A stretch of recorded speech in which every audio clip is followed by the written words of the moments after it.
so sweet like cherry rose. Close your eyes and start to fall. Got me leaning into close. Let's see where it goes. Make a move, oh it's time to make a move. Feel you touching on my heart, feel you touching on my. It's a hot, hot, hot situation. It's a hot, hot episode. It's a hot, hot, hot temptation. Temptation.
Don't need no thing.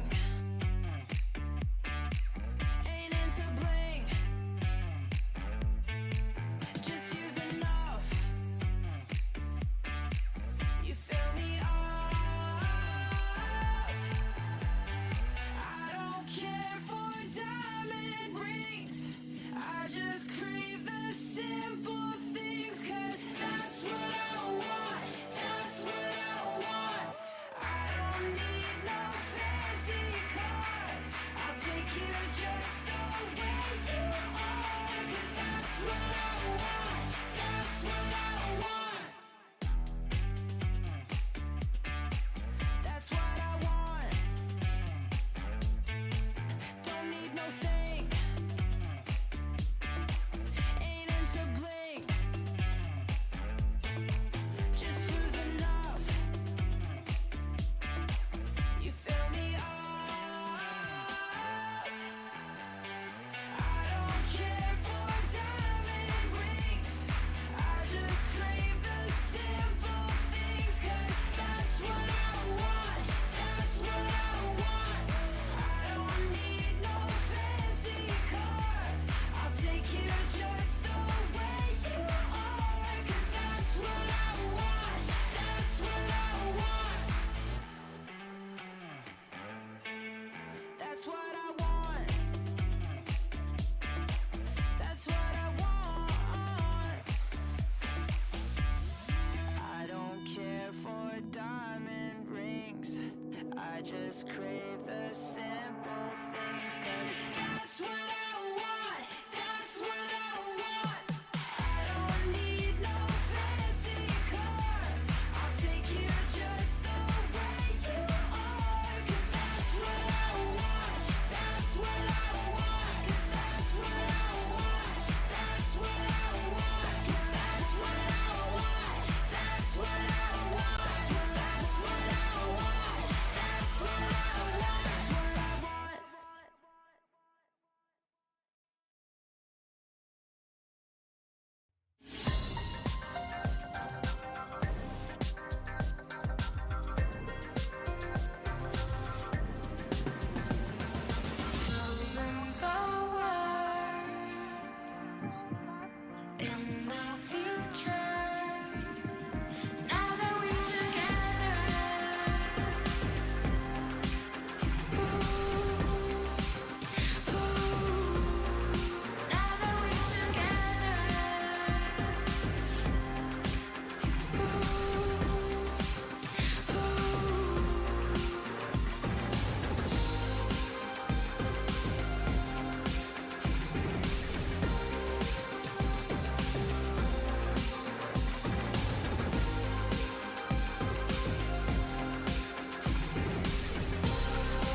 a good time, good time, good time, good time, good time, good time.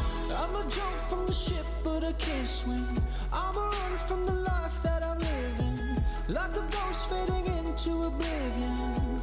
Big win, big win. I'm a joke from a rope I'm swinging, just a bloke made of smoke and some thick skin, cauterized by the wound of a vision. A prison, a prison.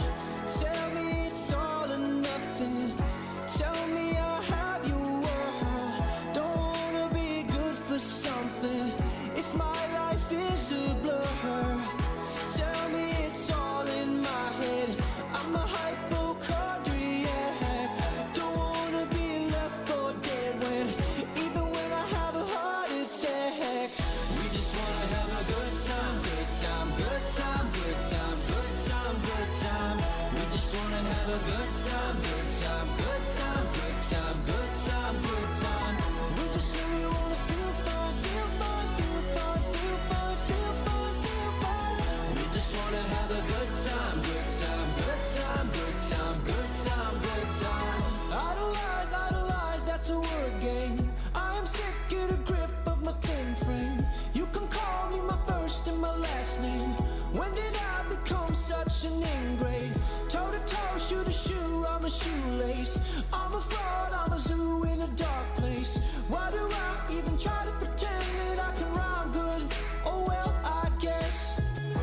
Tell me it's all or nothing. Tell me I'll have your world. Don't wanna be good for something if my life is a blur. Tell me it's all in my head. I'm a hypochondriac. Don't wanna be left for dead when, even when I have a heart attack. We just wanna have a good time, good time, good time, good time, good time, good time. We just wanna have a good time, good time, good time, good time, good time, good time. We just really wanna feel fun, feel fun, feel fun, feel fun, feel fun, feel fun. We just wanna have a good time, good time, good time, good time, good time, good time.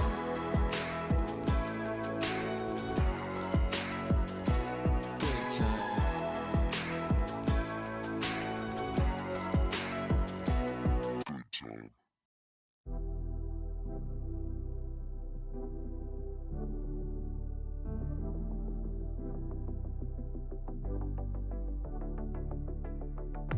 Don't you wanna tell me about the time that we felt free? Turn your eye on the halo that you give yourself daily. Give me a new ending, cause I'm running free tonight. Don't want that story, wanna love and live my life. Always talking about what will be, gonna move out of the city, spending our time daydreaming, living our life like a movie.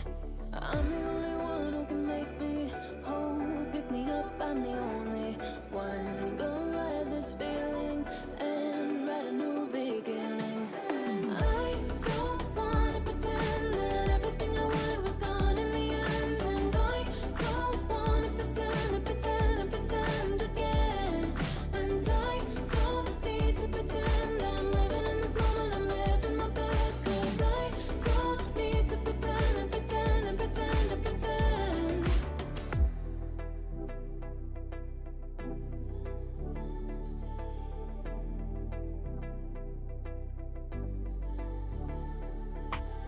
Don't have life in envy, shine a bright energy.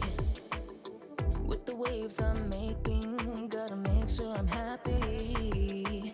I'm the only one who can make me whole. Pick me up, I'm the only one. I'm gonna ride this feeling and write a new beginning. And I don't wanna pretend that everything I wanted was gone in the end. And I don't wanna pretend again. And I don't need to pretend I'm living in this moment, I'm living my best. Cause I don't need to pretend.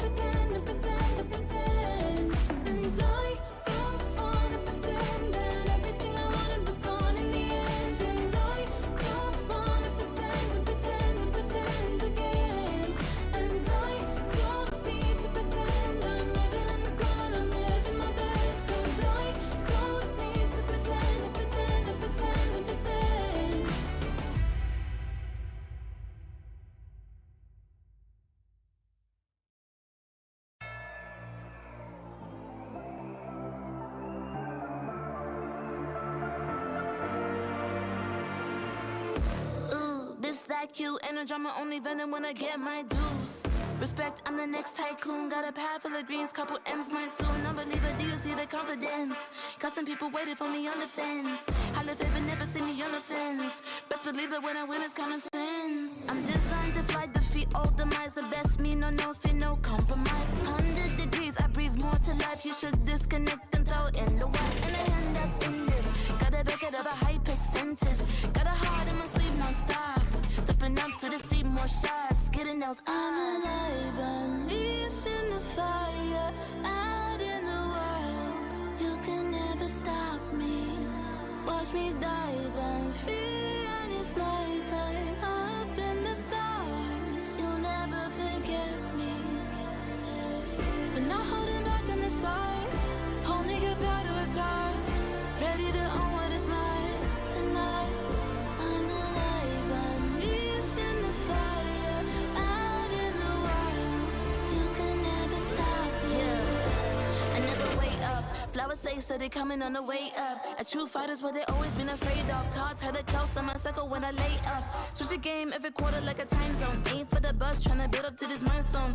Pave the way with only items that I might own. Imagine what I'm about to do, be an icon. Ain't a problem, just the haters that I might know. It's a night show, the way I'm about to make a movie with these lights. Know the one they be like me, they can try. All gold, everything when I write. Can repeat it, every legend gotta fight. A new world, when I flip, make it tight. Ain't nobody doing minutes how I like. Seat buckled up, going up like a bike. I'm alive. It's in the fire, out in the wild. Up in the sky, into the light. Watch me dive and feel, and it's my time. Up in the stars, with every stride, our future's bright. Cause I'm on to the next. The way I shape shifts makes them call me a threat. Running on this path, never done, no regrets. There is nothing you can do when the face on the set. You're in front of the best. Different league if you wanna get to me. I game in pedigree. Yeah, I only got a picture on the centerpiece. I'm alive, unleashed in the fire. Out in the wild. You can never stop me. Watch me dive and feel, and it's my time. Up in the stars, you'll never forget me. But not holding back on the side. Only get better with time. Ready to own what is mine tonight. I'm alive, unleashed in the fire. Out in the wild, you can never stop me.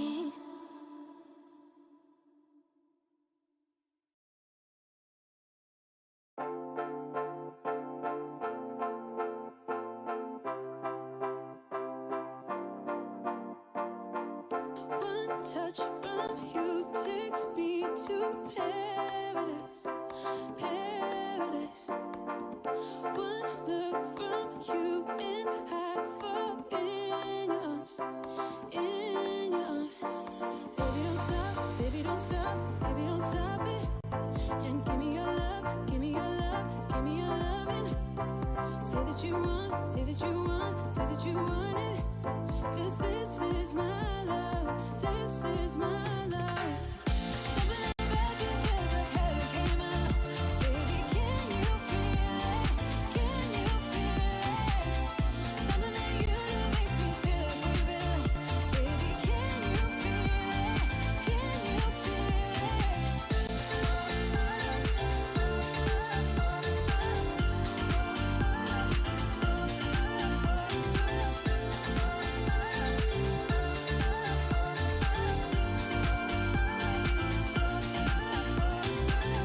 One kiss from you is like a fantasy, fantasy. It's like you go beyond my wildest dream, wildest dream. Baby, don't stop, baby, don't stop, baby, don't stop it. And give me your love, give me your love, give me your loving. Say that you want, say that you want, say that you want it. Cause this is my love, this is my love. Something about you feels like heaven came out. Baby, can you feel it? Can you feel it? Something that you do makes me feel like we belong. Baby, can you feel it? Can you feel it?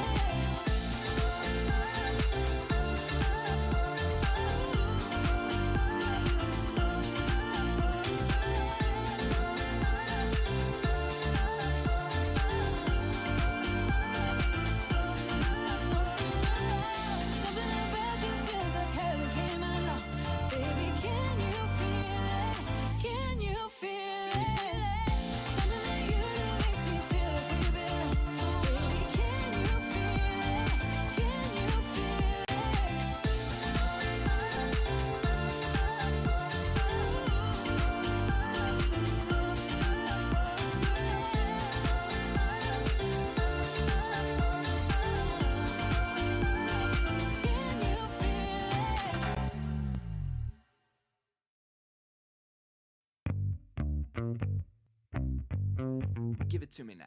Damn, you're sexy, but you keep controlling my mind. Yeah.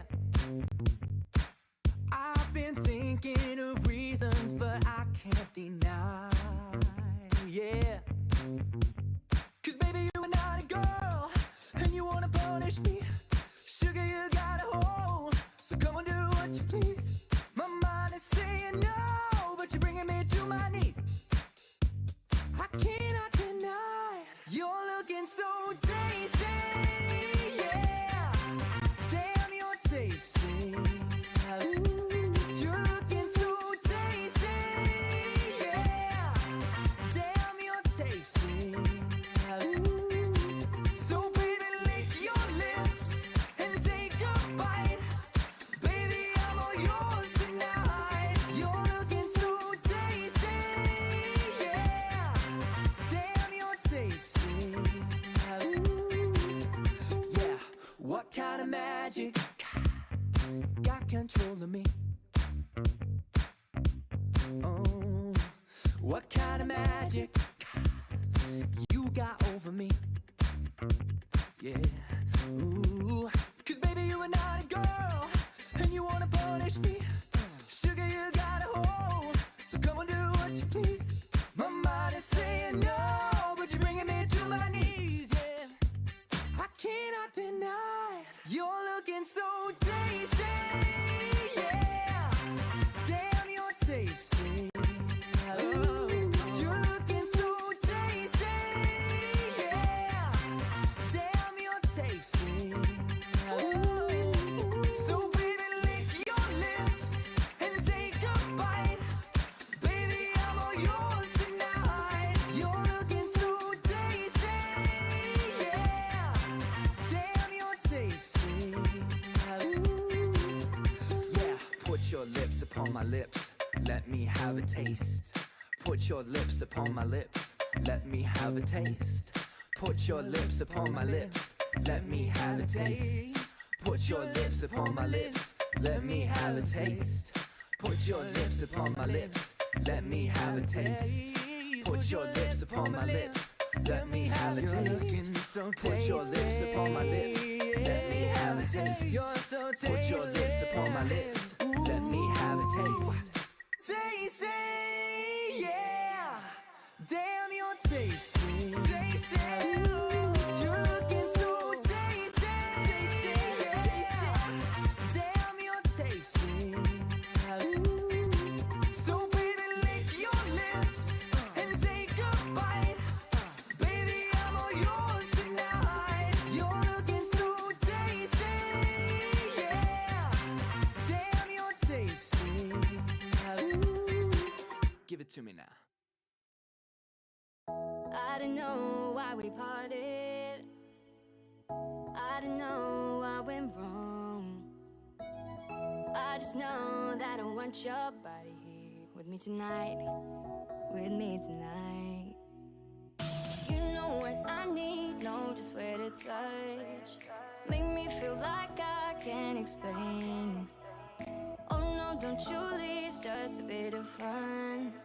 You know how to drive me insane.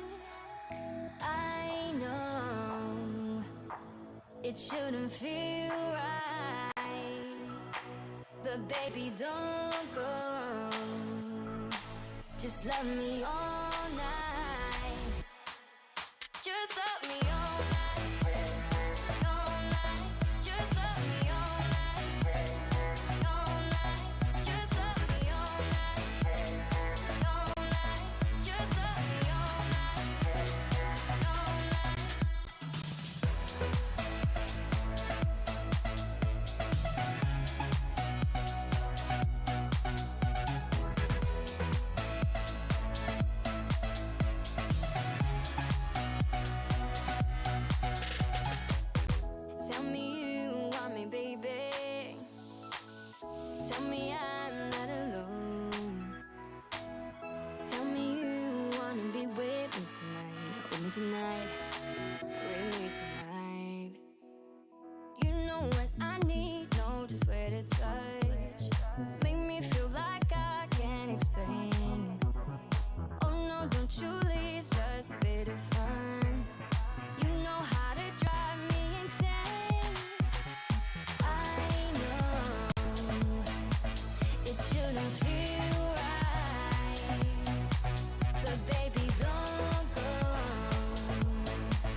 It's a summer love affair, putting flowers in your hair. Windows down in the Jeep as we pull up to the beach. Got this feeling like a crush.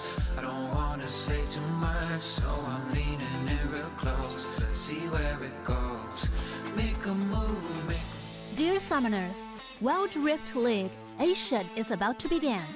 With a brand new tournament format and teams, what changes can we expect? Let's take a closer look. WRL consists of two conferences, WRL CN and WRL APEC. 12 teams from the WRL CN conference and 8 from the WRL APEC conference will compete through the regular stage, playoffs, and finals to view our ultimate glory. All matches will be played in the BO3 format in the regular stage. The 20 participating teams will compete within and across their conferences. Each team will play a single round robin with every other team within their conference once, and half of the teams from the other conference once. Throughout the regular stage, teams will be ranked based on their points within their conference. The top 8 teams from the WRL-CN conference and the top 4 teams from the WRL APEC conference will qualify for the playoffs. The playoffs will also be held separately for each conference, adopting a BO7 double elimination format. Only the top 2 teams from each conference's playoffs will advance to the finals, vying for the championship. Of course, a new tournament brings unique challenges. The Wild Rift League Asia Season 1 WRL A1 Finals will be a 3-day extravaganza. On the first day of the finals, the 4 qualifying teams will play a single round robin in BO1 format. The top-ranked team will advance directly to the grand finals, while the remaining 3 teams will battle it out in a single elimination bracket on the second day to secure a spot in the grand finals on the third day. The 2 teams that make it to the grand finals will face off in the BO7 showdown to claim the championship.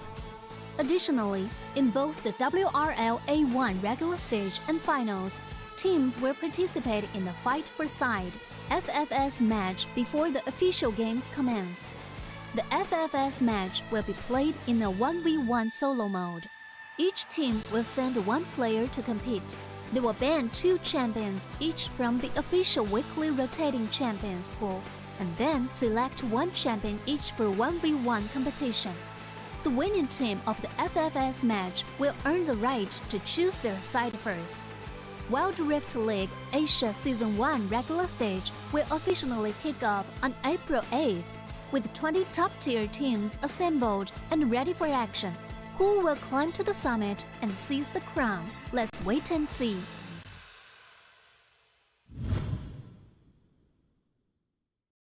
Dear Summoners, welcome to the Wild Rift League Asia 1. With the new season comes a fresh upgrade to our Spectre UI, designed to provide everyone with a better viewing experience. First thing is about the original UI information at the top bar. We make it into a functioning ring design in the upper left corner. The ring not only includes basic information such as team names, match duration, kills, towers, but also displays the gold difference through the red and blue rings. What is a great game without the competition for map resources? When a team takes down the elemental dragons and gets the buffs, the stunning special effects not only make the acquisition of resources more ceremonious, but the elemental dragon's specific color-coded buff energy blocks will also be intuitively embedded in the corresponding red and blue sides. Whether a team speeds up the match tempo by getting Rift Herald, expanding their lead by killing Baron Nashor, or stealing the Elder Drake for the final victory, the countdown timer special effects and the resource-specific color coding will help summoners watching the game to quickly understand what is going on in the game and capture the critical information. Additionally, we will display the whole in-game map on the top right corner.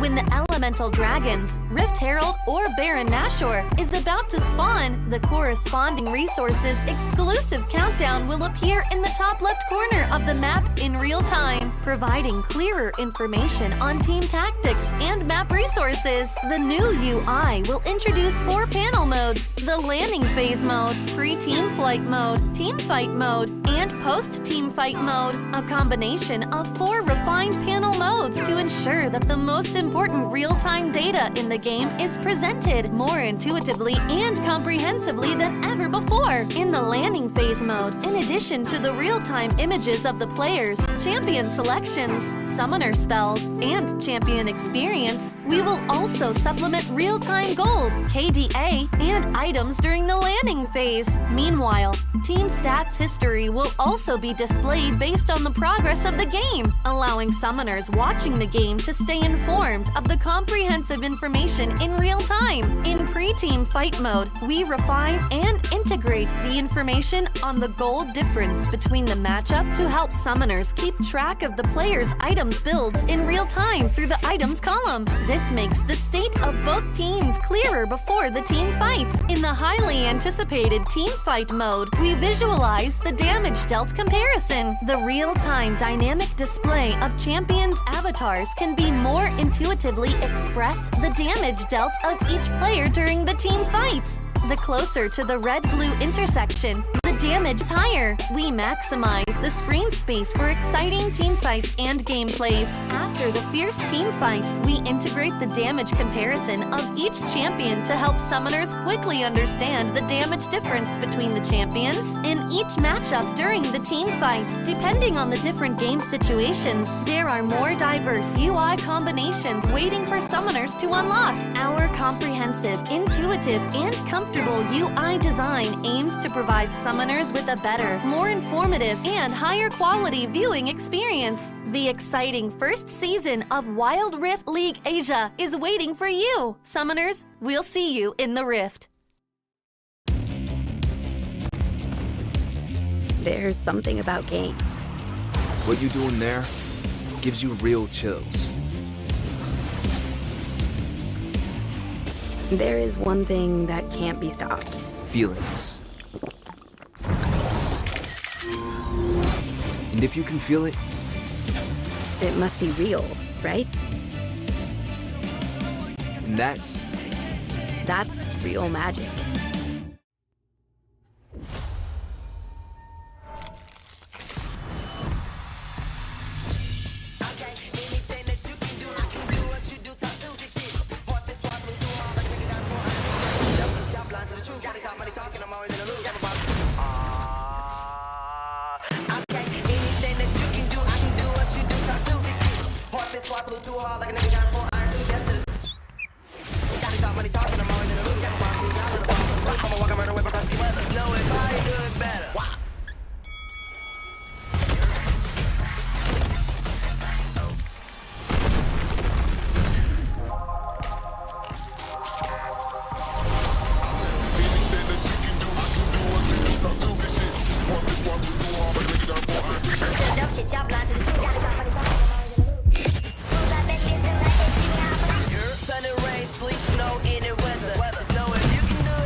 拿下下一个第一。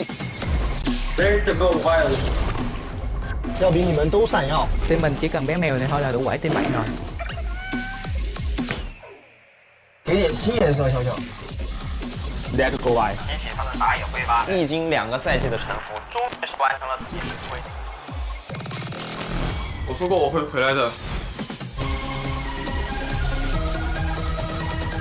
任凭浪起。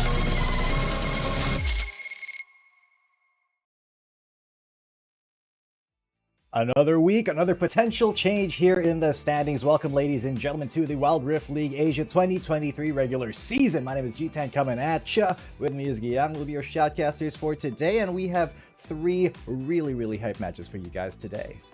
Oh yeah, we're coming at right at you, right this moment, right in this very day as we jumpstart our week with another APAC matchup. We have Team Flash going up against Fennel in our first series, followed up by Nova Esports against Thundertalk, and then our last series is gonna be up of Invade Esports and OMG. And Cheatin, I do love your shirt, man. That's Thank you. looking very nice, very Thank you, tight as thank you. well.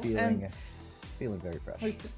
Very fresh indeed. And yeah, this is going to be a fresh start as well for our at least teams. We have 2 more weeks before the regular season actually concludes, and a little more games, especially for our APAC teams, to try and jumpstart themselves and try to reach top 4, because on APAC we only will be accepting 4 teams, top 4 teams for the playoffs. Chinese is on a different level, so they need top 8 for their standings. And here we do see the best of week 7. We have seen these players just cement their performance in the past week and just do a lot of crazy stuff. KG, Long, Andran, of course, is gonna be there at all times. Soil as well is now here, and we have Yami, especially on his amazing Blitzcrank performance. Yeah, obviously, and man, KG and Andran9 have absolutely been tearing it up. KBG still the top dog, undisputed here in the Chinese conference. But of course, Nova Esports making a really good case for themselves. And surprisingly, well, not really a surprise, you've seen it on the schedule, but we will be seeing a Nova Esports match today as well. So I hope you guys are excited for that. And Yami will actually also be our MVP of the week. Oh yeah, Yami is just... This dude is crazy, man. Yes, he pulled up 3 Blitzcrank, I think, in the whole week, and just dominated or helped the team dominate every team that they come across, including Nigma Galaxy. So right now, as they will be facing up Thundertalk, I am gonna be very excited to see whatever champion he's gonna be using. Actually, I'm looking forward to seeing a Thresh and a Pyke, and they even hovered that champion during one of their series. So we have also our APAC top performance players. Oh, wow. Chaz is an absolute beast lately. Valdez as well. And Noel, Colin Feet, and Rafe. Definitely this guy from Naos Esports just allowed the team to have the most biggest surprise as of this week, as they defeated FPX just last week. And day number 30. Upset. And his Gragas and his Galio performance is top tier, top notch, man. Absolutely. You cannot let this man on those champions. He is just so good at controlling fights and really dictating the rotations of the enemy team. And of course, Buriram United have been doing a really good job. So, 3 of their 5 players will be here in the MVP screen. Of course, Valdez, the jungle man himself, #1 is on his jersey for a reason. He's the #1 player of the APAC conference this week. Look at that, 9.3 KDA. Wow. Yeah, and his synergy as well with what is just top notch as well, enabling the whole team, and we're seeing a different, improved version of Buriram United Esports, especially after their match against Cerberus Esports and their match against Rare Atom last Friday. And he's just so good. I can't wait to see, of course, our next matchups that BRE is going to be having in the next upcoming weeks. Of course, our stats remain the same on the top 5, still the Camille, Aatrox, Akali, Gragas, and then the Jace. You just see a little bit of a change in the number of wins and in number of losses that they do occur as well in the total games that they are played. Because, well, our teams, our players really love this champ, especially the Camille. It's going to be very rare for it to be actually, be allowed to be open, because this champion is just too strong, and we have seen a lot of players just do well with this champion too. And for a good reason. Camille is just one of the most dominating champions in the top lane meta right now, or in the Baron lane, I should say, meta right now. Even surpassing Aatrox in, effectiveness. Only 13% pick rate because she's been banned so much. If you're red side, you basically have to ban out, Camille, Aatrox, and something else. You're kind of forced into that role. So, with Camille being so effective, her not just her pick rate and her ban rate are really high, but her win rate as well. I think one of the only champions that actually has a 65+% win rate. But our Chinese conference standings, of course, KBG not ruining the streak. 12 wins in a row. An absolutely insane performance so far. Oh yeah, this team is unstoppable, man. A lot of teams have tried to end their win streak, but no team is just able to succeed in that. This team is just an absolute beast. They're on a different dimension. Keepes Gaming really the best team right now in this very tournament, as they do in all the tournaments that they have joined. But we have seen a couple of teams actually challenge them, particularly JDG and even Woohoo Gaming pulling up a game number 3. But they're still gonna be trying their very best to have a better standing, as well as the other Chinese teams trying to reach that top 8. We have as well APAC teams, switching things up, especially with an amazing performance that we just seen last week. We have seen 3 APAC wins against Chinese teams just last week, and it's an amazing experience. Definitely a glory for our APAC supporters and APAC teams and players, because we have seen Fennel winning against OMG, Naos against FPX, and Burrito United Esports against Rare Atom.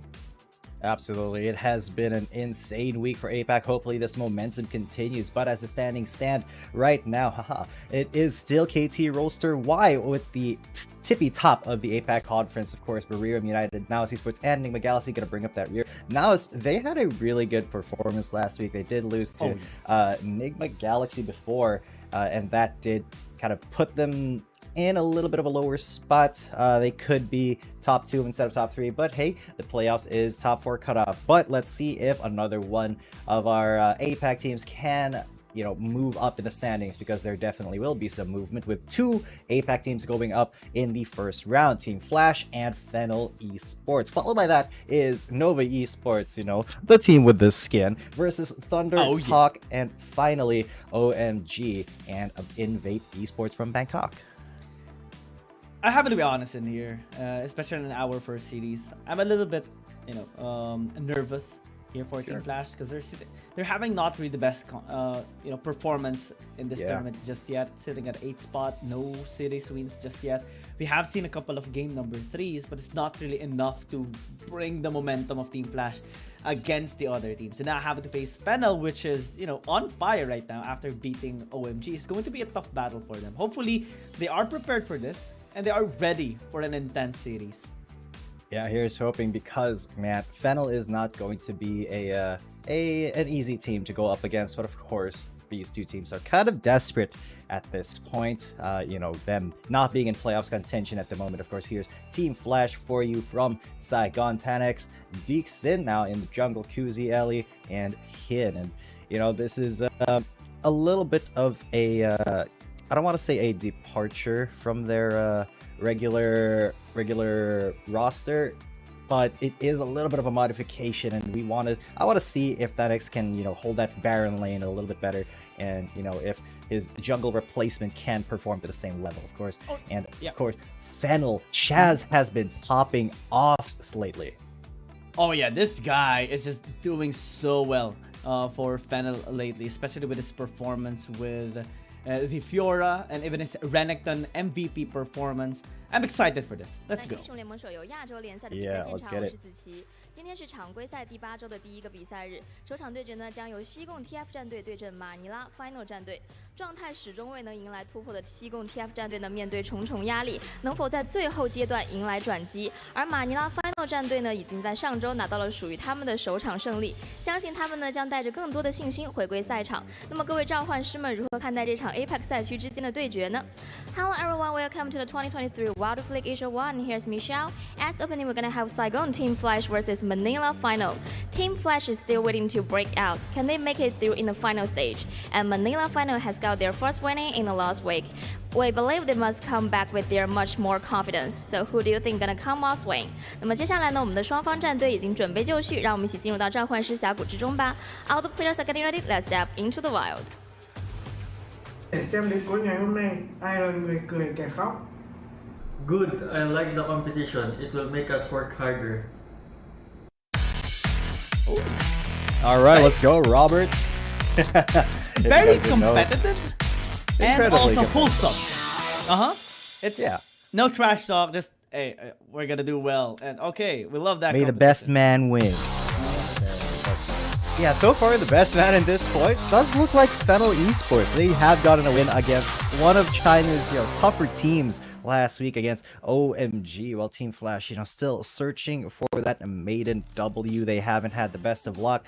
Of course, they did face off against OMG, and they did absolutely get bodied in a 2-0. But their last match versus JDG, we did see some good things come out from them. They did win that first game, but that does kind of beg the question of whether or not Vixen can be consistent in that jungle role compared to Tanex. I personally think this composition or this roster of Team Flash is the best one yet. They had a really good performance in game number 1 against JDG. Dixon's, or Decent's Yone is just an absolute monster.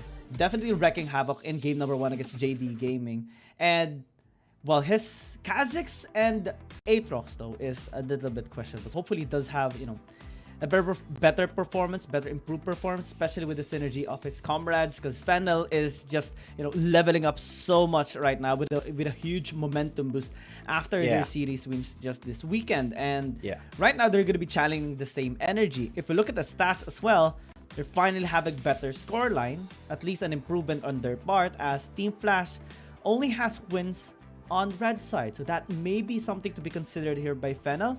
Also, we do see that Fennel has more of the Rift Herald translating into first tower, so Team Flash has to be ready with that as well. Yeah, and Team Flash, even with their first heralds, they were really not able to get a pretty decent first tower score, so they should be looking to fix that here. The jungle mains here in our head-to-head, Trevor and Decent. Gold, very, very close damage, pretty close skill participation. These guys have been fairly, close in our head-to-heads in terms of stats, but in terms of, actual game impact, I think I'd give it a little bit more to Trevor. He's been a lot more, how should I say, daring when it comes to trying to get picks for his for his team. So let's get into this fight first side, ladies and gents. It's Kuzi versus Acker, and if you don't know what the fight first side is, it's a 1v1 on the Howling Abyss. First to 2 kills determines whether or not their team will be getting the side priority for this entire match. Of course, we have a new roster of champions ready for every week's fight first side, and this is the roster that we have now. I see quite a lot of ADCs, and I see both of them hovering over, the Xayah and the Vayne. Wow, it's gonna be a little bit of a ranged matchup here. Wow, Xayah and Vayne back to the ADC once again as Kuzi picks that champion up, and Acker as well.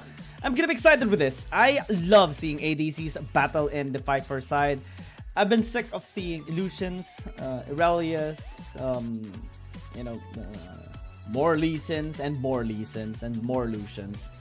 I want to see more, and this is the more that I've been talking about. The Xayah and the Vayne. Let's see who is going to be picking the W up for the series to get the side selection priority for either team. We have seen Kuzi play once already, but not really translating into any wins just yet. So maybe this time around he wants to redeem the team and wants to redeem his performance as well.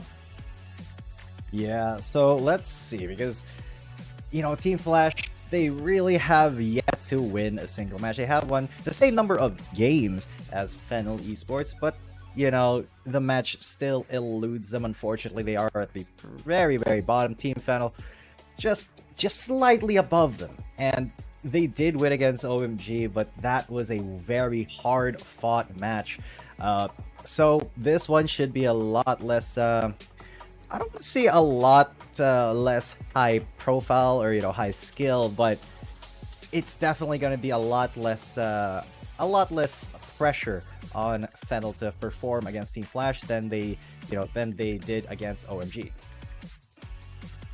Okay, quick poll. Which one are you rooting for? I'm going for the Vayne. I just love this champion so much. It's one of my most used ADCs as well before in the PC version of this game. What about you? Man, actually, I tried to pick up Vayne as my first main. Fun fact. It did not work out. She is too mechanically intensive. And I think I was like 9 years ago. I eventually ended up, being a jungler, and I dropped ADCs altogether. However, one of my favorite players of all time. Yeah, I was a coach and a manager at one point. One of my favorite players of all time was known for his Vayne mechanics. I mean, double lift is just... I mean, he's kind of washed now. I don't know if that's safe to say, but before he used to be an absolute beast. I mean, he's not playing on any teams at the moment that I'm aware of. He's chosen the streamer life. Completely respect that, but he used to be an absolute monster on this champion. But now Kuzi, of course, with a superior range, out trading Acker just for now. But when you get to level 4, you have to be very, very aware of the Vayne power spike. But look at that, already down to less than bar. You have to be keeping watch of that power spike, because Acker has to look out for those feathers connecting onto him a lot of times already in the first interaction against Kuzi, and down to a quarter of his health remaining, as Kuzi does have at least half of his life remaining, will allow him to at least get a couple of damage into the tower. Acker, I don't think he can do anything right now in this early game. Oh no, one hit away, has to go back to the base. Kuzi not committing, very smart, knowing that if he commits under tower, it can be, bad news bears for him. So he's just going to try to take down this tower, get a plate, go back himself, get that advantage just in terms of XP, in terms of gold, and come back with better combat efficiency. And he did. He got a BF sword compared to just the Vamp Scepter here for Acker. So Acker going for the long game, looking to try to farm it out. It's going to be very difficult, especially against a Xayah that has this much damage just early on, and especially since those long-range feathers are going to be hitting Acker more often than his auto is actually going to be hitting Kuzi. Especially when he pulls back the feathers, it's going to hurt so much. Acker has to play things, extra safe this time around. He's going to be going for the Blade of the Ruin King for sure, but again, the damage. Oh my. Yeah, exactly. Acker not really doing a lot, while Kuzi just takes half of his health bar and another feather. The range advantage from Kuzi is just something that Acker cannot deal with at the moment. He hasn't hit level 4, so he can't get into his dual mode. And it's just so painful to be a Vayne in this situation, because regularly, Vayne does need a couple of items to scale up, get a little bit of that damage, and, those silver bolt procs in an extended fight are really good. But in a 1v1, look at that, Acker already taking so much, down to, about 100 HP, while Kuzi's so healthy, he can actually threaten a dive here if Acker's not careful at all. There was a popular build onto the Vayne before, crit build, especially with the static shield, maximizing the initial burst damage before you can even proc the silver bolts. But in this case, I don't think it's going to be possible to do that. Kuzi already taking at least 3 plates, going for the 4th one. And it's already a disaster here from now, and Acker, I don't think it is going to be able to push the wave back, especially with the wave clear of Xayah. And it's going to be, it's bound to happen, a push here by Kuzi. Either a kill or a push. Yeah, it could be just a kill into a push, because Acker at level 5 has to get something very, very desperate, or else Kuzi's just going to win. And there he goes, pops his hunt mode. But Kuzi is going to try to duel him, and it's gone. Unfortunately, Acker missed his window, has to go back, and Kuzi might just win by pushing the tower down. And Acker is fully aware of this, but he cannot really fight, can't really do much. He's got the Blade of the Ruin King. Hopefully he gets back to lane in time to save this tower, but it's not looking too good. Yeah, Kuzi's already on there. And it's over. Acker not even able to get back into lane. That's just what happens when you get counterpicked hard, and you can see the pain that Kuzi has brought. You see himself. He's like, after that win, he just kind of looked at the sky like, oh man, I wish I didn't dominate him so badly, because man, that was just that was kind of hard to watch, if I'm being honest. Yeah, I mean, I even voted for the Vayne, right? I just really love this champion. Against his eye, it's just so difficult to do. And yeah, the push is real. This is one of the reasons why Xayah, especially with the help of Rakan in the 5v5, is just so popular as well. Because you have decent amount of wave clear, you have good synergy as well with your support, and you can do a lot of things, extra safe as well with the, the Feather Storm. Hasn't been even used in this fight for side. Wasn't needed at all. Just the push, just the poke, and then get the W here. Now, Team Flash will be able to have the side selection priority that they desire. Maybe they would want to go to red side since they have 2 wins on that already. But again, it is troubling at times having to be the one to ban the Camille and the Aatrox that is highly popular these days. So maybe blue side is still a worthy pick here for Team Flash. Absolutely, because at the moment, even though Team Flash does have, the higher win rate for their red side, they definitely can go for a blue side angle here, especially against Fennel, because Fennel, their red side is not that great as well. I believe they've had more matches on the red side, and they have lost quite a bit more there, so could be a pretty good idea, because it does give them that freedom to choose, freedom to pick their first champion, and of course to just kind of roll with that first those bans that they're able to put out, because they don't really have to focus on the Camille and the Aatrox, because, well, if Fennel on red side gives those champions to them, they definitely will first pick. I'm gonna be excited to this. Team Flash actually going for blue side. This is something that we have just talked about earlier. Despite their win on red side, it's really just more convenient to be on blue side. You will have the luxury to ban out champions of Trevor and Chaz, maybe out of Danny as well. And it is going to be very important, because we have talked about Fennel's amazing performance even against OMG, in which they pulled off a reverse sweep against them. Trevor was an absolute beast with the buy, so we expect that to be banned away for game number 1. Yeah, Trevor's Vi was the pivotal champion that actually gave Fennel that victory against OMG in their last match in the second game. It was a victory that took almost 18 minutes, so fairly early. It wasn't really a late game fight, but that Vi was absolutely the reason that Fennel was able to turn that entire match around. So, that could be a priority ban here for Team Flash. I'm still thinking what is going to be the game plan here of Fennel, especially that it is going to be surely a ban for the Vi. Maybe the Wukong can be a good champion. We do see a lot being picked up on red side, actually. Arise can still pick up the Nautilus for himself. Had 2 really good games as well in both game number 2 and game number 3. For Decent, I hope it does get his hands on the Yone, because he's just an absolute beast on that.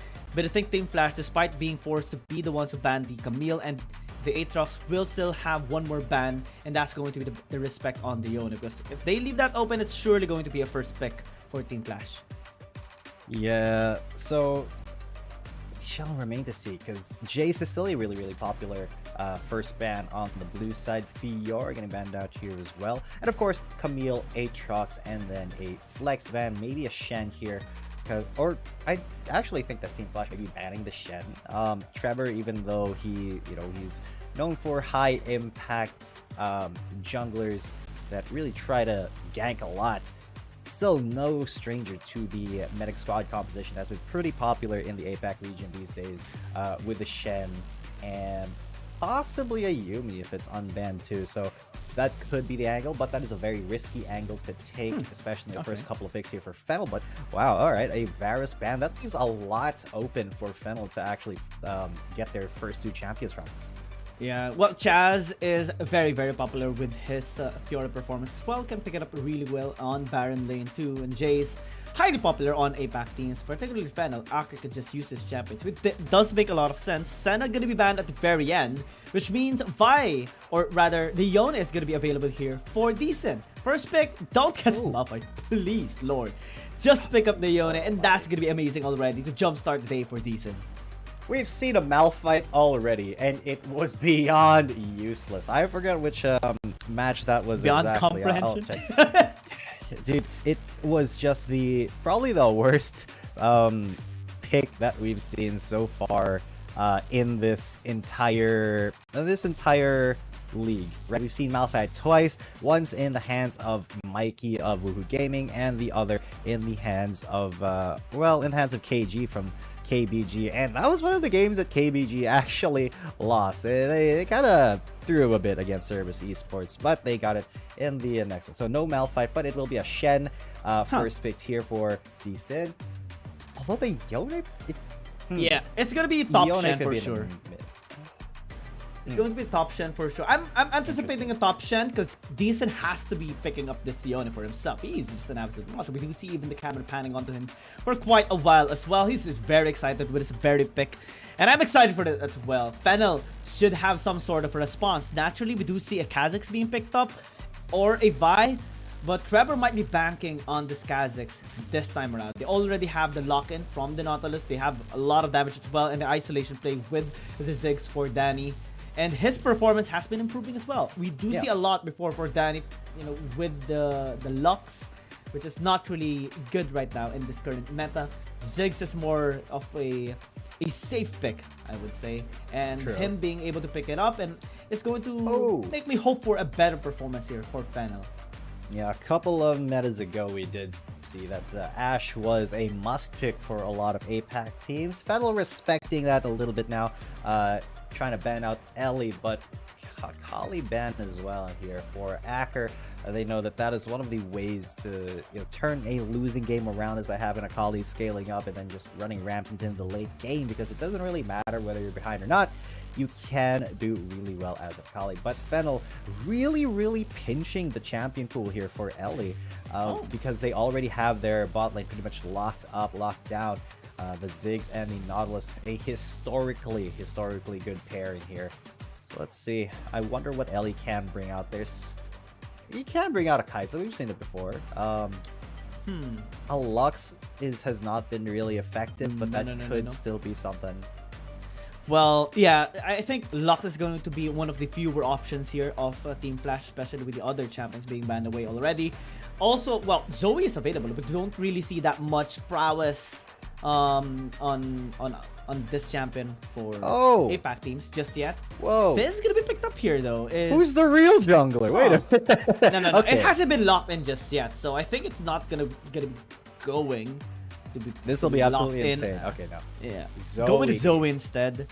You can go with the Lux to have additional shield here for the Sin, but it's really just so difficult to utilize. Zoe might be a better option. It's going to be locked in as well. Can be challenging at times because, well, the nerf is still on its way, or still affecting the damage percentage that the Zoe normally deals prior to the patch. But this is better than the Lux, I would say. They also have finishing touches with the Riven as well, picked up here for Kuzi. Readily available for the aggressive playstyle that Team Flash wants to have in this game. Alright, now Acker on the Zed, I do have some doubts about that. I mean, locally, he has been known to perform on that Zed. It's just that he has not really been... he's just not really been doing good with it in this particular league, and that's no fault of his own. The opponents of Fennel have just been really tough, but going up against a Yone might be one of the times where, Zed actually has an advantage, because there are many ways that you can outplay a Yone in the mid lane if it's just a 1v1, especially when you hit that level 4. If he tries to get that Fate Seal, you counter with your own Death Mark, and it's a good time to try to see who wins that duel, because there are very many ways that could go depending on the skill level of these players. So that's kind of one of the matchups I'm really excited to see. Other than that, the jungle, Trevor on that Kha'Zix, I expect a lot of great things as well. Oh, same. And I actually expected the Ganon to be picked up, but really good eyes coming in from Team Flash, seeing it as a threat and then banning it away, forcing the Zed pickup. But again, one of the reasons, or one of the benefits of picking up the Zed actually is having that split push capability, because we do see a lot of Zed players picking up the Hull Breaker, so that enables side lane pressure, an additional side lane pressure for Fennel Diversity. Also with the Jax being on the side lane as well, will create that 1-3-1 advantage of Fennel, forcing Team Flash to always collapse on either side. And I think that's a macro play that is necessary for Fennel to actually have in order to beat down Team Flash. Yeah, so loading into the Rift for the first game of the week, ladies and gentlemen. Hope you're having a good time, because Team Flash and Fennel, one of these is going to get a win here. And finally, APAC teams are going to move a little bit in the standings, rather than, having them kind of historically be beaten down by the Chinese Conference. But Chaz and Thanex already trading blows here in the top lane. I'm also, surprised a little bit to see Decent not really picking up an aggressive champion like the Yone or even the Ribbon and just going for this Shen into the jungle. It does play a better role in terms of safety and farming. Also, you have that sudden gank into the top lane with a Stand United for Tanex to enable him much better.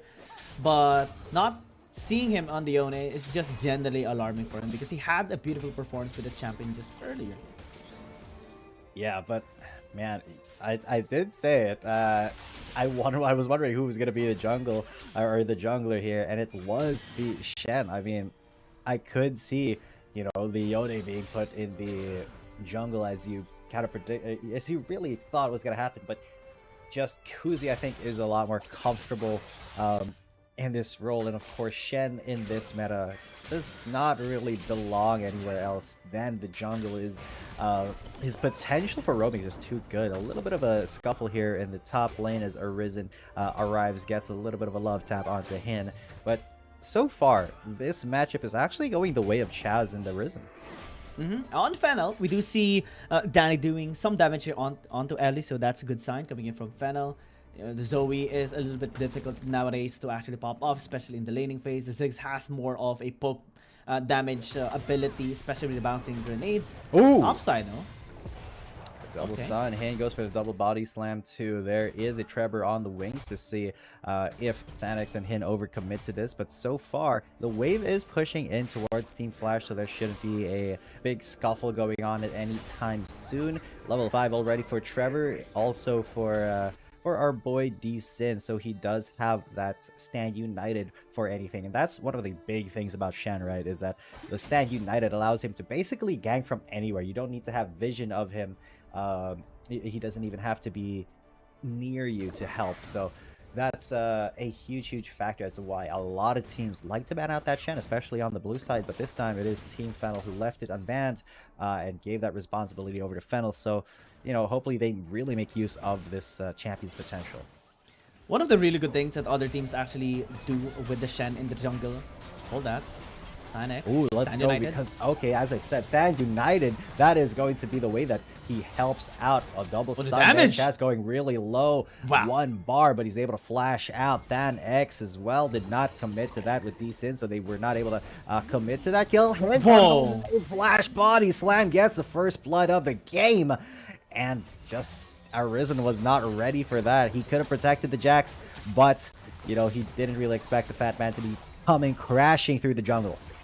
And that's the benefits of picking up the Shen in the jungle. You can easily turn a 1v1 or a 2 versus 2 into a numbers advantage team fight for Team Flash, and that was perfectly executed here by them. Kuzi though. Kuzi in a lot of danger. He just gets absolutely bursted. The death mark popped as well.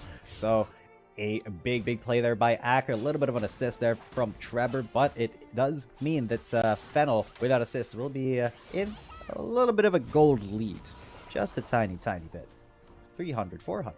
Oh yeah, and one of the things that the Team Flash can do with the Shen as well is later for objectives, you can just go into the RH and then have your team contest or delay the taking on the other objective, which is the dragon, or it can go either way as well, and then you can just use your Stand United to follow through, turning a 4v5 into a 5v5 contesting for the second objective. That's one of the beauties of picking up the Shen. And with this composition Team Flash has it, a couple of kills that they actually gotten, this is going to be really good, at least for positioning that they had. Hin does have, the cast for the isolation play.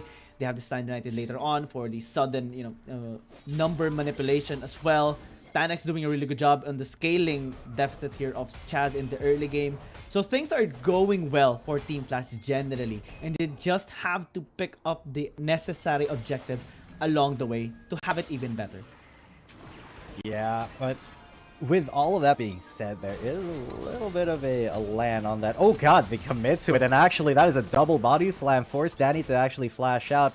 Really good play from Ellie and Hin, landing the Sleepy Trouble Bubble And actually, Arisen flashing in for the depth charge, forces a flash out from Ellie, tries to go for something on him because Acker's on the way now. Decent is on that Rift Herald, and they're going that way. Trevor's going to be coming in, but they still secure it. There's a Mega Inferno Bomb, does a little bit of damage. Ellie now in a lot of danger. Stand United coming in, though. Got to keep him from dying out from that Death Mark. And nothing on the Fate Sealed. Absolutely safe. Oh my god, Acker, though, going to get touched by the Wind Slash. Going to die, the only casualty of that entire engagement. Rift Herald going to be coming through in the middle lane. Team Flash does not have a lot of resources to actually defend this.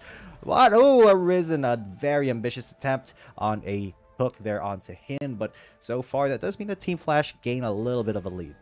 Team Flash showing a lot of discipline as well into that last team fight. We are going to be seeing a replay as well in short while. It started with a chase down on to Ellie, in which Acker was going so deep, took a lot of damage, Standard Right was used, and then the escape path was, obstructed, especially with Decent joining the fight, with Guzi joining the fight, and then that Wind Slash coming in from Tanex. Beautifully executed. They've gotten a couple of plays into the mid lane as well to jumpstart this early game. Team Flash leading by 500. Dragon has been taken by Fennel, so good job by Trevor at least in equalizing the objective count. But again, they have to be very careful whenever they go in, because yeah, you do have a lot of damage in the early game, especially for the Zed, but if you get too isolated and get suppressed, you're just going to be causing a lot more problems here for Fennel. Yeah, and Fennel have a lot of problems on their plate, but it's not yet come to a drastic point at the moment. See Danny, Acker, and Trevor actually keeping up there in terms of goal with Decent and Thanex. So overall, Fennel doing a really good job of mitigating the lead that Team Flash is supposed to have at this moment. So conversely, that does mean that Team Flash is not committing to these fights and really getting what they can from them. Maybe a little bit of a macro issue, but it does mean that Tanex is going to get dove here in just a second. Trevor going to be coming in. Arisen should be coming through with a stun, and he does get it. The Stan United is there as well. Can they take this Riven down fast enough before the Shen gets in? No, they can't, as Decent gets into the fray and saves Tanex, and that is exactly why you want a Shen in the jungle. Ellie looking for something there, being very, very safe about it. Arisen going to get stunned up. Actually, this is going to result in him dying. Finally, there's another kill for Team Flash. Chaz has to run, and Trevor will not be able to... Oh my god, Ellie, what a commitment. He misses Sleepy Trouble Bubble Hints there as well. Gets the body slam onto Trevor. Now the Bug is in trouble. He's running for his life. Danny's there, but he does miss the satchel charge, and Trevor is going to pay for it. Going to get taken out by Hin, and now they have the jungle. They have the red buff. Team Flash extending a lead with the first tower as well. Team Flash showing a big difference in terms of discipline in this game right now. After getting a couple of kills, gets the tower as well, and it started with an overextension that Fennel actually had into the top lane. Arisen being very low, got engaged by Decent, followed up by Tanex, and then since the Jax doesn't have any mana, just gonna do anything in that particular fight, and then, Team Flash just overextended their leverage with a really good flank coming in from Hin, slowing down Trevor, the damage coming through from the rest of the members here of Team Flash, and even getting the turret into the top lane, cementing a massive goal lead right now, early into the game, for 3,000, and they're looking for more. Yeah, a little bit of a attempt there from Hin to actually get a pick. Unfortunately, with the commitment of the Stan United, that does mean that if they get into a fight here, Decent will not be able to help out at the moment. But Ellie, really, really bold with this Zoe, trying to steal things in the jungle. Just being really, really aggressive, I've noticed, as this game has gone on. Just really trying to get any Sleepy Trouble Bubble, any Paddle Star damage if he can. Acker now gonna go Death Mark, Fate Sealed, gonna miss. He's not gonna overcommit to that. Kuzi just gets away with about 100 health. Acker could have secured that kill 100% if he maybe played that a little bit differently, but he would have been risking his life too. Rift Herald will be spawned up. Fennel are the ones first there. Will they actually commit to it? Trevor is around, but Ellie and Decent are going to be closing in, and there's Sleepy Trouble Bubble onto the Nautilus. That is a huge, huge commitment, and there's the explosive cast getting two, but Arisen is going to be the first one in, first one out. Chazo comes in and gets a kill, and will he be able to turn this around for Fennel? Thanex has gotten very low, but is not going to die. It's a 1-for-1 so far, but Team Flash are the ones on the back foot, and now Fennel get priority on the Rift Herald. This is really good coming in from Fennel. Had really good discipline as well, and engaging and disengaging onto the members here of Team Flash. Had it been Decent having more numbers in their in their fight, it could have been better in terms of execution, but they were a little bit scattered in that fight. We are going to be seeing a replay of that later on as well, because the cast of Hin actually delayed the engage coming in from the rest of the members of Fennel. But since Decent already used the Stand United, got damaged a lot as well, that signaled Fennel to actually commit into the team fight. And since Ellie got caught early, that's a lot of damage that Team Flash is not going to be having into the fight, because he has to play things a little bit safer. And Chaz having a beautiful engage, following up the members of team of Fennel, allowed the team to just get a lot more pressure done, shoving away Team Flash. And now with the Rift Herald, they are wanting to get more towers. Yeah, and that was a big overcommitment from Team Flash. They did get one kill, but at least they only traded 1-for-1 so far. Acker, though, he's going to be looking for more. He's going to be going on to Than X, trying to get that death mark in, and he will get it. Will he be able to get out? And no, but it's a 1-for-1 trade at the very least. Danny and Chaz still working on that tower. Kuzi with the Fate Seal trying to get onto Trevor, but he jumps away. The exhaust and the flash have been used. Kuzi flashes in for him as well, but he is isolated. Trevor just trying to run for his life to the lovely hands of Chaz and Danny, ready to come and back him up. But you know, Fennel is doing a really good job of taking the aggression to Team Flash. You know, they are a little bit behind. They're not letting Team Flash just run away with the game just yet. Lots of respects on the shieldings here of Team Flash. Two anti-shield items already picked up here by Fennel. One on the Kha'Zix, one on the Zed as well here for them. And that's allowing them to have more bursting damage that they normally would really need to take down the members here of Team Flash, and that is just necessary here for all of the team fights that will occur across the game. Earlier though, with the RH, it wasn't really used properly, as Team Flash had a really good leverage, putting the HP down to a low margin and then taking it out before the RH actually was able to charge into the tower. So that allowed them to have the better end in terms of objectives, since they have picked up the Infernal Dragon as well. And now they're just trying to separate amongst each other across the map, having to maximize the macro control, the map control here against Fellas, because still they are the ones in the lead. They have a 3,000 gold lead. Than X is still strong. Kuzi as well is just dominating with the Sione pick, and they just need to fully utilize the Stand United to have that numbers advantage. If ever Fellas does engage on either side, it can be more devastating for them. Yeah, because Fennel really are not afraid to engage even when behind, because they know if they can get that initial pick, then that team fight will be a lot easier for them. And they have a lot of burst damage to do it too. They got a Kha'Zix, they got a Zed. The Ziggs as well can help out from pretty much anywhere with a Mega Inferno Bomb. And if Chaz is the one that gets jumped on, oh ho ho, you are in for a bad time, because that is a Jax and he is scaling. Match of the week, though, is going to be J-Team versus Trace Esports. Hope you guys are going to be excited for that. It's going to be happening this Sunday. But so far, what's happening right now is this engage. Arisen re-engaging, getting the Dredge line. The depth charge as well onto the Zoe. This could be a bad fight for Fennel. They are missing 2 members, and they're getting dove. Chaz just now arriving. They've already lost 1 man. But Acker's going to be there. Their health bars are low. There's the perfect environment for Zed. Phoenix got to get jumped on, got to get stunned up, going to get death marked and taken down. Even with a Stand United, that's 2 kills already for Fennel. They've taken the Zoe to Hin, now on the way out as Chaz is trying to chase him down. D-Sin gets a taunt and actually defends, gets that kill 2 for 2, but the tower belongs to Fennel Esports. That is a net profit margin here for Fennel. Now they are able to at least bash in that middle tier 1. And that's a big objective here for them. Let's check out the replay and how it actually happened. Because Kuzi had a really good engage towards them, but missing the Fate Sealed actually disabled most of their damage already. And Ellie, Hin being so low in HP, allowed Fennel to have more confidence that he can just do a lot of damage here onto the backside, as the Stand United was completely negated. MIB as well on point, taking Ellie down. There's nothing that Team Flash can actually do at that point. Overextension a little bit by Chaz caused him to die as well, but again, Team Flash or Fennel still getting the mid-tier tower down is huge here for them. Ooh, death mark there. Kuzi actually almost winning that fight against Acker. Hin and Ellie trying to hunt him down, but Trevor's going to be there. There's isolation damage. Does not want to overcommit to a possible fight here with Hin, because that Gragas is going to be very, very scary, especially if he does get a body slam explosive cask on you with Kuzi there. The Fate Sealed should be up soon.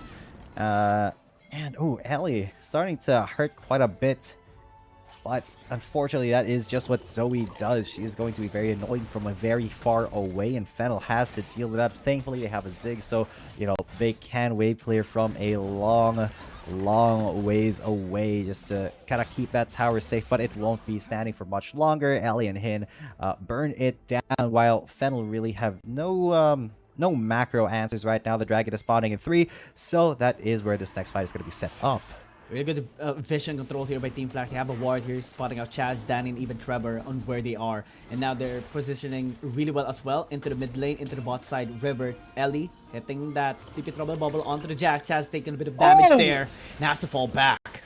A bit of damage is an understatement. That's more than half of his health from 2 skills. Ellie has a lot of damage on the board right now. This would be the perfect time for Team Flash to actually engage and try to force a fight, because they know that Chaz will not be able to get back in for a little bit. See, he's very, very hesitant to actually continue that back in case his team needs him accurate as well in the mid lane. Not really going to be able to respond here. So Team Flash have the onus. They have the priority here. Hin getting that body slam is gonna pretty good, as well as the explosive cast. He is isolated. MIB, though, going to do a lot of damage to 3 people. They can still turn this fight around. Have Team Flash committed on the dragon. That may be a mistake. Accurate to be coming in, though, as Hit is there. The death mark onto Kuzi. He's going to be paying for it. He's going to get sunned up exhausted, trying to run into the mid lane, but Fennel have gotten back onto the dragon. They want to make that engage onto Acker worth it. They've taken the Red Dragon for free now, and Team Flash just abandoned it to try to go for a kill onto the mid laner of Fennel.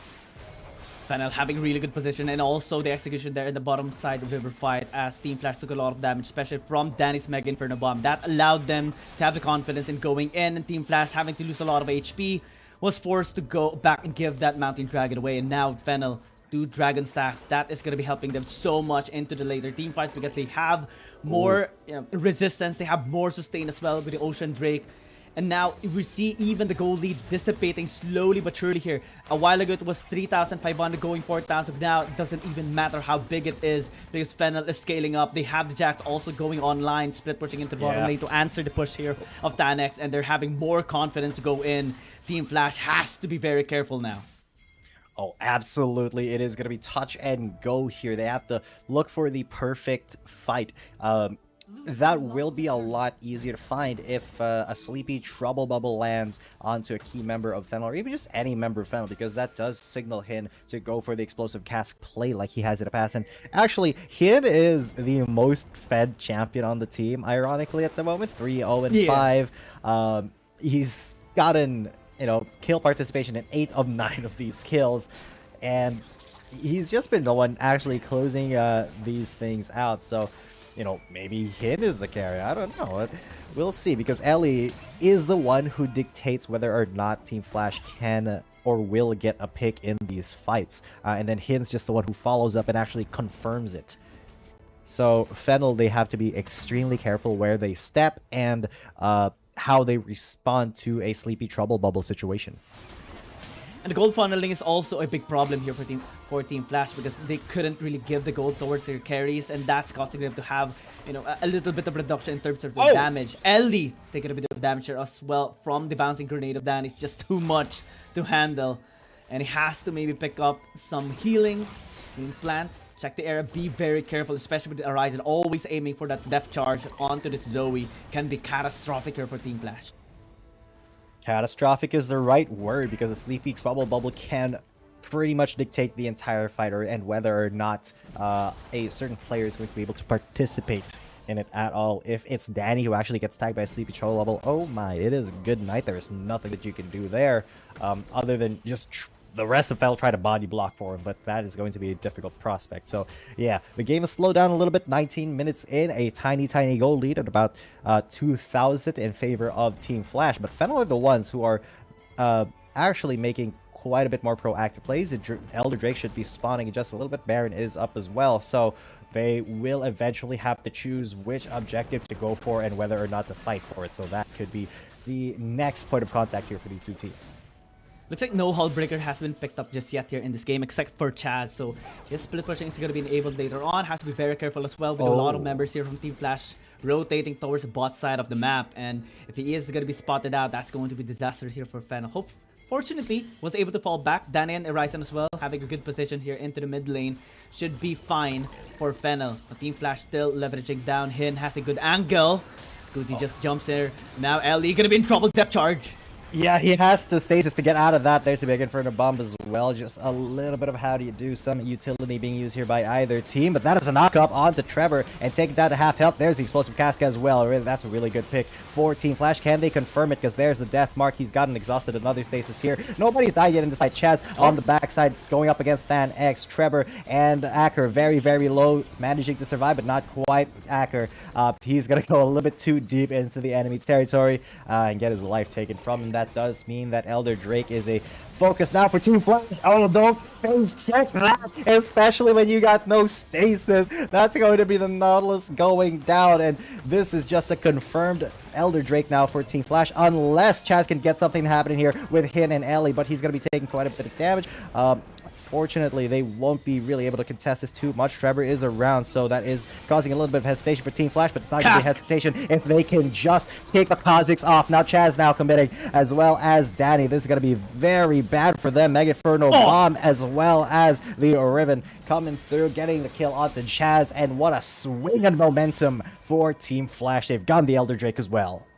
Big objective here for Team Flash, and it's all because of the minor mistakes but cumulative mistakes that Fennel actually had in that particular team fight. Now they're able to pick up the Baron as well. Double objectives, 2 deadly objectives here right into the arms and the hands here of Team Flash, and there's nothing that Fennel can actually do. Danny's here, Akron is here, but no jungler just yet. He's dead for the next 20 seconds, and that's going to be a sure objective here for Team Flash.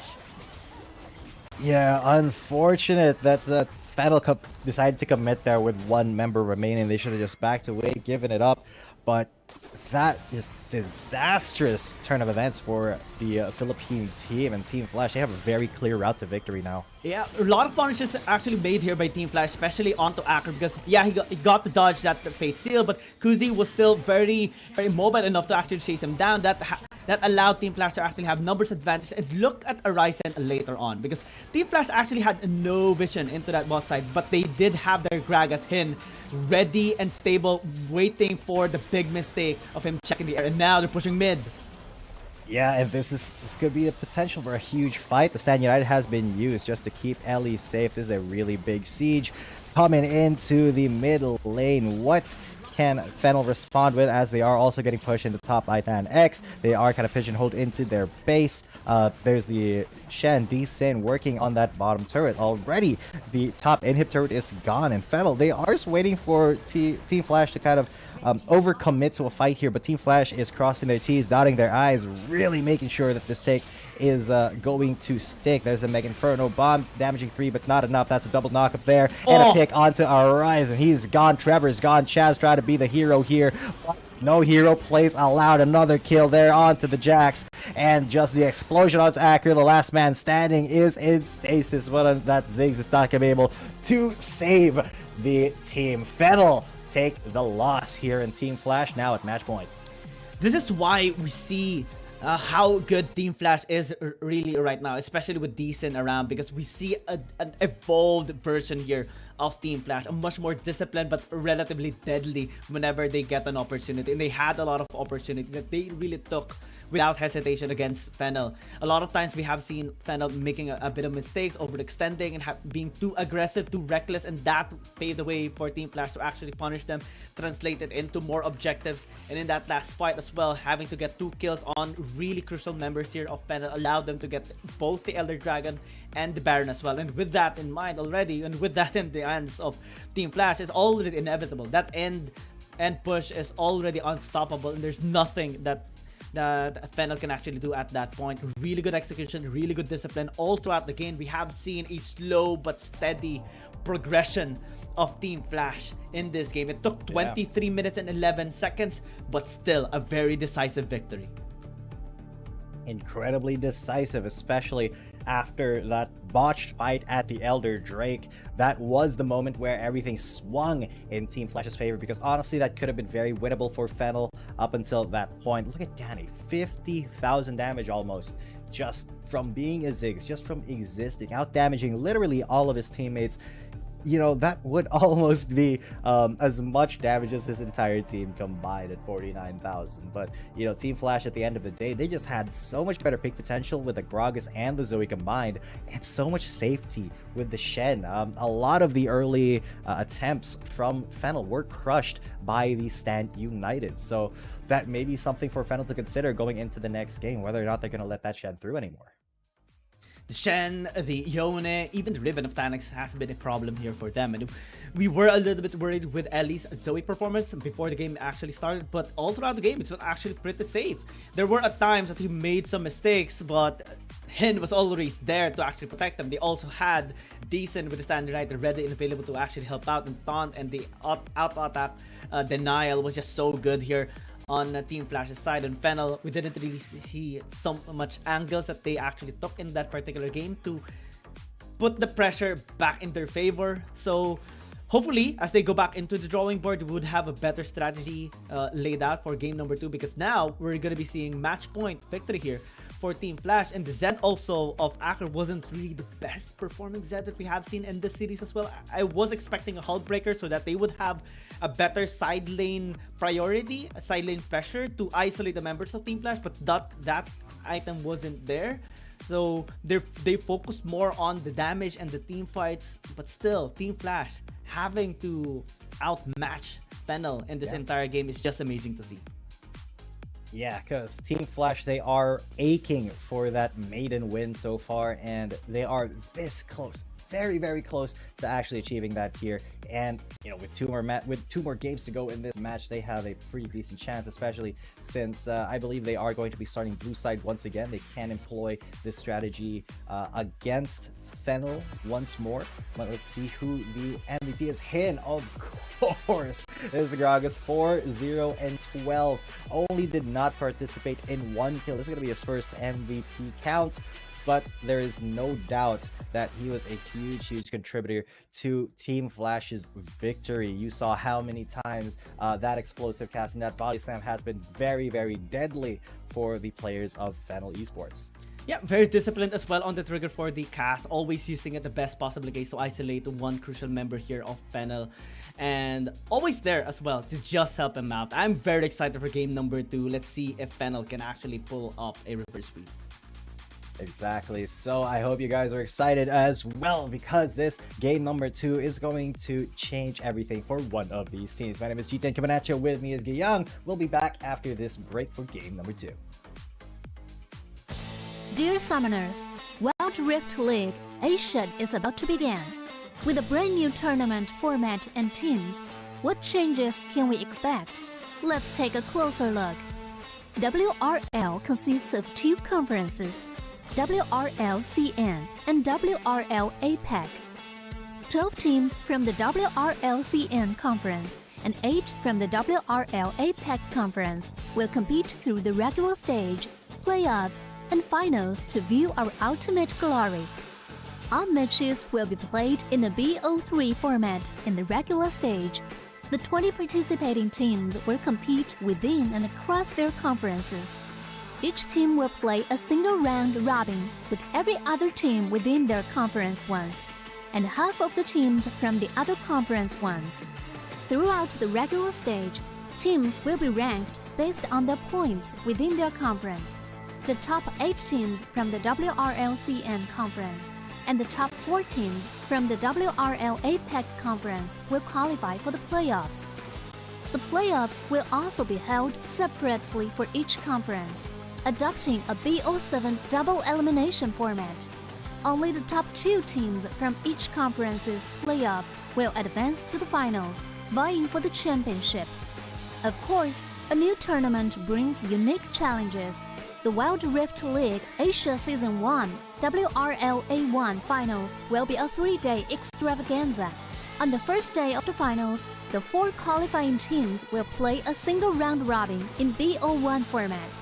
The top-ranked team will advance directly to the grand finals, while the remaining 3 teams will battle it out in a single elimination bracket on the second day to secure a spot in the grand finals on the third day. The 2 teams that make it to the grand finals will face off in the BO7 showdown to claim the championship. Additionally, in both the WRL A1 regular stage and finals, teams will participate in the Fight for Side FFS match before the official games commence. The FFS match will be played in a 1v1 solo mode. Each team will send one player to compete. They will ban 2 champions each from the official weekly rotating champions pool, and then select 1 champion each for 1v1 competition. The winning team of the FFS match will earn the right to choose their side first. Wild Rift League Asia Season 1 regular stage will officially kick off on April 8th, with 20 top-tier teams assembled and ready for action. Who will climb to the summit and seize the crown? Let's wait and see.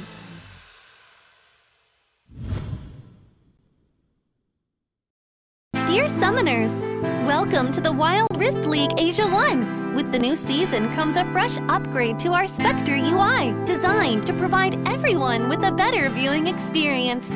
First thing is about the original UI information at the top bar. We make it into a functioning ring design in the upper left corner. The ring not only includes basic information such as team names, match duration, kills, towers, but also displays the gold difference. All right, and we're back, ladies and gentlemen, to game number 2 of our first match of the day. Fennel on the back foot. Now can Team Flash secure their maiden win here in the WRLA. Our production's happy. Me and Giyang kind of not so. We're hoping for this game number 3, but hopefully you guys are tuned in and enjoying, because it's still going to be Fennel on the red side, Team Flash on blue. Yeah, same size for both teams is going to be a little bit nerve-wracking for me, because game number 1 we have seen a better performance coming in from the side of Team Flash, especially with their huge discipline margin and the lack of respect that Fennel actually had in that particular game. So game number 2, while they're still going to be forced to ban away the Camille, the Aatrox, possibly the Senna, but maybe they would have at least a chance to steal out some of the champions here against Team Flash, because a while ago most of their players actually got the champions that they wanted. The Ribbon, the Shen, and even the Yone picked up. So again, Fennel would need to be more open to taking away the champions here of Team Flash. Maybe try to steal at least one of those champions when they do pick up the Nautilus for Horizon, because, you know, it's just so difficult when Team Flash actually gets it. And we have seen that in game number 1.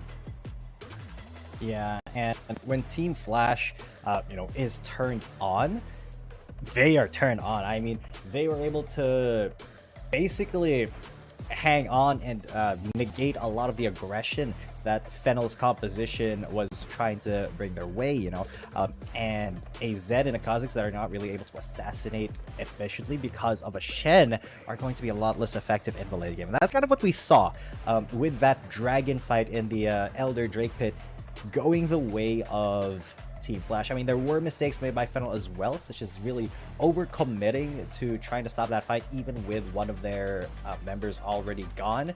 So, a lot of cleanup can be done here for Fennel's game plan. But let's see if they're able to bring it back, because they are going to be going to this pick and ban phase. Of course, Camille and Aatrox going to be the first bans here, most probably. Team Flash still opting to ban out the same 2 champions in their first round. Jason, Fiora, Camille, and Aatrox. Very, very standard. Same as game number 1. We can expect the Varus being banned away by Team Flash as well. That champion is just too strong. But looks like, well, Varus is going to be available. Team Flash should be able to pick it up since they are banning away the Shen for their side. Fennel might also want to ban away at least the Yone here for decent. They have to take it away. Ban it, Fennel. I'm looking at you right now. Ban it. Ban it. I mean, they Senna have is okay, to, right? At this point.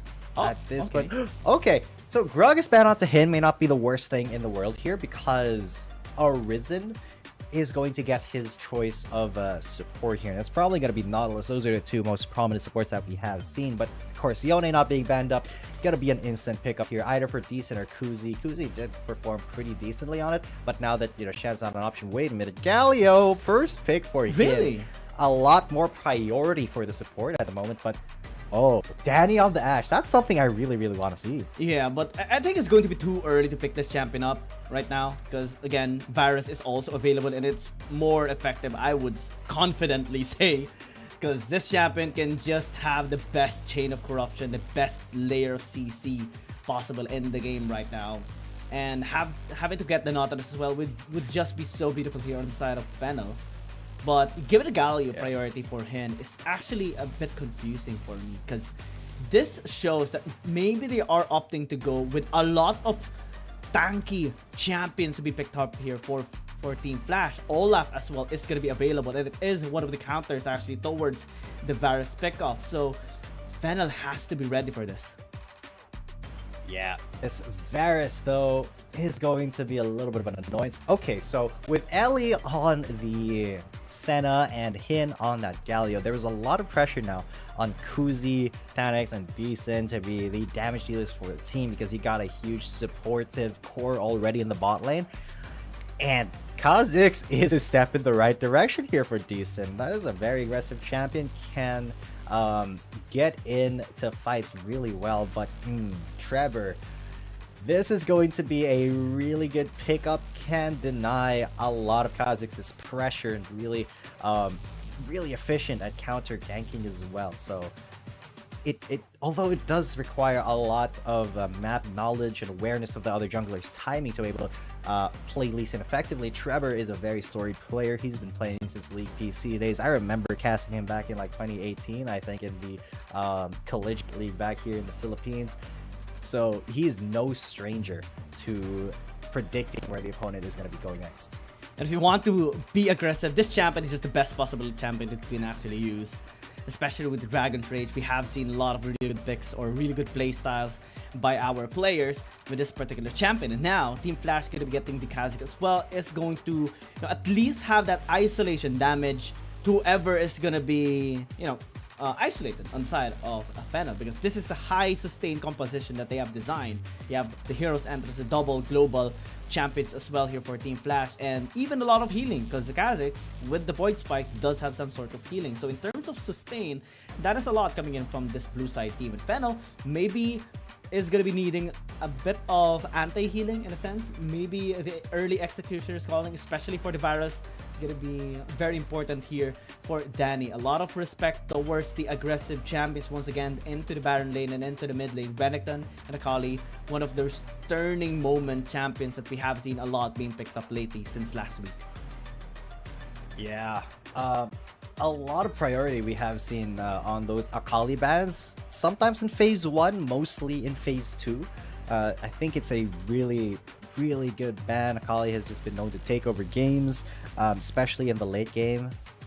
Snatching victory from the jaws of defeat type of beat from that for a lot of the teams in this league. But moving on to the second pick phase, Chaz really comfortable on that Jax. He did have a pretty decent performance. He just was not really able to split as efficiently as he may have wanted to.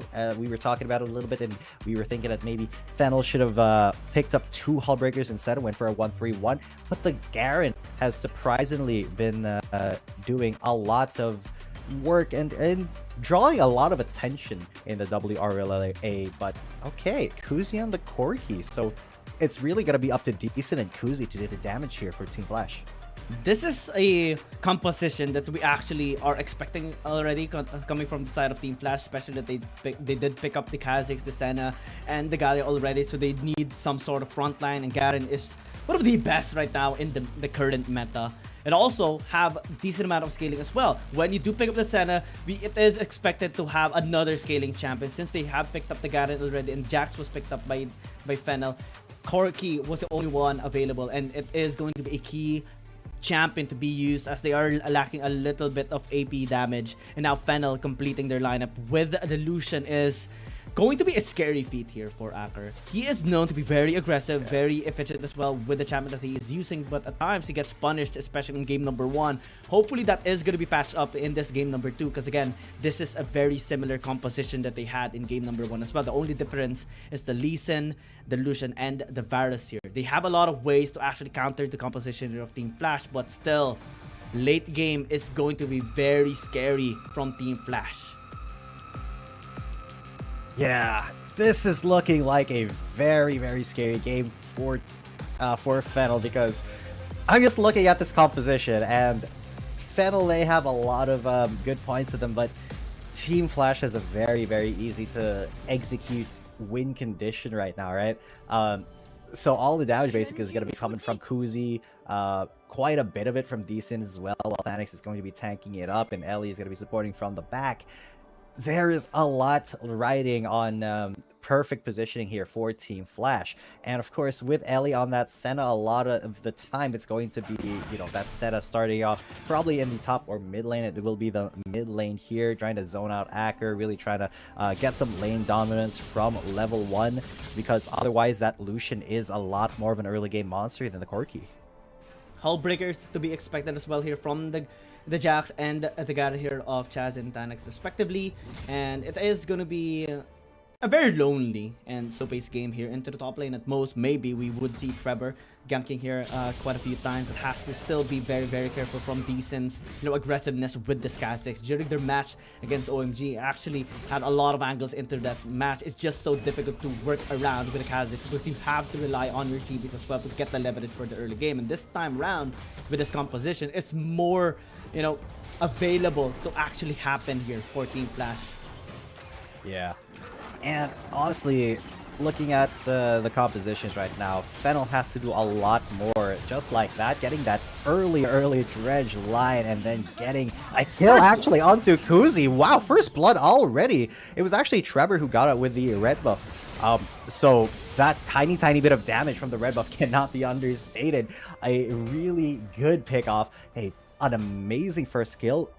Team Flash was really not prepared for that at all. Neither were we. We thought it was just going to be a little bit of a little bit of poking back and forth, but no, they committed to it. They got the kill, and now Trevor and Arisen have the priority in the river. Team Flash actually had to really anticipated that already, because again, Lee Sin, Nautilus, and Lucian, all three champions are really strong into the early game, and now being collected, now being together, ganking to the mid lane onto not really the tankiest champion, Corki, it's already inevitable, and you really have to keep your distance away from the Nautilus, from the Lee Sin, or else you are gonna get punished. And now Fennel actually hovering a little bit here on the bot side camps of Team Flash. Oh no, Kuzi gonna be in trouble. Oh yeah, another pickup, and he gets flashed on, gets Sonic Wave, is able to flash out once again, but a lot of focus being paid here to Kuzi in the mid lane, because they know that he is going to be the one that most of Team Flash's damage is going to be reliant on.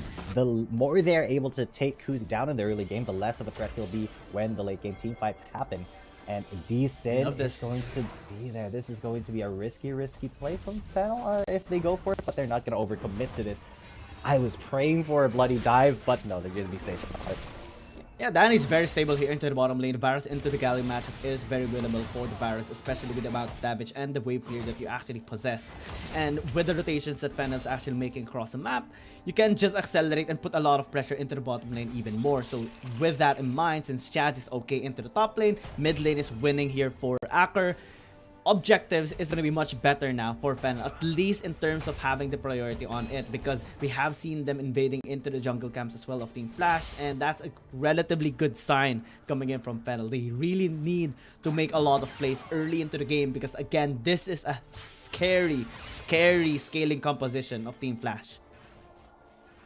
Yeah, while it is scary, because the win condition is so concrete, right? So open to just getting denied. Fennel have a lot of ways to nip it in the bud before it even gets to start rolling. If they're able to do that, if they're able to get Kuzi and Decent pretty high, and if they're not gonna be effective in team fights, then that may be the way for Team Flash to, for Fennel to get into this game, to actually get the lead, because they do have a lot more sources of damage. It's just a Team Flash, they're very protective of their damage dealers, and Trevor right now is the man of the hour so far, with the only kill in the game. Panic's going to be zoning Chaz out, but he has no idea that Trevor's here. Will he lead with a Sonic Wave? Or will he wait for Thanix to overcommit? Yes, he will, and he's going to try to go for it. No, he flashes, and Thanix is going to try to Demacian justice, but Trevor just finishes him off. That is a 2-kill Lee Sin already. Him going to get dove on, but he's going to Hero's Exit instead of Entrance away from that situation. So Fennel being really proactive on both sides of the map at the moment. Chaz, though, in a lot of danger. Decent. He's going to be in isolation. The stun will not land, and this is just the easiest kill for the Kha'Zix. Gets the flash as well. Quite timely as well, because Team Flash now has numbers advantage. He can just pick this RH up without any contest. Fennel's going to be responding accordingly with the first dragon in the bot side river, since they lost Chaz into the top lane. But again, that's something that we have been talking about. They can't be too overzealous. They can't be too confident that they can just win the early game entirely without any efforts coming in from Team Flash. And because of that one kill, that is some gold handed over towards Decent. And this player is just so mechanically gifted. He is going to be looking for a lot of picks later on, especially in neutralizing this Jackson. Look at this position that Team Flash is having into the top lane. They will be trying to get this tower down to have more gold injected towards their members. Yeah, as Team Flash, they do really need to get anything they can here. Fennel have been kind of got it out of here. They will take the exit, the easy way out here. They will trade the tower 1-for-1. But that is all 5 members of Team Flash spending a lot of time in the top lane. And that does mean that Trevor has a pretty much free time in the jungle here of Team Flash. So, you know, here you go. This is a lot of priority being given by Fennel to these other lanes where they know that Team Flash is not actually aggressing on, and just, you know, some cursory defense onto the ones that they are. Rift Herald going to be spawned in the mid lane, though. This should be a little bit of a gold swing here for Fennel. A lot of plays being handed over again towards Team Flash. They did use the RH into the top lane. Now they're able to get more gold into their members, and Fennel gonna be spotted under a ward. They need to be very careful again when Team Flash is grouped up. That is the most scary version or, you know, situation here for Team Flash, and Fennel has to be very, very careful of that. The most thing that they can actually do is to make those isolated plays. When they reset, when Team Flash goes back into the lane, that's where they are most vulnerable, especially after the early kills that they have picked up into the mid lane, some picks that they have gotten into the top lane as well. That is the angle that they should be trying to do as much as possible, because every minute that passes by, that is an opportunity for Team Flash to delay the game, scale into the game, and also just have more firepower into the late stages of that particular game. Absolutely. Firepower is going to be the big discussion in the late game. Whether or not Kuzi's going to be out damaging Acker and, well, and the Varus, because we know that Varus as a poke champion is just a little bit difficult to deal with in that late game, especially with the safety he has from those chains of corruption. The Lucian as well in the hands of Acker. That, you know, that culling is something that you really need to get out of the way of, or just kind of tank with your face. Tan-X can definitely do that, but, you know, they're gonna have a hard time trying to actually catch anything or be proactive in trying to pick off Fennel, especially with a Galio instead of a Gragas here. So it will be up to Fennel to make these engages happen. But if Team Flash can survive and pull back with all of their defensive options, they can still take that fight back. Will Hullbreaker be picked? Was Hullbreaker picked up already by the Jazz? I don't think so. Divine Sunderer, only the item by Chaz right now in this game against, you know, the Tan-X Garen with the Hullbreaker. So side lane pressure is going to be a little bit more on the side of Team Flash right now, because the goal here of the Garen is just to suppress the lane and slowly build a wave towards the tower of Fennel, and that's going to cause a bit of a complication here for Fennel, and they need to work around maybe going on a different angle, because again, Garen, when he's isolated, will be able to fully utilize the Hullbreaker as well, so it's hard to gank him this time around. It's going to be a much more challenging position here for Chaz as well. He has to pick up his own Hullbreaker, and Fennel has to work around on the other side of the map. Maybe try to shut down Kuzi again. Maybe to try and get a good pick onto Decent as well before the objective starts, because again, RH is going to be spawning up in the next 10 seconds. They have a good position as well. Kuzi going to be isolated as well, so maybe they can gank there.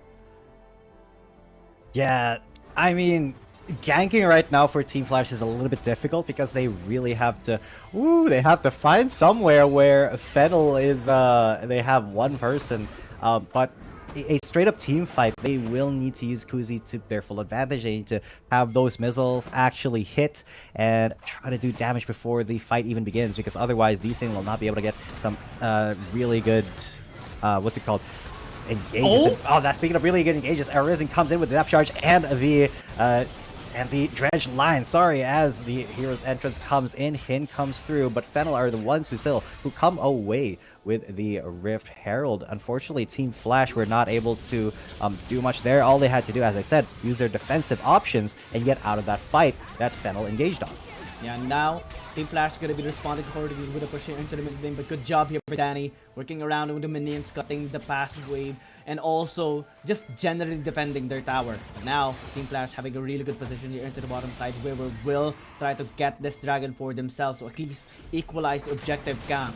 But Rift Herald being sent, Hin engaging. Oh, that's another big pick. This is actually how Team Flash can get a positive fight, but Trevor and Chaz are on the back side. Will Team Flash commit to this? Because that could be a little bit of a difficult proposition, even though they've already gotten a pick onto a key member of Fennel Esports. With the Nautilus being gone, a lot of the engaged potential from Fennel is gone. However, there is still a Lee Sin, so they're just trying to play chicken here with the dragon, but no, Team Flash will just fully commit to it, take it down, and not really chase Fennel into their jungle too hard. They're just trying to get some objectives. Sonic gets caught by the Chase of Corruption, but that's not really going to do all too much. Team Flash equalizing the game here and actually getting a tiny lead for themselves. That is a bit of a lead that they have gotten. Tower into the mid lane, tower into the top lane as well after Team Flash has gotten the dragon. It's going to be okay for Fennel, but again, you wouldn't really want to give any sort of scaling objective here towards Team Flash, because it's just going to help them even more towards their scaling, and this gold hasn't really been going towards the side of Fennel at all into this particular game. At most, they have gotten a bit of a 1,500 gold lead against Team Flash. It's slowly gotten dissipated as well by Team Flash because of their safe positioning across the map. So now at 12 minutes, things are starting to get really scary. Even if you have the burst damage here for Fennel, you won't really be able to burst the members here of Team Flash that easily, because LD is going to be very safe onto the backside, same as Kuzi. They have to pass through the tanky members, Hin and Tan-X, which is almost impossible. They have tried out a lot of times already, but still yet to be successful with it. Yeah, now this becomes very touch and go for both Team Flash and Fennel, because at this point, a single mistake can mean a lost team fight, can mean a lost Baron, can mean a lost game, and this is a team fight that will be engaged by by Fennel, and they have gotten a pick right onto the Galio. However, he does go into stasis, and Fennel have to peel off. Otherwise, they have overcommitted. Tan-X going to be coming in from the side. He's going to kick into tower range, while the rest of Fennel tries to flash back into tower, and they have gotten a pick finally confirmed onto Hin, and Hin has just been deleted from the map. Team Flash, though, still a little bit aggressive, still trying to go for something here, maybe under tower. That's going to be very difficult for them, but still, Trevor a little bit too low to actually defend his jungle. So who's the real winner here? Because it seems like Team Flash has the pressure. Yeah, they do have that, but they got punished a little bit a while ago after the kick by Trevor. Ooh, that's a really good stasis, but it's a really good kill and a chain of corruption. Tan-X flashed out to get saved. Kuzi did get a lot of damage. The culling gonna be coming through, but not hitting Chaz. Can he be the hero that Fennel needs? No, he can't. He doesn't secure the kill onto Kuzi, but at least he saves Danny. Now Acker, Trevor, Danny, Chaz on the way to the Baron. Will they actually commit? They know that there is vision on the side of Team Flash. I don't think they're gonna commit. They're just gonna threaten it. And yeah, there's a downing shout out to scout it out. Does a little bit of damage to both Acker and Danny, but so far Fennel, even though they are getting hard engaged on by Team Flash at times, they are not afraid to make macro plays. That was actually a scary situation a while ago by Fennel, because they were too deep into the mid lane.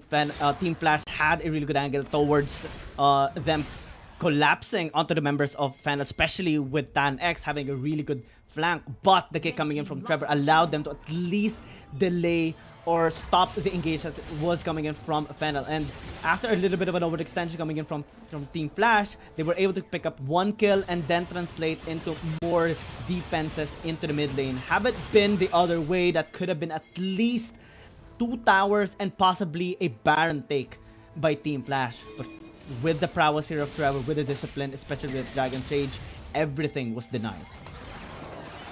Yeah, and well, Team Flash, they are still really powerful, still very ready to go for something here, because Decent is a level up. And if they clump up, it's very difficult for Fennel to actually contest because they need to get a pick off, and that pick off may be coming here with the Sonic Wave onto Kuzi. He's landed it, but will he take the follow-up? No, he won't. Dawning Shadow comes in, gets the shield, but this is going to be a two-sided team fight. A Riz going to get taken very low, but that's completely fine. The longer this team fight goes on, the more it comes into Team Flash's favor because Ellie can heal them up. But a lot of caution, a lot of respect being shown to Fennel's just team fight potential here. So Team Flash not committing to that fight and just backing away. And again, the sustain coming in from Team Flash is so effective that they were able to negate some of the damage that was being thrown out here by Fennel. They have taken the scutter grab as well into the bottom side river that gives them so much vision and control on the objective as well. And Fennel, they have to go fast. They have to take this objective when it spawns up, or else Team Flash is going to be threatening to take it for themselves and have the last dragon in their hands. And again, you won't really want to give that towards the scaling of composition because Team Flash can just go. Ooh! Speaking of going, Thanex has to go away. He has to flash out of there, but Hin with the hero's entrance comes through, and this seems to be a lot of miscommunication on the side of Team Flash. People going in, people going out, people going in, people going out, the culling going in, and Kuzi having to go out away from that culling. But the health totals are better on the side of Fennel Esports. Can they find a catch onto the Galio? No, they can't. He's a little bit too tanky, and the Dragon is taking a lot of damage, already down to 3,000 health. Who's going to secure this? Will Trevor risk the flash? He's got the Sonic Wave. Will he take the follow-up? Decent is there as well, and it's not gonna get stolen. It's gonna be the Dragon of Team Flash, and it's gonna be the 2 kills of Team Flash. They are absolutely wrecking Accurate on the run now. Trevor as well. Will he be able to get out? No, he won't. Decent smites him down, and this is what the Kazakhs wanted. He wants this reset. Sanex as well, chasing down the Lee Sin. That's 3 kills and a Dragon. Everything looking really good for Team Flash. That X try to duel Trevor. I think he should win this too, especially with the Ignite taken down if he has a Damashian Justice, but it doesn't look like he's got ultimate. Trevor missing the Sonic Wave will mean that he has to get away from this duel.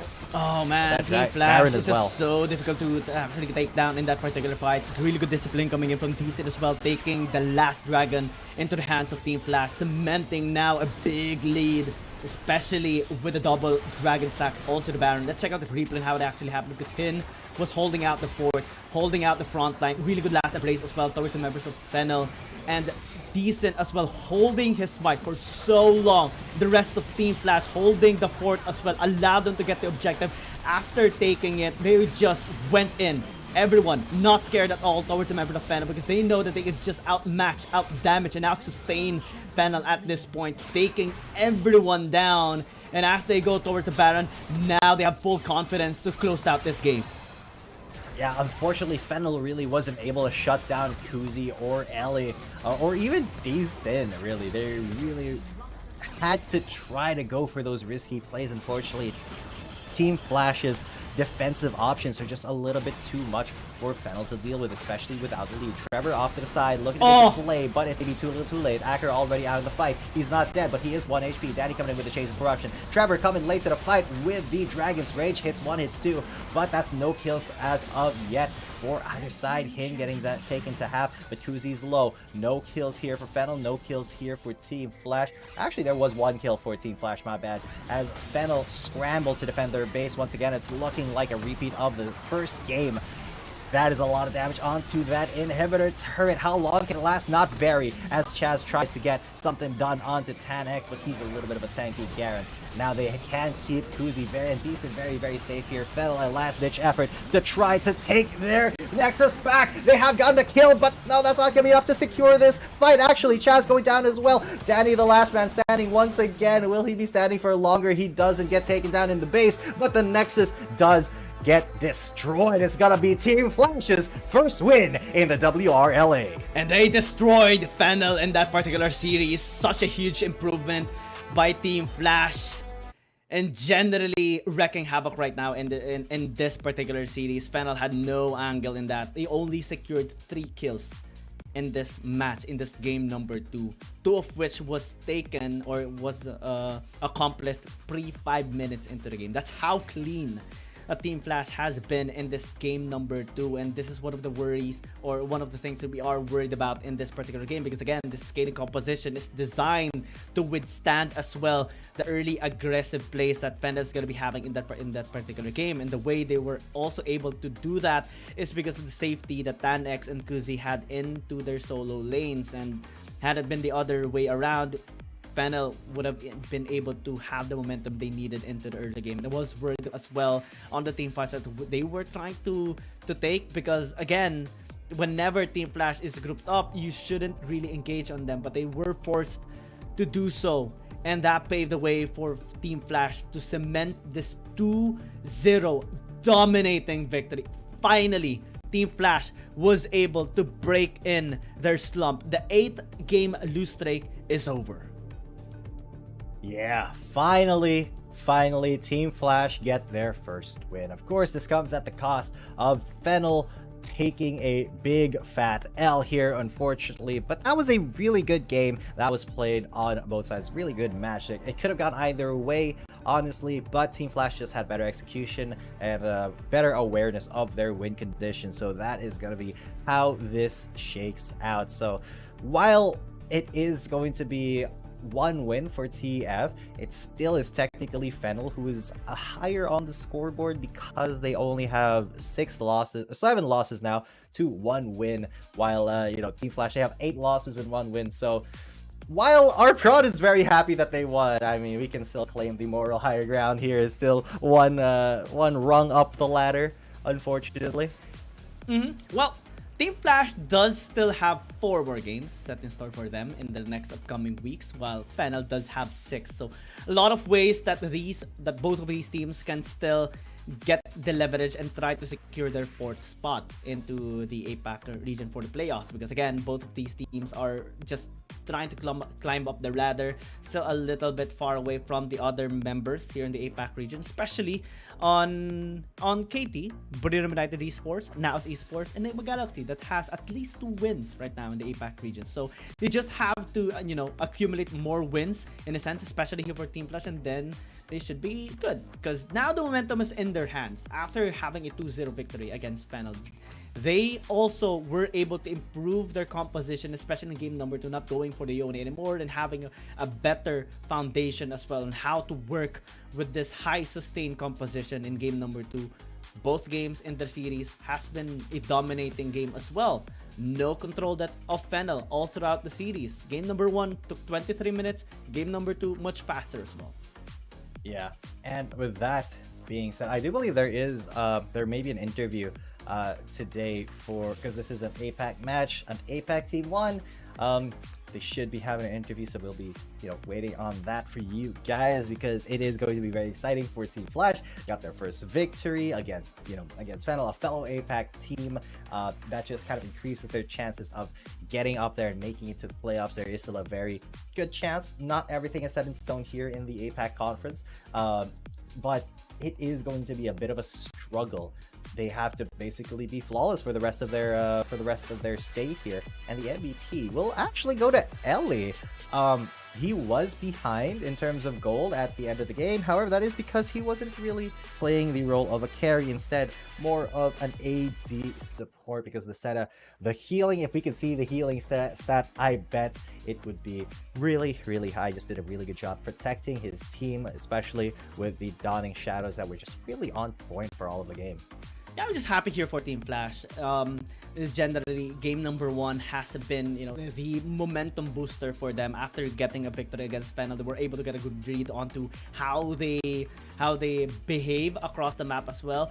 The aggressive playstyle of the aggressive movements coming from Chaz and Trevor was expected already by Team Flash, and they designed a strategy specifically to counter that. Drafted a really good composition that can withstand those aggressive early game engages that came in their way, especially in game number 2, because Kuzi died early into the fight.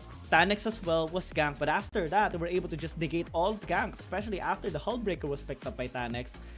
Fennel was forced to try to get some picks against the other members, but everything was denied, especially with the prowess of Ellie with the healing, always going for the right timing with the Dawning Shadow. Also, the Galio serves so much purpose in defending the other members here of Team Flash. I'm just proud of here for Team Flash. Yeah. For Fennel, it will take a lot for them this time around after getting, taken down by Team Flash, and as their first win, will be needing to go back into the drawing board once more. Yeah, so that is a little bit of a sad day then for Fennel Esports, but Team Flash, with them winning, that does mean that they still have a chance to get back to the game, get back on top, get back into the playoffs contention. Excuse me.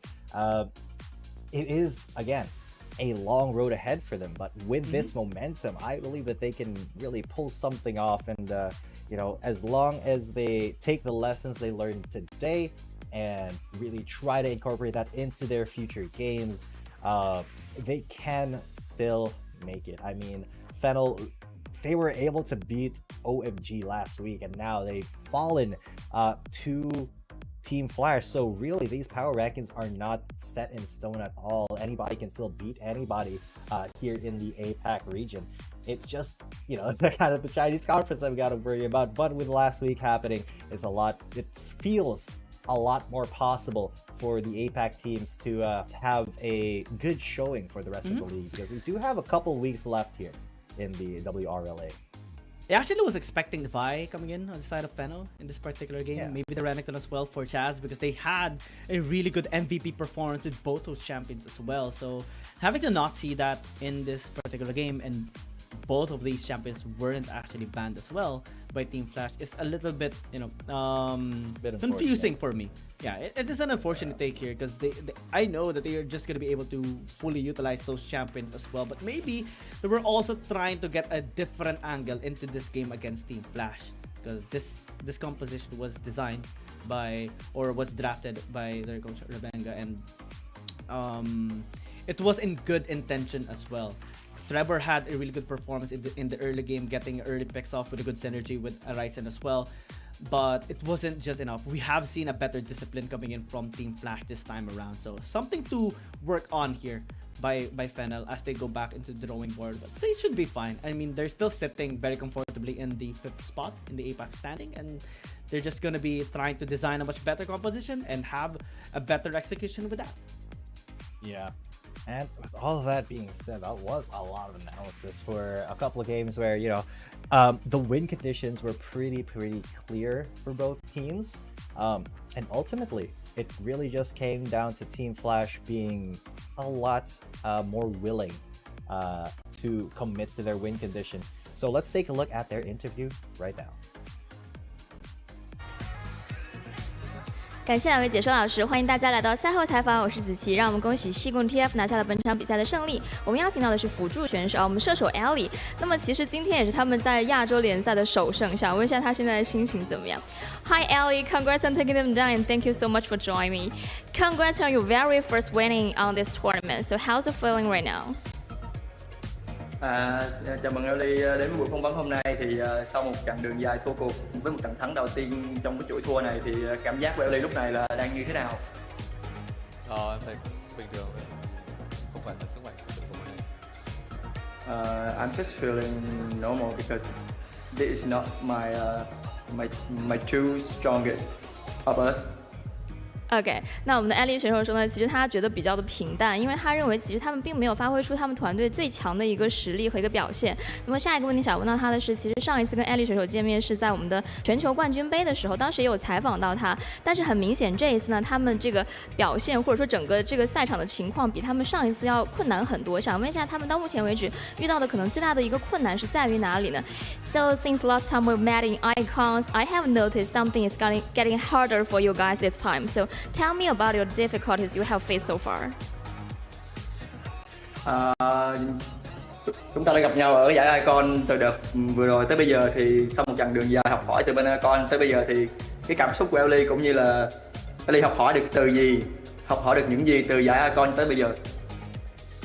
Lúc này em cũng có rất nhiều kinh nghiệm cũng như kiểu chiến thuật về game ấy, nhưng mà thực sự thì cái đội hình mới của Team Flash thì nó cũng chưa phát huy được hết tối đa những cái gì mà kinh nghiệm trước giờ học được.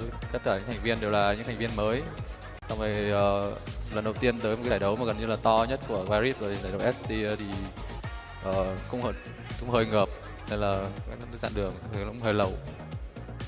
So after the road in Icon till now, I learned a lot of experience and a lot of tactical from China team and China player. But this new lineup, new roster, so we don't have time and we don't have tactical to practice more. So this lineup right now, this roster, we have to scream with more China team, and I think we need time. OK， 那我们的安利选手说呢，因为其实不像是在全球冠军杯的时候，他们其实有更多的时间去准备。然后当时其实，在冠军杯，他觉得他有像我们 CN 赛区的队伍呢，有学到很多技术方面的一些就是可能他们需要的一些东西。但是这一次来到这个亚洲联赛的时候，其实他们是有一个人员上的变动的。然后这个变动的时间是对于他们来讲非常短的，他们甚至没有任何的时间去做这个准备，所以他们的磨合还需要很多的时间。那么下一个问题想要问到的是，他刚刚其实也有提到这个人员变动的问题嘛，然后想要问到就是他觉得说，可能这样的一个人员变动对于他自己来讲的话，最大的影响是什么？然后他们现在具体磨合的怎么样了 ？So you have just mentioned about your roster change. Actually, you got a roster change before coming into this tournament. So any like the most important things for you, like impact on you, for you personally, and how was your chemistry right now? Sau khi mà đến mấy cái lớp như này ấy, thì Ellie có thấy là Ellie cảm thấy những hy vọng điều gì ở cái lớp như này, và mình cần phải học hỏi từ những gì từ chính bản thân mình á, làm sao cho cái lớp này tốt hơn. Thì chắc là em hy vọng là mọi người trong team đều có kiên nhẫn với nhau, xong rồi có đường sắp tới thì nhiều thứ cần để học hỏi ấy. Là tất cả mọi người luôn, chứ thì đây là một cái giải đấu lớn rồi, rất nhiều điều để học hỏi. Hy vọng là anh em kiên trì, xong rồi kiên nhẫn, cũng là đặt đến giải đấu mục tiêu là học hỏi là chính đấy, giúp cho mọi người trong team đều có cái cảm quan với cái giác quan game gần như là tối đa của những cái team lớn. So we came here with the new lineup, so I just need the other players in the team have keep patient and learn from this tournament right now, because this is the big tournament, so everyone have to trust each other and breaststick more, and importantly we have to trust each other and keep patient and learn from this tournament. OK， 那我们的艾丽选手说呢，其实因为这个比赛对他们来讲还是比较大型的一个赛事，他们觉得可能他们还需要更多的时间，彼此之间去更加信任一点，然后多去磨合一些，多去向对方进行一些学习和取经。他们觉得可能他们就能在之后表现得更好。那么最后一个问题想要问到的是，其实对于 TF 来讲呢，剩下的几场比赛已经不多了，但是他们还是有很多粉丝在一直在 APEC 赛区支持他们。想问一下有没有什么话想要对这些粉丝说呢 ？So you only got like 4 or 5 matchup left for the regular season. So any words to your fans? Give them some support or power, maybe. Vậy mình còn 4 trận sắp tới thì Ellie có điều gì muốn nói với lại fan với khán giả được không? 8 trận trước là bọn em đánh lọc fan này, đã đến lúc bọn em đánh thật rồi. So after we lose the 7 matches or 8 matches before, we just testing the fan. So from now we will play with all my best. OK， 那我们的艾丽选手说，虽然在之前我们输掉了8场比赛，但是我们相信前面只是我们用来做测试的阶段。那么从现在开始呢，我们将会拼尽全力打好之后的每一场比赛。OK，thank you for taking your time and thank you for the translating. That's all for the interval. Thank you so much. Bye. Thank you. 那我们的这个赛后采访就到这里就告一段。I love that. I love what they said. Especially, Ellie was stating that they recognize, they point out that it does take some time to improve, and they're just trying to experiment a couple of composition, a couple of strategies that actually is working for them, and then they saw it right now, and just generally telling everyone that is supporting them to really rely on them, to still believe in them, because from now on they are also just gonna be giving their very best to try and get more wins. Exactly, and I like their answer about the roster. I mean, if this is what works for them, and definitely they should stick with it. They have been having a lot better performances, so maybe that X really does belong in that top lane. Sin belongs to that jungle. So that's going to be it for this match, ladies and gentlemen. Hopefully you're excited for the next one. It's going to be another banger of a match here. It's going to be Nova Esports versus Thunder Talk. We'll be right back for that. My name is Ethan coming at you. With me is Giyang, and stay tuned for match number 2 of the day.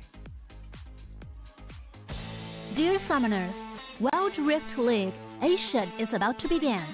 With a brand new tournament format and teams, what changes can we expect? Let's take a closer look. WRL consists of 2 conferences, WRL CN and WRL APAC. 12 teams from the WRL CN conference and 8 from the WRL APAC conference will compete through the regular stage, playoffs, and finals to view our ultimate glory. All matches will be played in the BO3 format in the regular stage. The 20 participating teams will compete within and across their conferences. Each team will play a single round robin with every other team within their conference once, and half of the teams from the other conference once. Throughout the regular stage, teams will be ranked based on their points within their conference. The top 8 teams from the WRLCN conference and the top 4 teams from the WRL APAC conference will qualify for the playoffs. The playoffs will also be held separately for each conference, adopting a BO7 double elimination format. Only the top 2 teams from each conference's playoffs will advance to the finals, vying for the championship. Of course, a new tournament brings unique challenges. The Wild Rift League Asia Season 1 WRL A1 Finals will be a 3-day extravaganza. On the first day of the finals, the 4 qualifying teams will play a single round robin in BO1 format. The top-ranked team will advance directly to the grand finals, while the remaining 3 teams will battle it out in a single elimination bracket on the second day to secure a spot in the grand finals on the third day. The 2 teams that make it to the grand finals will face off in the BO7 showdown to claim the championship. Additionally, in both the WRL A1 regular stage and finals, teams will participate in the Fight for Side FFS match before the official games commence. The FFS match will be played in a 1v1 solo mode. Each team will send 1 player to compete. They will ban 2 champions each from the official weekly rotating champions pool, and then select 1 champion each for 1v1 competition. The winning team of the FFS match will earn the right to choose their side first. Wild Rift League Asia Season 1 regular stage will officially kick off on April 8th, with 20 top-tier teams assembled and ready for action. Who will climb to the summit and seize the crown? Let's wait and see.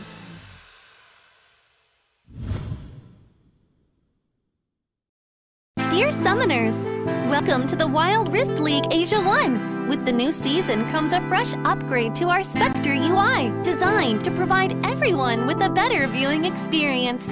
First thing is about the original UI information at the top bar. We make it into a functioning ring design in the upper left corner. The ring not only includes basic information such as team names, match duration, kills, towers, but also displays the gold difference through the red and blue rings. What is a great game without the competition for map resources? When a team takes down the elemental dragons and gets the buffs, the stunning special effects not only make the acquisition of resources more ceremonious, but the elemental dragon's specific color-coded buff energy blocks will also be intuitively embedded in the corresponding red and blue sides. Whether a team speeds up the match tempo by getting Rift Herald, expanding their lead by killing Baron Nashor, or stealing the Elder Drake for the final victory, the countdown timer special effects and the resource-specific color coding will help summoners watching the game to quickly understand what is going on in the game and capture the critical information. Additionally, we will display the whole in-game map on the top right corner. When the elemental dragons, Rift Herald, or Baron Nashor is about to spawn, The corresponding resources exclusive countdown will appear in the top left corner of the map in real time, providing clearer information on team tactics and map resources. The new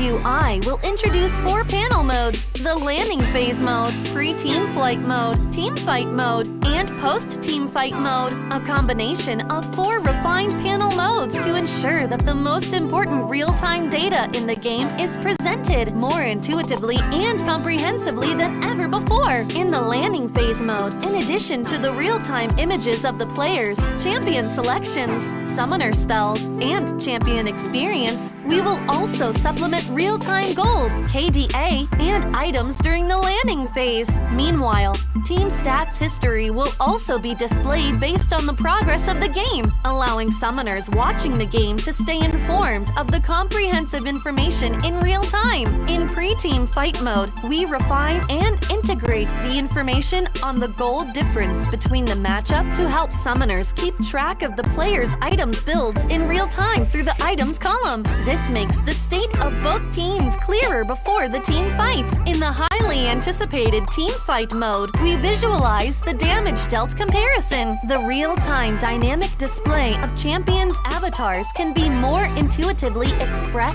the damage dealt of each player during the team fight.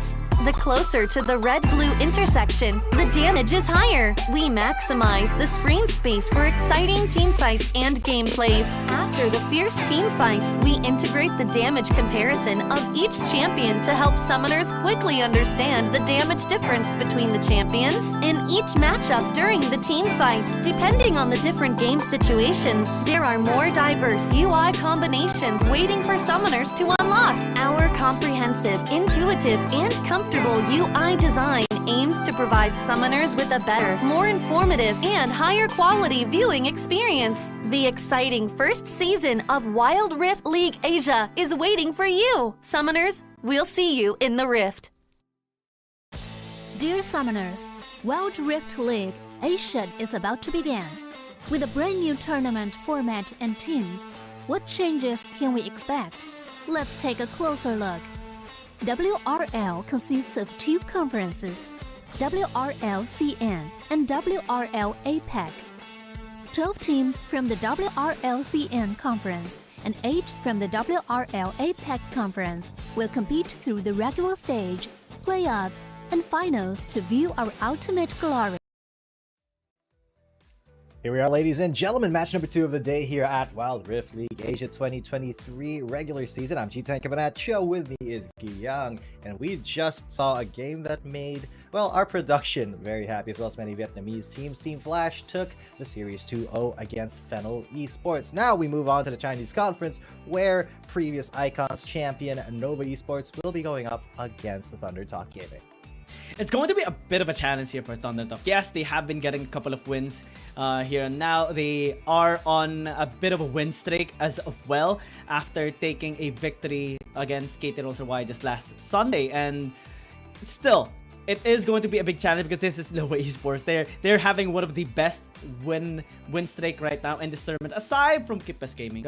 They are on their 7-game win streak already after even defeating Nigma Galaxy on a 2-0 victory last Sunday and even pulling up a Blitzcrank composition by Yami. So it's going to be a challenge. Let's see if Thunder Talk can actually have a better standing against them, as this team has been defying some of the teams as well. But Nova Esports, again, this is the lineup. These are the people that you will be needing to pay a lot of respect, especially with Long. This guy is a 7-0 right now on the Yone. Yeah, Long is very, very formidable. I think Thunder Talk really have to respect that champion. And man, honestly, Thunder Talk have not looked the greatest so far in our league. Well, Nova, they have had their ups and their downs, but they have performed actually really, really decently, especially against some of the biggest teams. I mean, they are the only team so far to have defeated KBG, Kipes Gaming, in day number 1 of the league. So they have that very big honor. And looking at the stats, you can see why. I mean, 13 out of 16 wins on blue side, 6 out of 9 on red side. They have only actually lost 2 matches themselves. So Nova making a really good case for, you know, being up there at the top along with, you know, KBG and J-Team. So if they can keep the streak going, especially against Thunder Talk, well, who knows where they will end up eventually at the end of the season. Basically, every stat that is shown here right now on the screen is more towards Nova Esports side. Dragon, Herald, Tower, wins on both sides as well. The win rate is just so massive here on the side of Nova Esports. And on a win streak right now as well. Looking to be maintaining their unstoppable force here in this tournament as well. Sitting at the 3rd spot so far in the CN Conference. Thunder Talk sitting at the 8th spot. So they are right now qualified a bit on the top 8, but they need to maintain their standing. One of which that they can do that is pull up a really good win against Nova Esports, in which it's very difficult to do. No other Chinese team has been able to do it aside from a couple of teams like ADG and Weibo Gaming. So it's going to be a big challenge, especially right now as we see our matchup, because these players are what makes the team more sharp. Yeah. And I mean, looking at Thunder Talk, they are coming off of a win streak right now. They have gone up and beaten some really skilled teams here. They have gotten a win off of Cerberus Esports, FPX, and KT Rollster Y. So, you know, the momentum is definitely on their side. But Nova Esports, man, I mean, they've got hella momentum as well. Although their last few matches have not been as challenging as perhaps they should have been, because their last 3 were against Rare Atom, Invate, and Enigma Galaxy.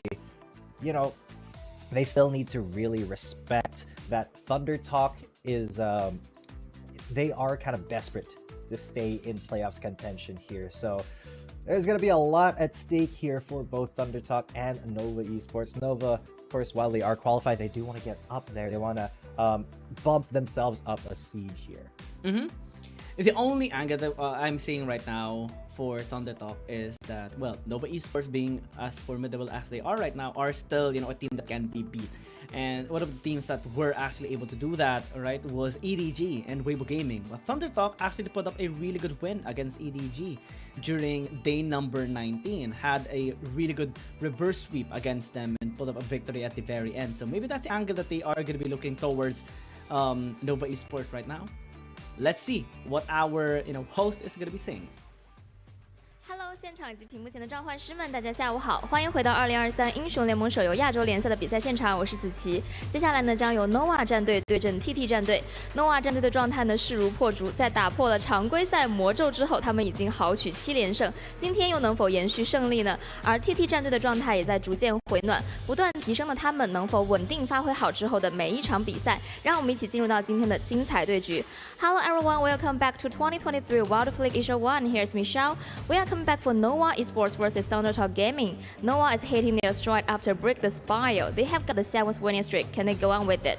And Thunder Talk Gaming is getting better. Can they keep in stability? Let's check it out in the Rift. 那么接下来呢，就让我们有请两支战队登场。Now let's give up to Nova Esports and Thunder Talk Gaming.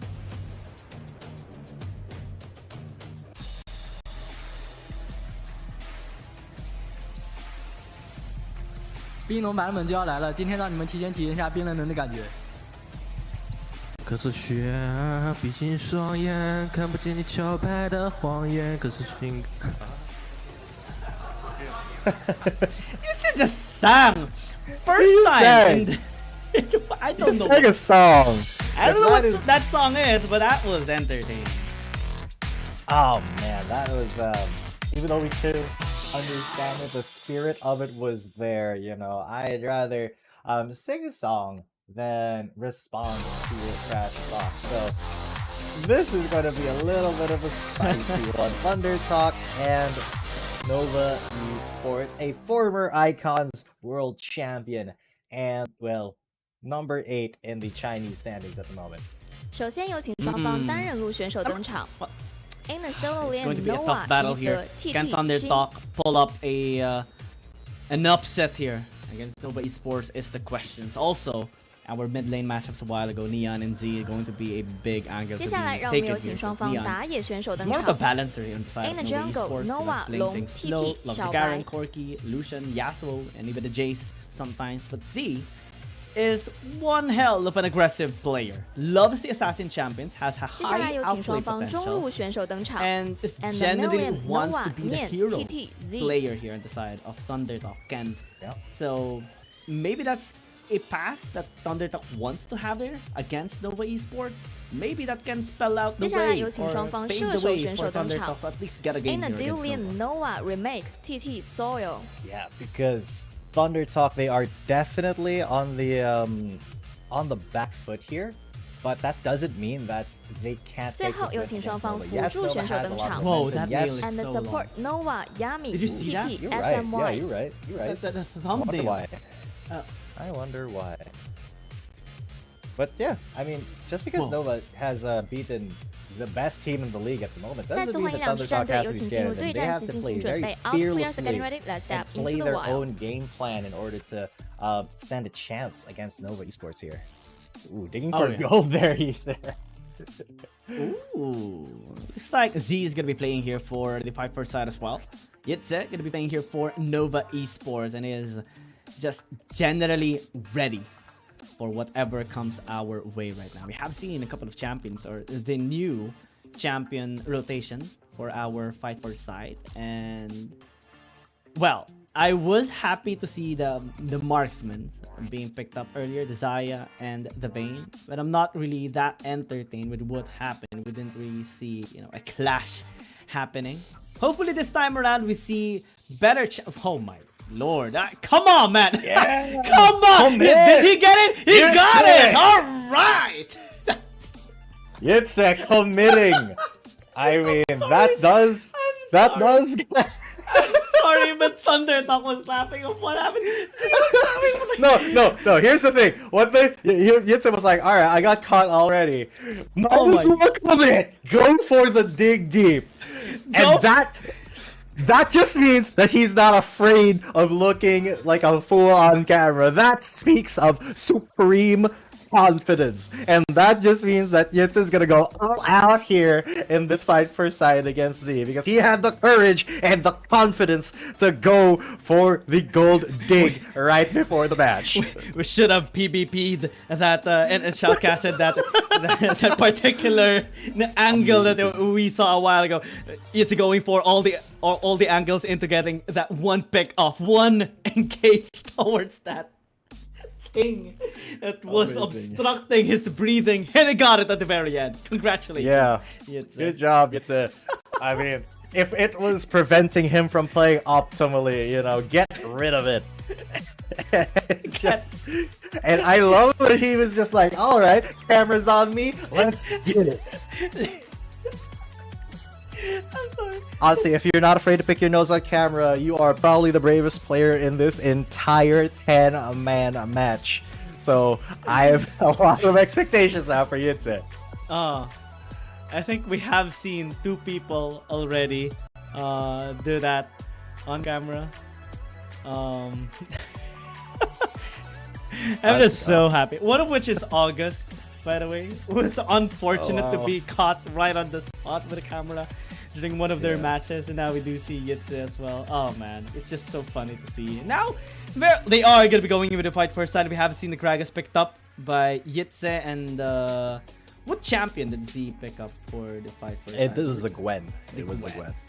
Yeah, so Gwen versus Gragas match here coming up, ladies and gents. And of course, if you don't know why we're having this 1v1 fight on Howling Abyss, it is first to 2 kills or first tower. We did see a first tower kill in the last fight per side, but as the name suggests, this game is to ensure that the winner's team will be able to get first pick or side pick priority of the actual match. Why are words so hard today? But yes, Yitze on the Gragas versus the Gwen of Z. Let's see who's going to come out on top.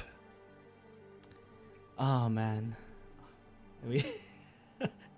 Sorry. If I'm laughing, you know why. Yeah. It takes a while for it to fade off for me.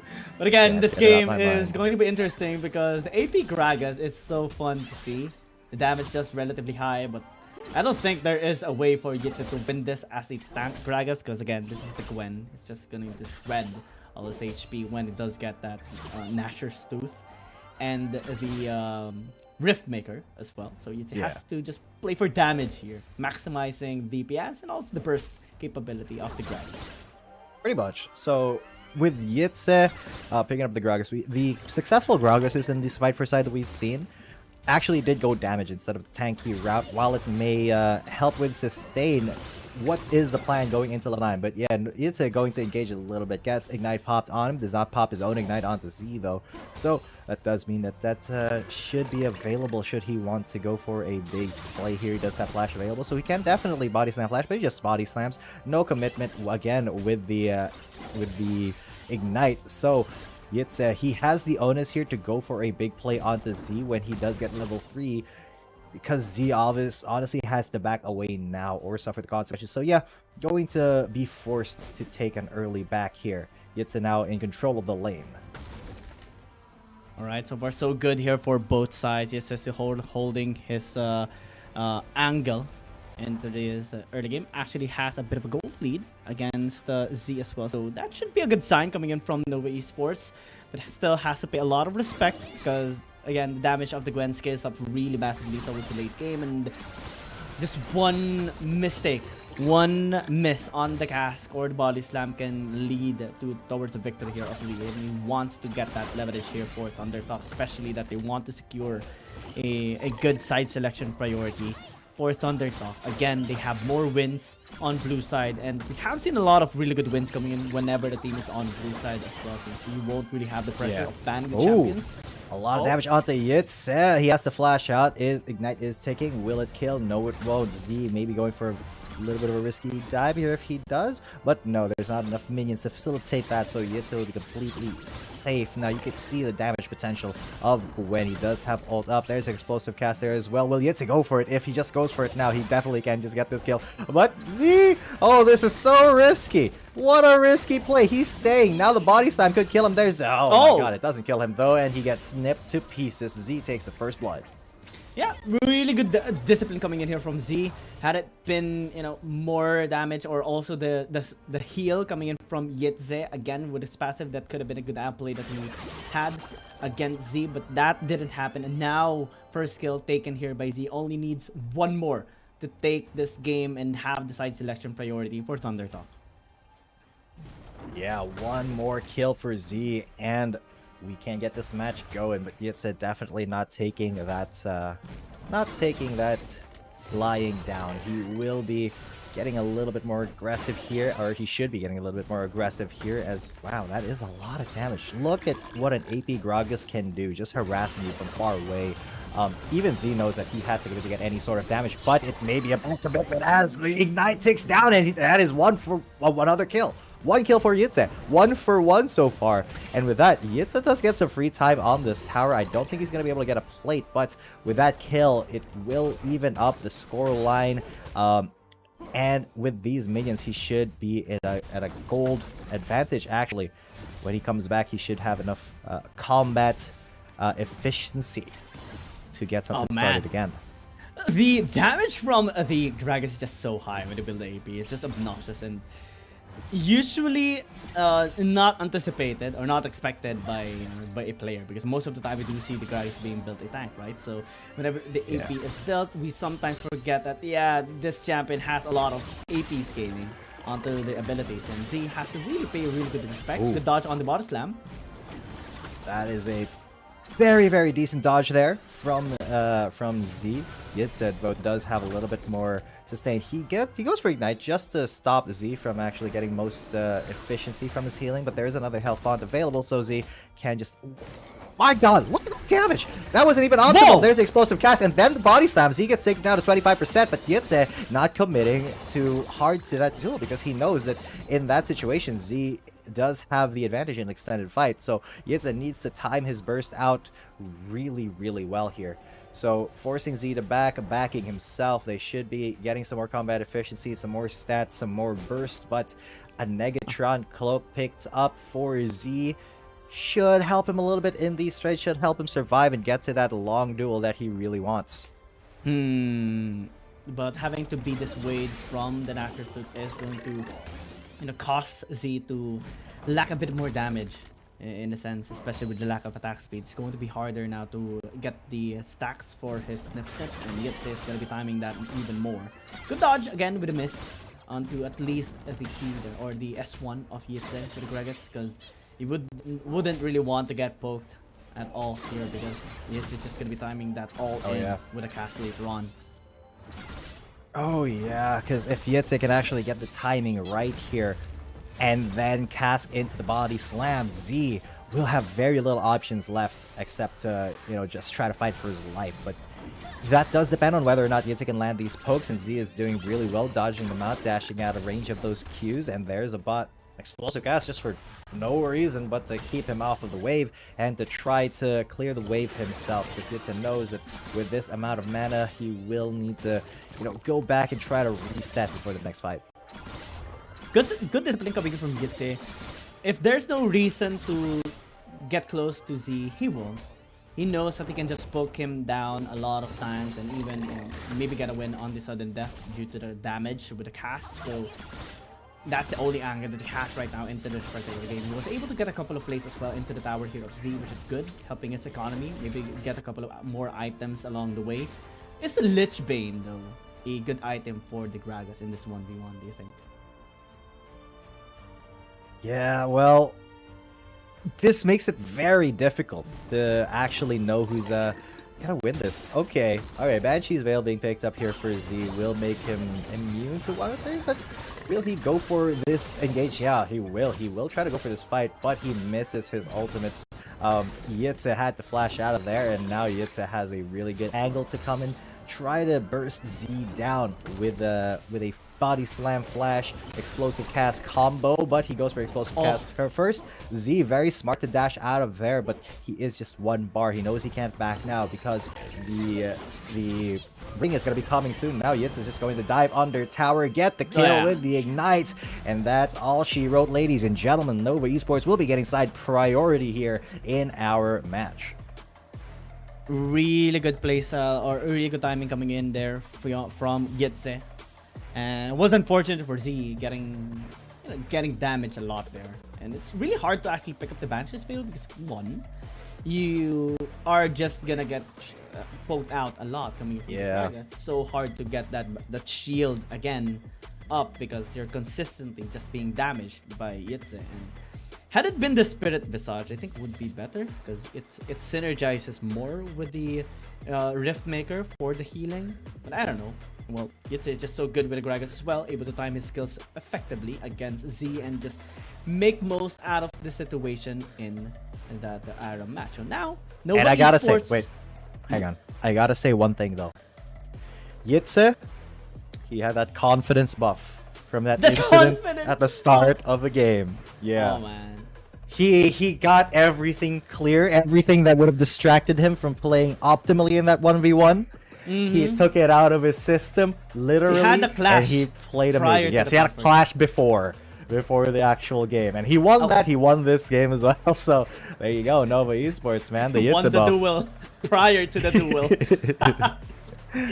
Yes, sir. Oh man, I mean, cover the camera, right?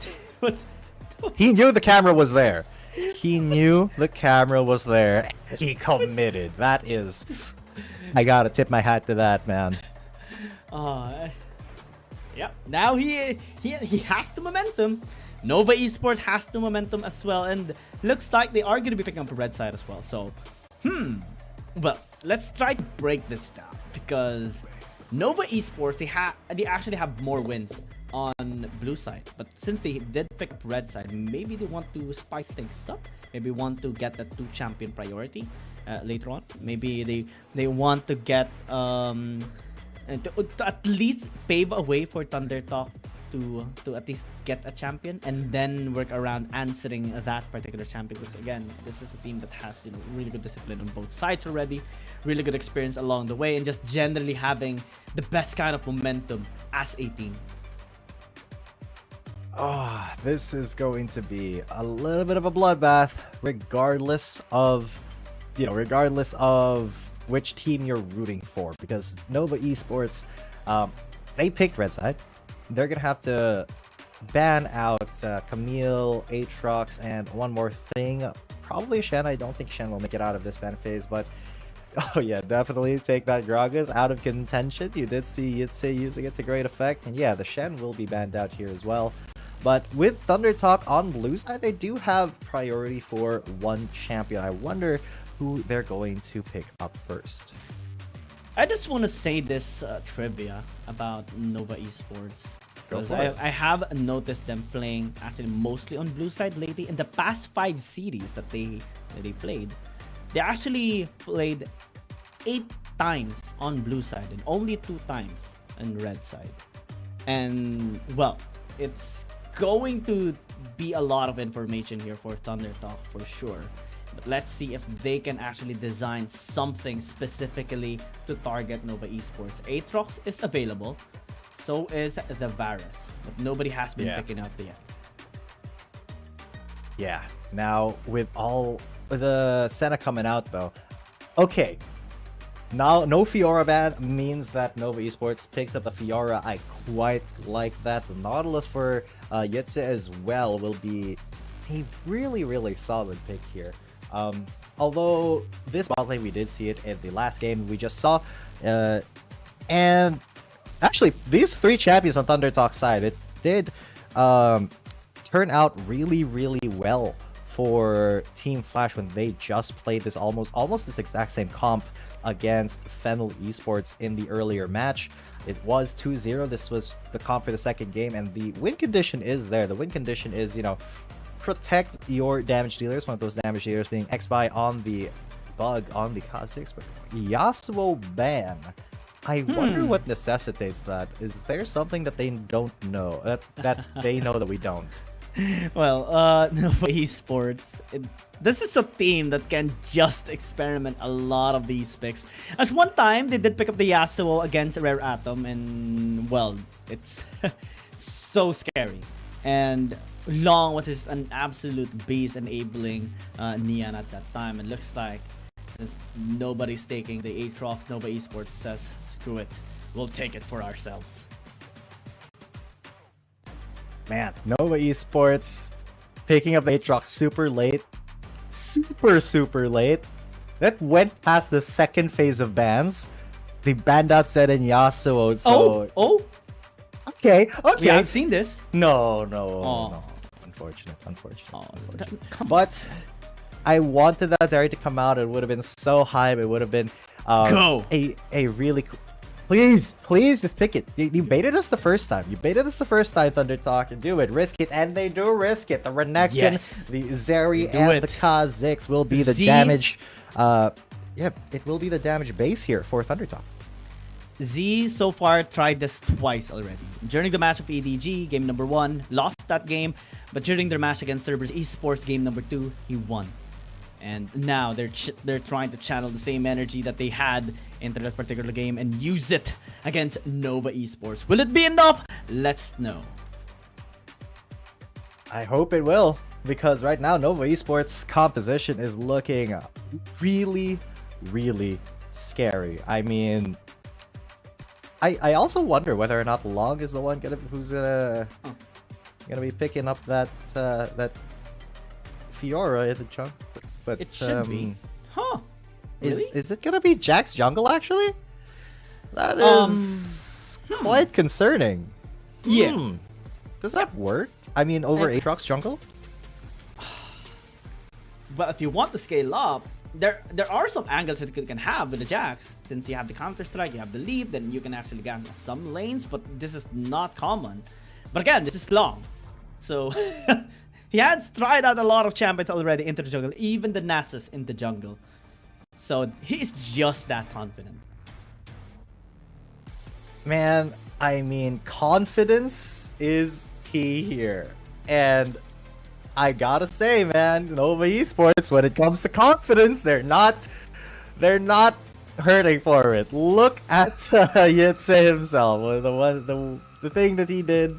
I hope you guys saw it. If you don't know, we're not gonna say it. But if you missed it, you missed it. That gave him supreme confidence for the 1v1. Hopefully there's enough confidence here as well. But going back to this game itself, let's discuss the compositions a little bit. So Thunder Talk, they are kind of running the same concept as we saw Team Flash run earlier, you know, with the bot lane that's incredibly protective, just the Galio Senna, and then they have the damage dealers in the mid and jungle, as well as the tanky top lane. The Renekton can also deal quite a lot of damage, though, is not as tanky as a Garen. So this is a very clear-cut win condition for Thunder Talk. Now, Nova Esports, though, they do have an Aatrox, they have a Jax, and a Fiora. If they manage to make it to the late game, Lord Almighty, are they going to scale up? They have a lot of tools as well to close the distance onto the members here of Thunder Talk. So early game, they have to just play it a little bit safe, at least on top side, because Shen can win against the Fiora if not timed correctly with the riposte. But again, this is Yitze. He has the buff, he is strong, and has really good discipline as well. But again, takes a bit of damage there from the early interaction. Yeah, of course, Fiora is not going to be as big of an early game threat than a Renekton. I mean, that Renekton is just kind of designed to be that early game bully. But right now, there is a little bit of bullying happening in the mid lane as Thunder Talk have to get away from this. They do get a double stun up, and now Nian and Yami are on the back foot. Nian, though, has been flashed on. He won't be taken out, though, as Yami protects him, keeps him safe from the pokes. And there you go, Thunder Talk with a little bit of lane dominance. What actually? Wow. Z just threading his scale through the tower and actually securing that kill. My lord, SMY down to 1 HP as well. Yeah, Thunder Talk though getting the leverage here into the early game is a good sign for Z, especially after him getting their first blood with help here of Senna. So again, this Zeri is going to be accelerating his scaling much better now into the game. And let's check out the replay and how it actually happened, because Soil was helping out as well. Yami was there, but then look at this. One long rain from downtown. Boom! Ooh, hits them both too. Would be so crazy if it had been a double kill, right? That would have been absolutely insane. But unfortunately, fortunately for Thunder Talk, it will just be the one. X-By now coming in to gank, but Yami is there to keep Yitze safe. Will Yitze actually get away? Yes, he will. Health bar is getting a little bit low on Thunder Talk, but not a successful gank. A little bit successful at zoning Yitze away from the lane. But so far, Nova, they are a tiny bit behind. Nova Esports been, getting a little bit of a downside after the early interaction there in the mid lane and top lane as well, with Shin winning. Death Charge or Dredge lineup could be connecting.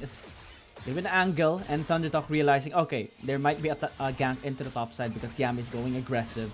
That shouldn't be the case. Now they're answering back, huge wave clashing into the top lane tower, but Yitze and Yami is just going to be freezing it out. Man, Yitze and Yami doing a really good job of not giving Thunder Talk any openings. But still, Thunder Talk, they don't really need those early game openings just in their composition, because they really thrive on getting into that mid lane, mid-game, and getting into those fights. That can really be really good for them. Long, though, with the jungle Jax looking for a gank here in the top lane. Shin and Soil, though, going to just head him off at the pass. They are really investing a lot of resources into making sure that Yitze keeps safe and unbullied here by both the Renekton and the Senna. So, with all that, Nova really investing so much into their own safety and not a lot into doing more plays around the map. Nova Esports did draft this composition. It does take some time for it to actually pop off, given Fiora, Jax, and Aatrox are scaling champions. They have to rely on the Varus.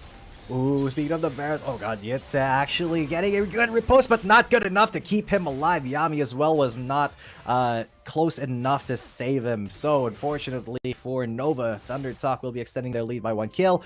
Yami is going to be here in the top lane, trying to keep that turret stable, but this is kind of the risk you take when you have a jungle Jax. He won't really be super useful until later on when he's got 1, 2, maybe 3 items, and that could take quite a bit. And Yami is being a little bit annoying, using Ignite to stop that recall, and that does mean that Yitze gets a little bit of free time in that lane. Oh man, this is Thunder Talk. They were able to punish EDG of all teams just because of their overzealous into a composition and managed to get a reverse sweep against them. Now game number 1, Thunder Talk is doing it against Nova Esports. Really proactive plays being made. Z being able to a lot faster now in this game as well. XBY being so scary as well towards the isolated members here of Nova Esports is going to be causing a lot of trouble for them. And now they're starting to RH. This is a good sign for Nova Esports, but again, they can just go for the Ocean Drake. Or no? Yeah, but they're not going to go for it. They're going to go for the fight, actually. No steal here from Thunder Talk, but they are corralled inside the Baron Pit. The Hero's Entrance is going to be coming in and actually not getting Yitze. But Yitze's going to get got by Shin, or at least he's going to get aggressed on. There's the Justice Punch to actually take him down. A couple of kills for Thunder Talk and none for Nova Esports. 4-0 so far. A strong start for Thunder Talk, which they really needed. And that does mean that they get free Dragon as well. Oh man, Thunder Talk is being on fire right now in this particular game. 4-0 on the board, getting a couple of gold lead as well. 2,606 minutes. Nova Esports getting completely punished with this composition right now. Let's check out the replay and how it actually happened, because they contested. They actually got a really good engage coming in towards Yitze. Shin being a little bit overextended still wasn't a problem because everybody followed up. Everybody went in and they got all the kills as well. And that may be just Thunder Talk extending their lead here and really trying to deny Nova Esports. But even then, that Rift Herald will be barreling down the bot lane, kind of negating that lead a little bit. A lot of effort here from Thunder Talk to preserve any sort of lead that they have. And really Nova, they just have to kind of hold on, scale up, and they're just going to be monsters in the late game. Look, they have an almost entirely late game focused composition with remake on the Varus, the Jax in the jungle, the Aatrox, and the Fiora. A lot of that is just going to go online with 1 to 3 items. So they, well, actually at this point just 3 to 5 items, because when that power spike does happen, Thunder Talk will be very, very hard pressed. So they have to end this game before that actually transpires here for Nova Esports. Yeah, they are built to scale up as well into the late game. I think the late game is not going to be the problem here for Thunder Talk at all. If they are going to be able to at least kite away towards the Nova Esports, looks like they are going to be fine for the meantime. SMY is still able to heal himself back up with the Honey Fruit as well. Z, Soil, and the Kazakhs are going to be a problem here for Nova Esports for sure. And since we have seen, the Thunder Talk's Baron Lane Shin actually doing a really good job split pushing as well, then it's again another challenge here for Nova Esports. Well, a challenge it is, and a challenge they shall take, because if you notice the gold lead, it has kind of started to evaporate here on the side of Thunder Talk. Long is going to be there, not going to overcommit to a fight against Shin. He is a level up, but it's still a Renekton, still does a lot of damage. However, Neon is off on the way, so there is no chance for retaliation there. That turret will just be taken very quickly, very easily by Thunder Talk. A little bit more of a lead extension there, almost 2,000 now, but Long may be in a little bit of danger here, getting jumped on by XBY. He jumps onto Neon himself, and they get out of there safely. Long really trying to make an efficient steal there, but oh my god, SMY so low. Depth charge coming through, but he manages this Justice Punch, and that Justice Punch actually makes him immune to CC, so he doesn't get knocked up. SMY just almost biting the bullet, but not quite.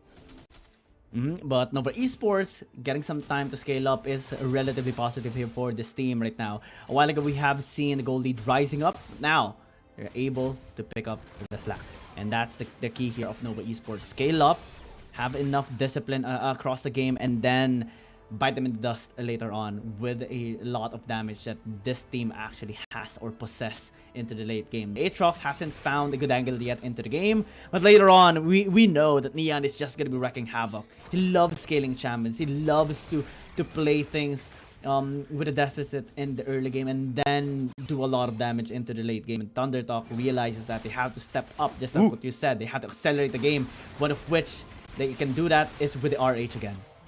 Yeah, and this Rift Herald is actually burning down quite quickly, and it will be secured there for Thunder Talk. Now they're going to jump onto Long, they're going to jump onto Nian, and Nian goes down. Long now on the back foot. Dawning Shadow does not hit him, but a kill and a Rift Herald. Thunder Talk will take that any day of the week. They're now 5 kills to 0, but Yitza is working on that lower tier 2 tower, so at least there is something on the map that is going the way of Nova Esports, but this turret will not be something that is defendable for them. Rift Herald charges down, and that is going to be a 1-for-1 trade on the turret side. Oh, 2-for-1. Sorry, you actually got the bottom one as well. They got one at the very least here for Nova Esports. That's gonna be really good here. One lane cleared up already. One lane cleared for Nova Esports, and that's something that they really need to be very careful of. No kills just yet, at the very least here for Nova Esports. So everyone is struggling. Everyone is starving right now for kills, but they know that they can just pop up later on. They have the damage later on. They have the split push capability later on as well. And Thunder Talk realizes the pressure. They are feeling it as well.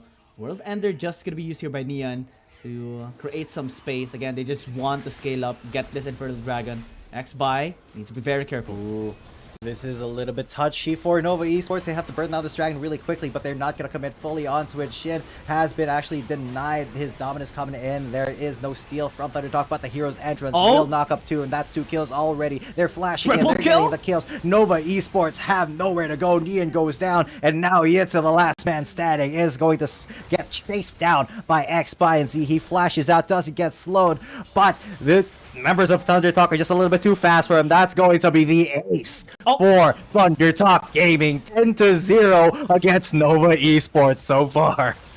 I actually thought that Z would get the pentacle in that particular fight, same as Andran. Okay, BG, but no, that didn't happen. But still, an ace is an ace, and suddenly Thunder Talk finds himself in a additional 4,000 gold lead on their 2,000 a while ago already. And it was an interesting early part of that fight as well, because Shen got denied on his entry, but again, after the hero's entrance, everyone got enabled. Everyone had the confidence that they can just work around and punish Nova Esports for overstaying.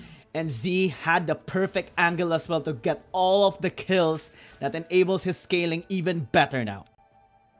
Yeah, and all of that scaling is unfortunately on the side of Thunder Talk and not on the side of Nova Esports, which is very tragic for a late game focused build. It's only 12 minutes in, but the gold lead is so substantial. 6,000 gold on the side of Thunder Talk. Nova Esports, how do they find a way back into this game? I think that, you know, with this scaling composition, they have to really just buckle down and turtle this game, but that's going to be difficult when Thunder Talk are trying to hunt you within your own jungle, but Nova trying to get something going here. They get the onus on the engage, but it is the first person to die. Unfortunately, the jungler Jax followed soon after by the Nautilus. Now Nian and Remake are on the back foot. Soul he doesn't care. He's the setup. He doesn't care about being behind your turret because he knows that the rest of his team is going to back him up. SMY didn't even have to use his hero's entrance there.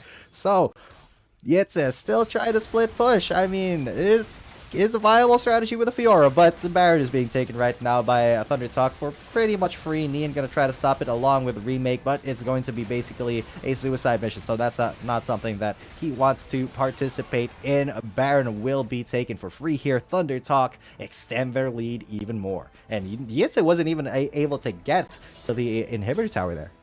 But this so far has been a clean game by Thunder Talk. Nova Esports cannot do anything right now. It's simply not the time. They're simply not scaled up just yet in this particular game. And Thunder Talk is just wreaking havoc in this game number 1. 8,000 goldie going 9,000, 10,000 even after the short while. After this Baron buff, it's just obnoxious to see. Rare to see as well coming from Nova Esports. Again, this is a team that is on a 7 series win streak already. But Thunder Talk doing so well in game number 1, punishing them so much, but again, ooh, what a good 5v1 catch. Finally, Nova Esports find a kill in this game. But push in mid lane.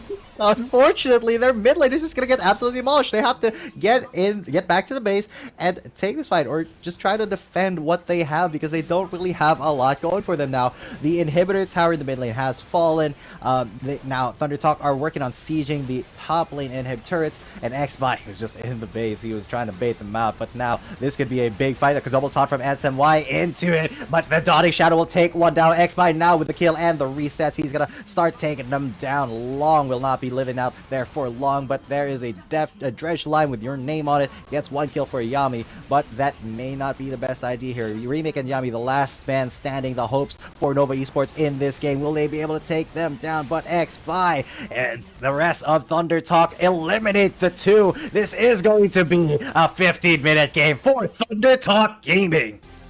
A one-sided beatdown by Thunder Talk. Again, we talked about the matchup, we talked about the possibility, we talked about the potential of Thunder Talk punishing Nova Esports, like what happened to EDG during their series, and now they're slowly doing it. They have taken game number 1 and jump-starting their series with match point already.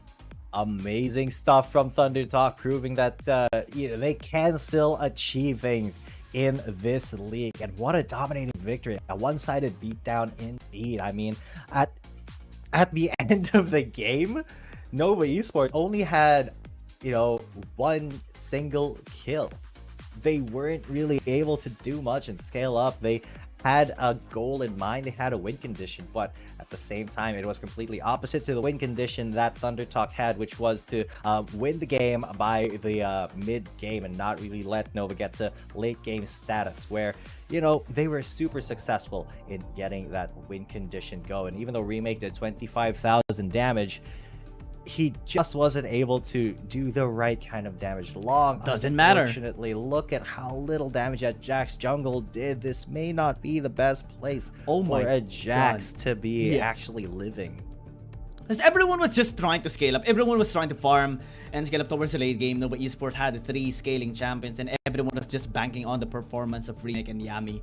And it was just too much. Thunder Talk knows their place, knows the potential of them just snowballing the early game, and they took it. Z even had a really good kill towards the end early into the game to jumpstart his scaling as well, and everything was laid in place here for Thunder Talk. Now leveraging into the series, look at the stats. Every individual player here of the side of Thunder Talk just was performing better than Nova Esports, and now on their way to maybe even securing a big upset against Nova Esports. Yeah, because an upset it would be. Nova Esports has been one of the more consistent teams, one of the more kind of feared teams here, top 3 for a reason. But Thunder Talk, they have definitely showed us a lot of improvement in their game, a lot of improvement in the way that they, draft their composition against the enemy team. And with all that being said, well, I know that Nova Esports has it in them to go for a comeback. I do want to see a little bit more respect paid to Thunder Talk in the early game. And I don't know. I kind of want to see some more risks being taken by Thunder Talk like that, picking the Zeri. So a lot of interesting things from this game alone, and a lot of things that can bode well for the rest of the match. Actually, it's not like a risk anymore with Z performing really well with this Azeri. We have seen Analan really doing well with this champion already, and it's more of comfort right now that is being shown here by Thunder Talk. Really good reliability and also improvement overall by this particular team, challenging Nova Esports and punishing them with this 3 scaling champion lineup. It's definitely a sign of growth on the side of Thunder Talk. They have showcased this already against EDG, and they're looking to showcase it once again against Nova Esports. Hopefully, that game number 2 would be much better as well for Nova Esports, because that game number 1 is definitely not Nova Esports that we know from before, from the 7 series win streak that they had prior to this game. So again, just a little bit of a patch on their composition and also on their playstyle should be, doing better now for them. Yeah, it should be. But with all that action there, Z is the one who will pick up the MVP with an actually insane stat. 4, 1, and 9 on a Zerian. This is going to be a 6 MVP. So, Thunder Talk owes a lot to this player. Maybe you keep some respect on his name, though I'm not sure if they should really risk a ban onto that Zeri. So, see how the rest of the game, rest of the match turns out. But so far, I mean, if there is a reason to ban Zeri, it's that one. Yeah, it would depend, because it would depend if Nova Esports is going to be on blue side or on red side. Hopefully they do get back on blue side because they have more wins there. Yeah, so with all that being said, ladies and gents, that's the end of game number 1. Stay tuned for my game number 2 here in Thunder Talk versus Nova Esports to see if Thunder Talk can secure this 2-0 or will Nova Esports pick us to game number 3. I'm G10 coming at you. With me is Guillaume. We'll see you after the break. Dear Summoners, Wild Rift League Asia is about to begin. With a brand new tournament format and teams, what changes can we expect? Let's take a closer look. WRL consists of 2 conferences, WRL CN and WRL APAC. 12 teams from the WRL CN conference and 8 from the WRL APAC conference will compete through the regular stage, playoffs, and finals to view our ultimate glory. All matches will be played in the BO3 format in the regular stage. The 20 participating teams will compete within and across their conferences. Each team will play a single round robin with every other team within their conference once, and half of the teams from the other conference once. Throughout the regular stage, teams will be ranked based on their points within their conference. The top 8 teams from the WRLCN conference and the top 4 teams from the WRL APAC conference will qualify for the playoffs. The playoffs will also be held separately for each conference, adopting a BO7 double elimination format. Only the top 2 teams from each conference's playoffs will advance to the finals, vying for the championship. Of course, a new tournament brings unique challenges. The Wild Rift League Asia Season 1 WRL A1 Finals will be a 3-day extravaganza. On the first day of the finals, the 4 qualifying teams will play a single round robin in BO1 format. The top-ranked team will advance directly to the grand finals, while the remaining 3 teams will battle it out in a single elimination bracket on the second day to secure a spot in the grand finals on the third day. The 2 teams that make it to the grand finals will face off in the BO7 showdown to claim the championship. Additionally, in both the WRL A1 regular stage and finals, teams will participate in the Fight for Side FFS match before the official games commence. The FFS match will be played in a 1v1 solo mode. Each team will send 1 player to compete. They will ban 2 champions each from the official weekly rotating champions pool, and then select 1 champion each for 1v1 competition. The winning team of the FFS match will earn the right to choose their side first. Wild Rift League Asia Season 1 regular stage will officially kick off on April 8th, with 20 top-tier teams assembled and ready for action. Who will climb to the summit and seize the crown? Let's wait and see.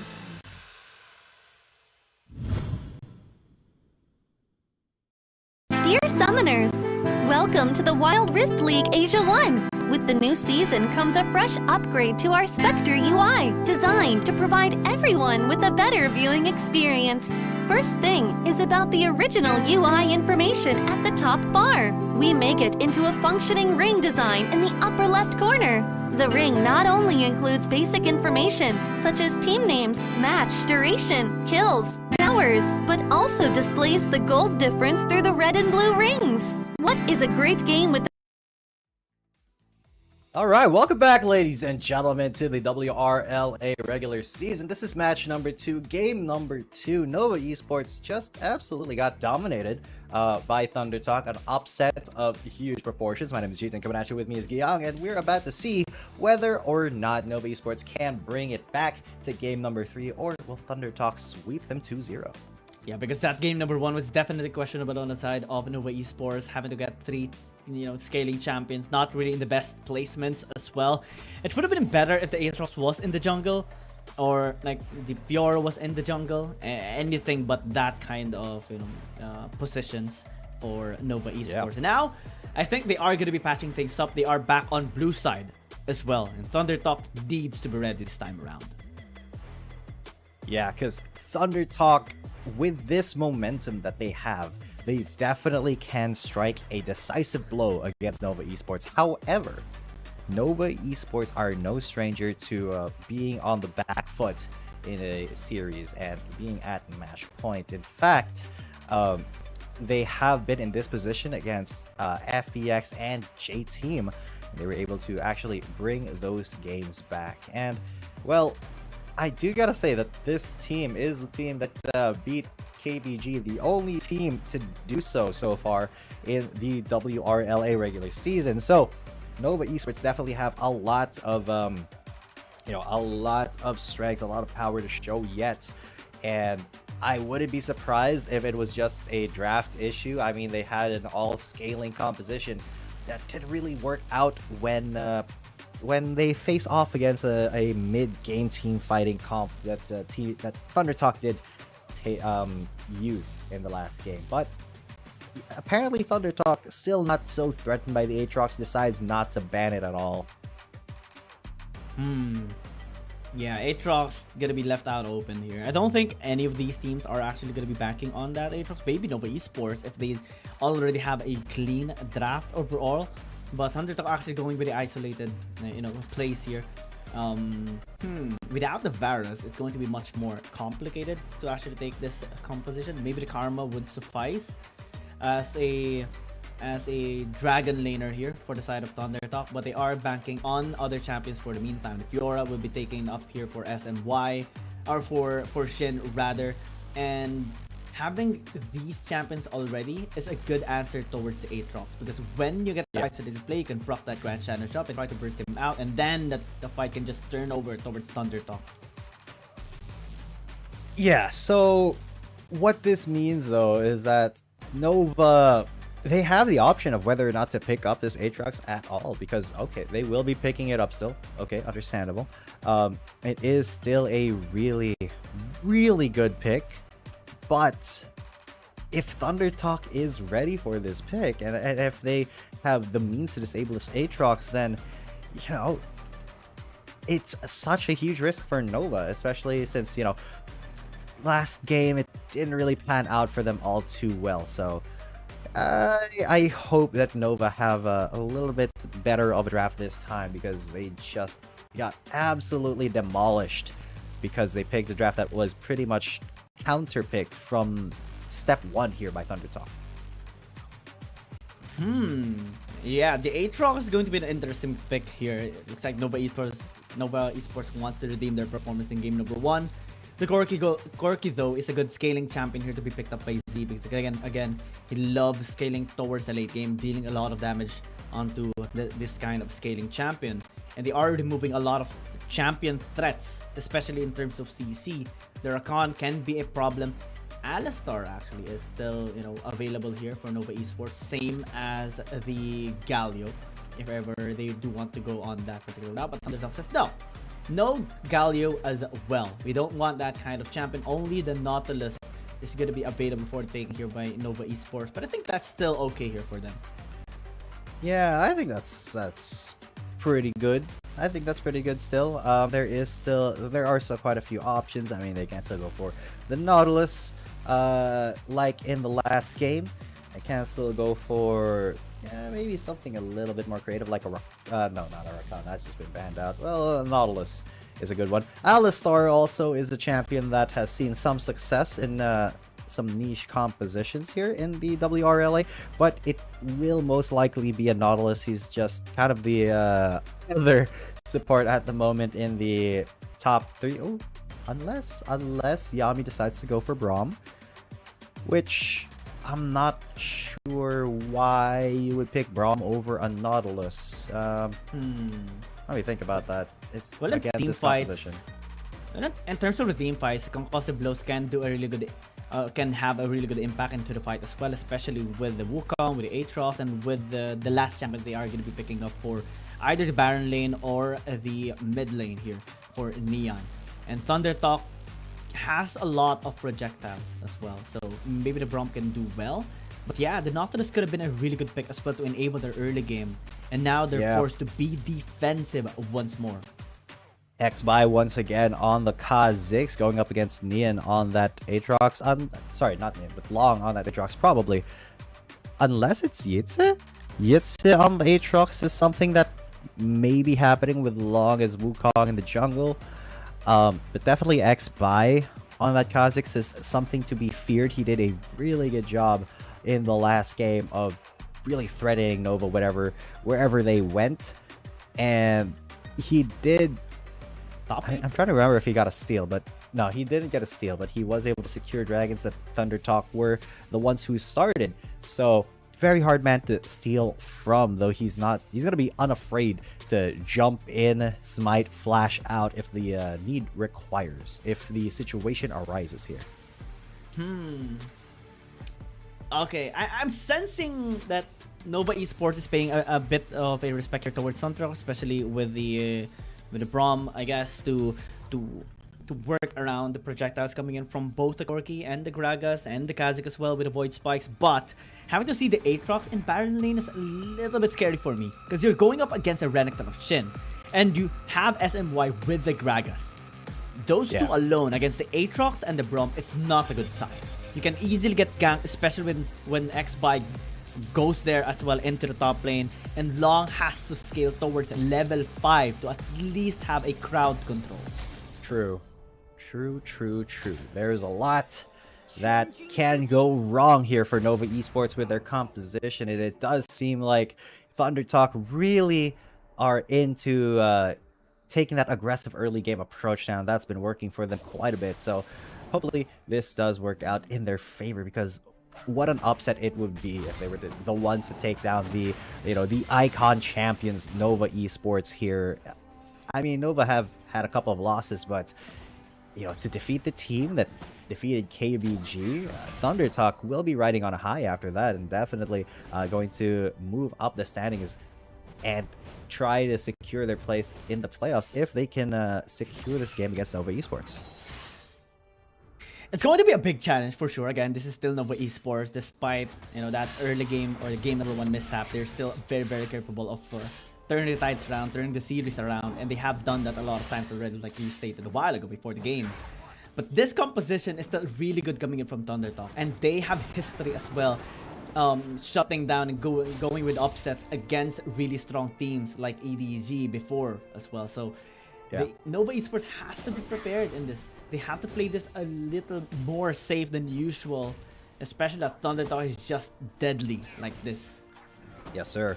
And XBY's Kha'Zix got 943 gold per minute in the last game. That is a pretty decent amount. We haven't seen some higher, but that must be the biggest in this game so far. Now Remake getting bullied out of lane a little bit. Of course, Soil's early game potential as a Corki is a little bit better than a Ziggs, but overall these two Yardos okay. Nian getting down, taking out very low. Shimmies a little bit to avoid the riposte. But so far, man, Thunder Talk, they have a really good grasp of the early game, and I think with this strategy, they may stand a chance against some of the better teams here in the league just from dominating the early game. Yeah, Nian is completely shoved out of his lane, especially with the performance of Z on Triviora and also with the help of SMY. Shoving him out, denying him of a bit of gold, especially with the wave crashing into the mid lane tier 1 already. And that's not a good sign if you're Nova Esports, because again, early game you only have the Jace this time around to actually deal damage. Maybe Remake with a Mega Inferno Bomb, but Yitze is going to be negligible at a most tier. Maybe not even gonna be attracting any attention from Thunder Talk. Yeah, Z getting a little bit of attention here in the mid lane, speaking of, but definitely not in any sort of danger. Soil just trying to zone Remake out, but Soil is going to be the topic of a dive here. He can see it coming from a mile away, and yes, he is going to get jumped on, exhausted, and absolutely bodied for the first blood. SMY was nowhere near enough to save him. So Nova take the first blood, the first advantage in this game. And maybe looking for more though. That's actually quite odd coming in from Soil because the other members, Z and SMY, were on their way towards the bot lane. Had it been a flash engagement with the Valkyrie as well, with the barrier propped up, going towards SMY, maybe SMY could have used a cast to help him out as well, or maybe the body slam, but well, he went in, died, and now it's back to 0. Yeah, but right now, Nova Esports, they're the ones going to get engaged on. Grand Challenge as well has been issued onto Knee, and he's getting really low, and he's getting killed. Absolutely bursted there by Z. 1 kill for Thunder Talk, and with the Fiora getting that kill, it is going to start the snowball here maybe for Thunder Talk. That is the counter that they have had. I mean, this Jace isn't really doing well here for Nova Esports so far. Nian having a bit of a hard time, especially with the damage capability of Thunder Talk.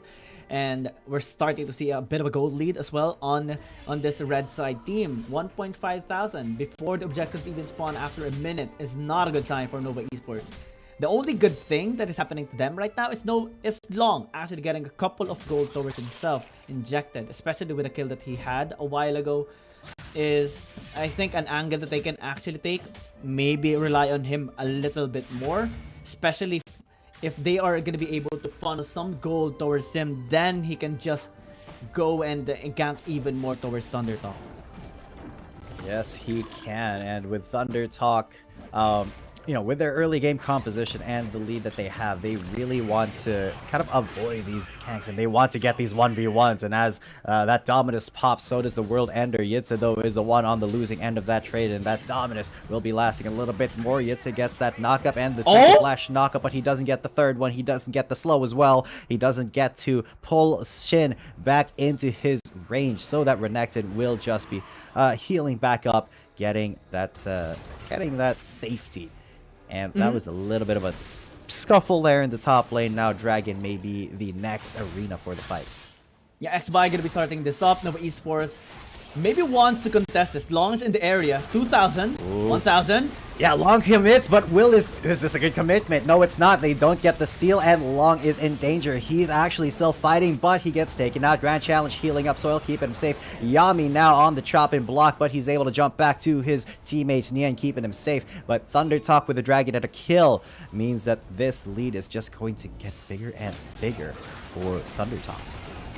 Really good anti coming in here from Long, but again, damage capability of Thunder Talk is just so massive. Able to shove him away. The Valkyrie with a package by Soil is just so good. Even proccing the Grand Challenge, helping the team heal up better and have a really good position towards that fight as well. Now, as the team gets enabled, Thunder Talk can even contest on this RH against Nova Esports. Can they do it? Is the question though. Shen has a really good flank. SMY is here as well. Long is going to be in trouble. Ooh. This could be a pretty bad fight for Thunder Talk if they're not prepared, but Soil and SMY are already inside the Baron Pit. XBY is there as well. Ooh, SMY tried to go for an engagement with the body slam, but he will get punished for it. A little bit of a stun, but no huge commitment because Yami really can't bring him back. There's no way to really disassociate. But Shin and Yitze at the top lane getting into a little bit of scuffle. Now here's the big one. The steal from Nova though onto the Rift Herald. Now the big engage. Long is going to get taken low, but XBY commits. He gets the first kill, but the second kill does go over to the way of Nova Esports. They're still committing here. It is going to be Thunder Talk who goes for the big thing, but SMY gets taken down. XBY and Z are the last men standing, and it does seem like Nova Esports have gotten a big advantage here. 2 kills to 4 and the Rift Herald, and they're gonna go for the first tower here. And all it took was some minor mistake, minor leads as well that Nova Esports had in terms of positioning and timings as well. Really good job here coming in from Yami, especially with the Glacial Fissure, preventing XBY from having access or range to actually get that smite against Long. See, that fight actually happened because Thunder Talk didn't want to go into the fight. However, Yitze was actually pressing down Shin as well on the other side. And with the World Ender, was able to completely shoving out and even get the kill afterwards, despite Z's attempt to actually help him out. With this additional clash, despite the body slam into a cast, the Mega Inferno Bomb, yes, it dealt so much damage that Long went back in, secure a couple of kills, and have the numbers advantage for Nova Esports in terms of kills. Yeah, and looking at how that's has shaken up the map, Nova Esports, they've taken one tower and really kind of taken taken the lead ThunderTalk had and chipped it down to a manageable degree. 1.3 thousand now, but it's still ThunderTalk who have the advantage nonetheless. Now, will that translate into a one fight? We have seen that, you know, ThunderTalk can still lose these fights if they overcommit, if they're not super calculated with their engagements. But yes, gonna get jumped on and isolated here by XBuy, but it is an Aatrox and he's got a couple items. He's going to start hurting and be really scary, especially when he stops and drops that World Ender, which he did right now. Shin trying to chase him away because ThunderTalk, they really want to get this river priority so that they can move on. And what flash into the fissure from Yami. Swing and a miss there, but not a swing and a miss in the bot lane as SMY goes down, gets ganked by Long Nian. And that is a lot of macro movements for Nova Esports. They're trying to keep this lead going. And ignite into the Q there from Yami keeps it away from defending this tower. But the rest of ThunderTalk, they are using the rest of the map to kind of respond to that aggression in the bot lane. XBuy now maybe on the way there. Nova Esports starting to stabilize right now. Really good gank coming in from Long, especially with the Cyclone. Double CC into the follow-up coming in from Neon. Allowed them to get that kill onto SMY without Z having to do anything that particular fight. Yitze as well into the top lane is slowly stabilizing, having to get a good control against Shin. We saw that gank coming in from XBuy earlier, but again, without any anti-sustain, anti-heal, it's going to be really difficult to actually take him down. Only Shin possesses that item so far on the exit with Kirstener calling. And generally, Nova Esports getting more proactive. Look at the gold deficit right now. Cut down to 0. After that early game prowess by ThunderTalk, now Nova Esports is starting to be online, and that's a good sign. Yeah, Nova Esports finally finding their footing in this game and looking incredibly competitive here. Not afraid to take certain fights that they know they might lose, but you know, if they calculate it right, if they just go for a single pick, if they're not greedy, then they will get the upper hand against ThunderTalk. And ThunderTalk, they are trying to posture near this dragon. They want to be there first, but Nova has already made their presence known here in the river. SMY being the face tank here of ThunderTalk. Dragon to spawn, so his Rift Herald, they're going to start to fight over this Drake. It is a mounted Drake, so that will add a little bit of tankiness to them. But you have to watch out in the bot lane because that Aatrox is going to get jumped on. Yitze has to flash out. That's a lot of damage. And the Grand Challenge used already, signaling ThunderTalk to try to go for this Drake already. Shin off to the side as well as SMY is going to go for the body slam. Where's the explosive cast? He has gone into stasis. The Glacial Fissure is there as well. Mega Inferno Bomb hits one, but SMY does not die. Unfortunately, Yitze not able to get into the fight. That means that this dragon will get smited out for XBuy. Now the re-engage by ThunderTalk onto Yitze. He has to run away, and Nova Esports make it out alive, although they were not able to really contest that dragon. Oh man, Shen had a really good angle into that fight, hiding into the brush, allowed him to get the CC. The Rooted Predator, they're not done. Another gauge onto Yami, but that was just a little bit of a tickle. Now ThunderTalk, they want every single objective here that they can get on the map. Rift Herald now down to less than half health. Yami very low, he's not got a lot of mana. The Smite will secure the Rift Herald, and they will go for the re-engage. There's a Grand Challenge onto Yitze. They're gonna chase this Aatrox away, but look at the health bars. They are depleting on the side of both ThunderTalk and Nova Esports. Yitze still up. No, he's down. Oh, Soil! There's Soil melting! Soil! He's going to go down. Nian's gonna go down. Oh my god! Oh, sorry, Soil's not gonna go down. He's gonna take people down with him. That's 2 kills for him, and suddenly ThunderTalk are back in the driver's seat. The last man standing is Remake. A 4-for-1 exchange there. ThunderTalk are just so clean with the team fights. So clean as well. Let's check out the clip on how it actually happened, because Nova Esports had a really good angle, especially with Yitze popping that World Ender, having really good sustain, having really good backup as well with the Yami, with the shield. However, everything was denied because Soil was just free hitting for days in that fight. Nobody was getting attention onto him. He was able to pick up a lot of damage, pick up a lot of kills as well, and XY just finished up the kill onto Long. Bam. Soil even surviving at the very end with 1 HP. It's just beautiful to see here on ThunderTalk. Now the game is back in their hands. 5,000 gold lead, double objective as well, double dragons too, and now they're just fishing for more. That is a lot of fish in the pond that ThunderTalk is fishing for, because they can now have so much freedom here. Their lead has extended from pretty much nothing to 5.7 thousand. This is kind of the story of last game as well, where Thunder Talk were able to just get a huge lead from absolutely nothing. SMY now, though, going to be the target. He's going to have to go into stasis solely low. Look at that free hit. Look at the damage that Long is taking, but he does not have enough damage to prevent that kill from happening. Nian, though, going to get absolutely bodied in the top lane, trying to defend his turret. That's a 1-for-1 trade, but then Thunder Talk get a lot of time on the turret, and they actually take it down. They clear the way for Z to start split pushing down top lane and really trying to distract Nova from looking for optimal engages here. Oh man, Thunder Talk getting more value into those kills, into those fights, able to take a tower into the top lane, get that second tier down, as Nova Esports only picked up 1 kill into the mid lane and wasn't able to translate it into any damage into that tier 1. Look at the HP of that tier 1 tower, still very healthy, still good for another game. That's how clean Thunder Talk has been playing this particular game against Nova Esports. It is so difficult to work around now as Nova Esports because everyone can just easily get bursted out, especially with the grand challenge here of Z, especially with the burst capability of this Kha'Zix and the consistent DPS that comes out of this Corki of Soil. Now this composition is at its peak level condition in this particular game. Scaling as well is so massive here for Thunder Talk. I don't see Nova Esports, you know, having a really good angle towards this fight as well, but this is a good sign. They need to set up really good fights. If they can get the kill onto Soil, that's going to be huge. That would be huge, but they are overcommitting to it. A lot has been used there just to try to take that Corki down, and he's still pretty much full health. Now Nova have to get out of that fight. They have to disengage, and all 5 of them are gone. And that does mean that XBI is pretty much free reign to call for this Baron. Thunder Talk can do things. They can bait this Baron, or they can just go for commit to it. It looks like they're trying to bait for it, though, as they want to get some picks here before they go for it. You know, they are going to act for it, but unfortunately, Yami has been caught, has been grand challenge, and then the healing field pops up.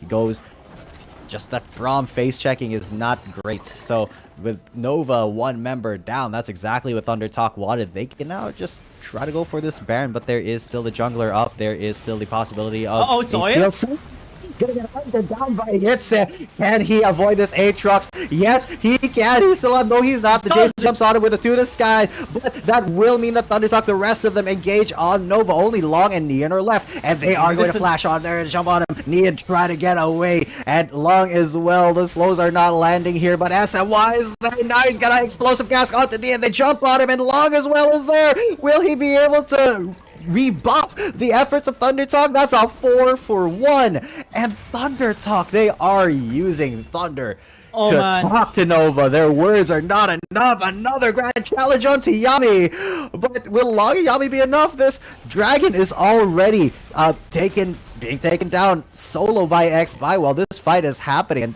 this is not really a fight that Thunder Talk is committing for kills, but they may still get kills for it in the meantime. Already the Braum has been taken out. Oh my Long god! Is just destroyed as well, and Thunder Talk are taking every single thing away from Nova Esports. Everything! All the objectives, all the dragons, all the fights taken here by Thunder Talk. This is something that we have talked about prior to the series already, but now they are making it work, making it happen. Yitz is gonna be on fire. Let's see if he can actually escape, because XBI is just wanting to get this kill.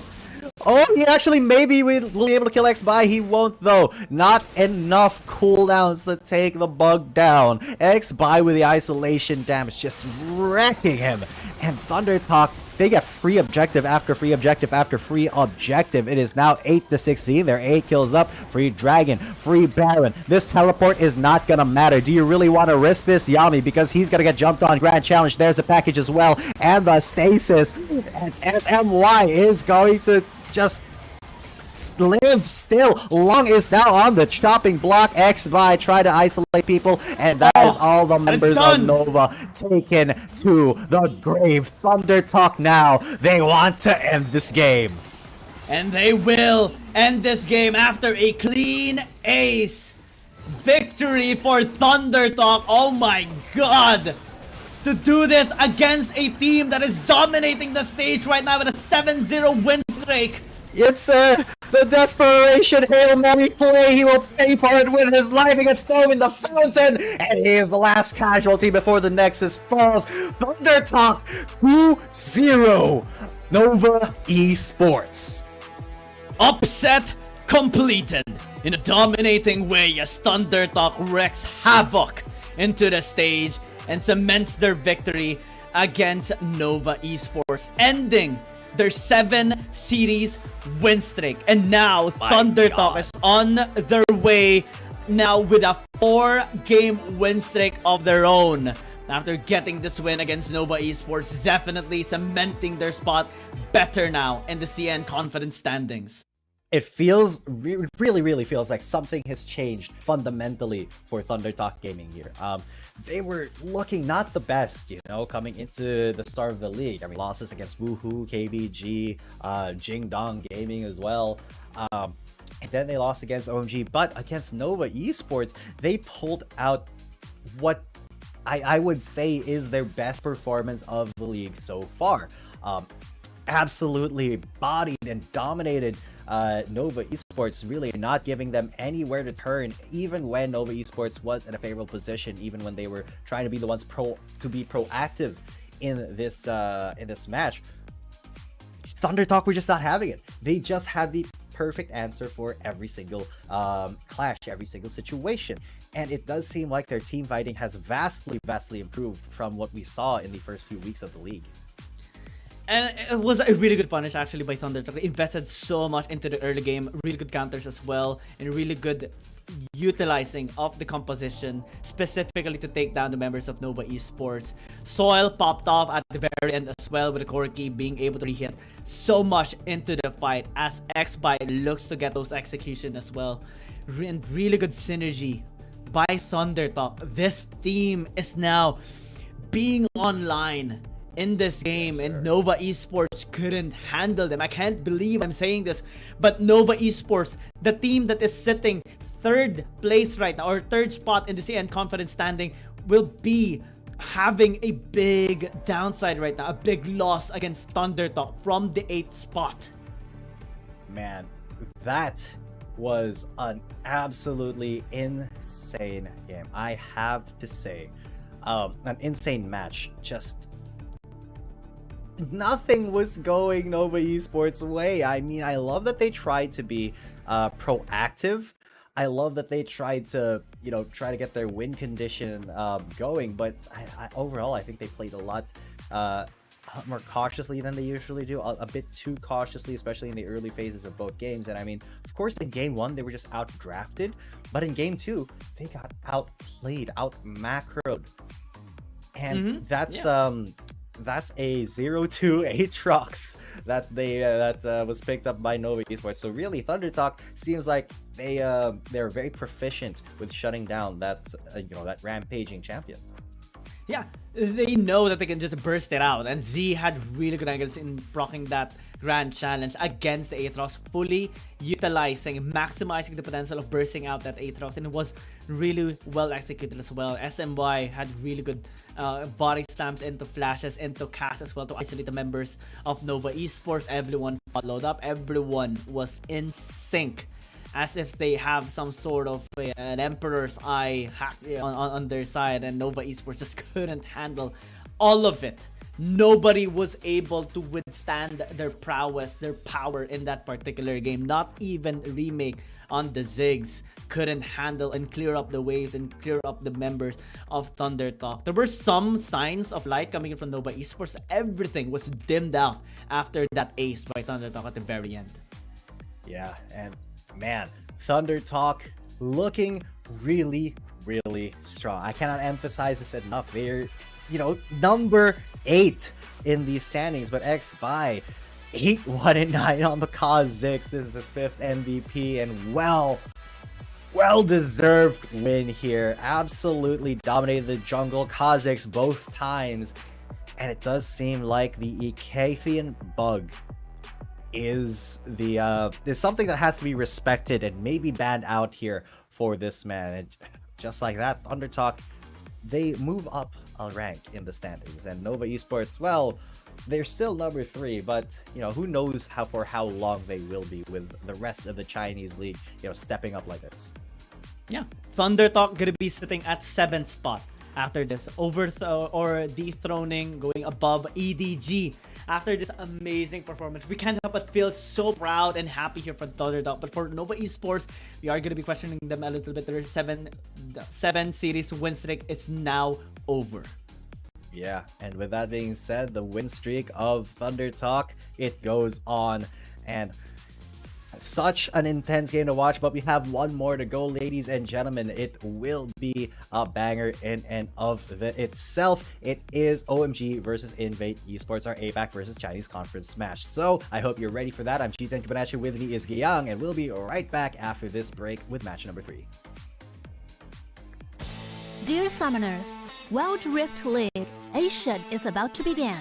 With a brand new tournament format and teams, what changes can we expect? Let's take a closer look. WRL consists of 2 conferences, WRL CN and WRL APAC. 12 teams from the WRL CN conference and 8 from the WRL APAC conference will compete through the regular stage, playoffs, and finals to view our ultimate glory. All matches will be played in the BO3 format in the regular stage. The 20 participating teams will compete within and across their conferences. Each team will play a single round robin with every other team within their conference once, and half of the teams from the other conference once. Throughout the regular stage, teams will be ranked based on their points within their conference. The top 8 teams from the WRL-CN conference and the top 4 teams from the WRL APAC conference will qualify for the playoffs. The playoffs will also be held separately for each conference, adopting a BO7 double elimination format. Only the top 2 teams from each conference's playoffs will advance to the finals, vying for the championship. Of course, a new tournament brings unique challenges. The Wild Rift League Asia Season 1 WRL A1 Finals will be a 3-day extravaganza. On the first day of the finals, the 4 qualifying teams will play a single round robin in BO1 format. The top-ranked team will advance directly to the grand finals, while the remaining 3 teams will battle it out in a single elimination bracket on the second day to secure a spot in the grand finals on the third day. The 2 teams that make it to the grand finals will face off in the BO7 showdown to claim the championship.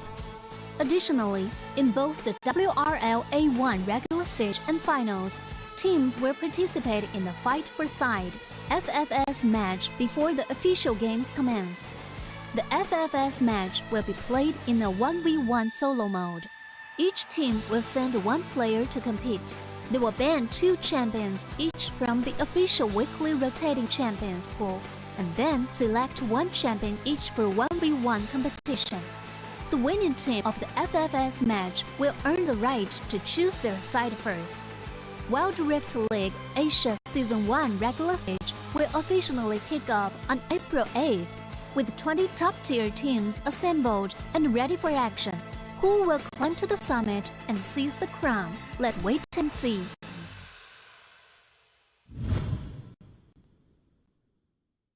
Dear Summoners, welcome to the Wild Rift League Asia 1. With the new season comes a fresh upgrade to our Spectre UI, designed to provide everyone with a better viewing experience. First thing is about the original UI information at the top bar. We make it into a functioning ring design in the upper left corner. The ring not only includes basic information such as team names, match duration, kills, towers, but also displays the gold difference through the red and blue rings. What is a great game without the competition for map resources? When a team takes down the elemental dragons and gets the buffs, the stunning special effects not only make the acquisition of resources more ceremonious, but the elemental dragon's specific color-coded buff energy blocks will also be intuitively embedded in the corresponding red and blue sides. Whether a team speeds up the match tempo by getting Rift Herald, expanding their lead by killing Baron Nashor, or stealing the Elder Drake for the final victory, the countdown timer special effects and the resource-specific color coding will help summoners watching the game to quickly understand what is going on in the game and capture the critical information. selection. Additionally, we will display the whole in-game map on the top right corner.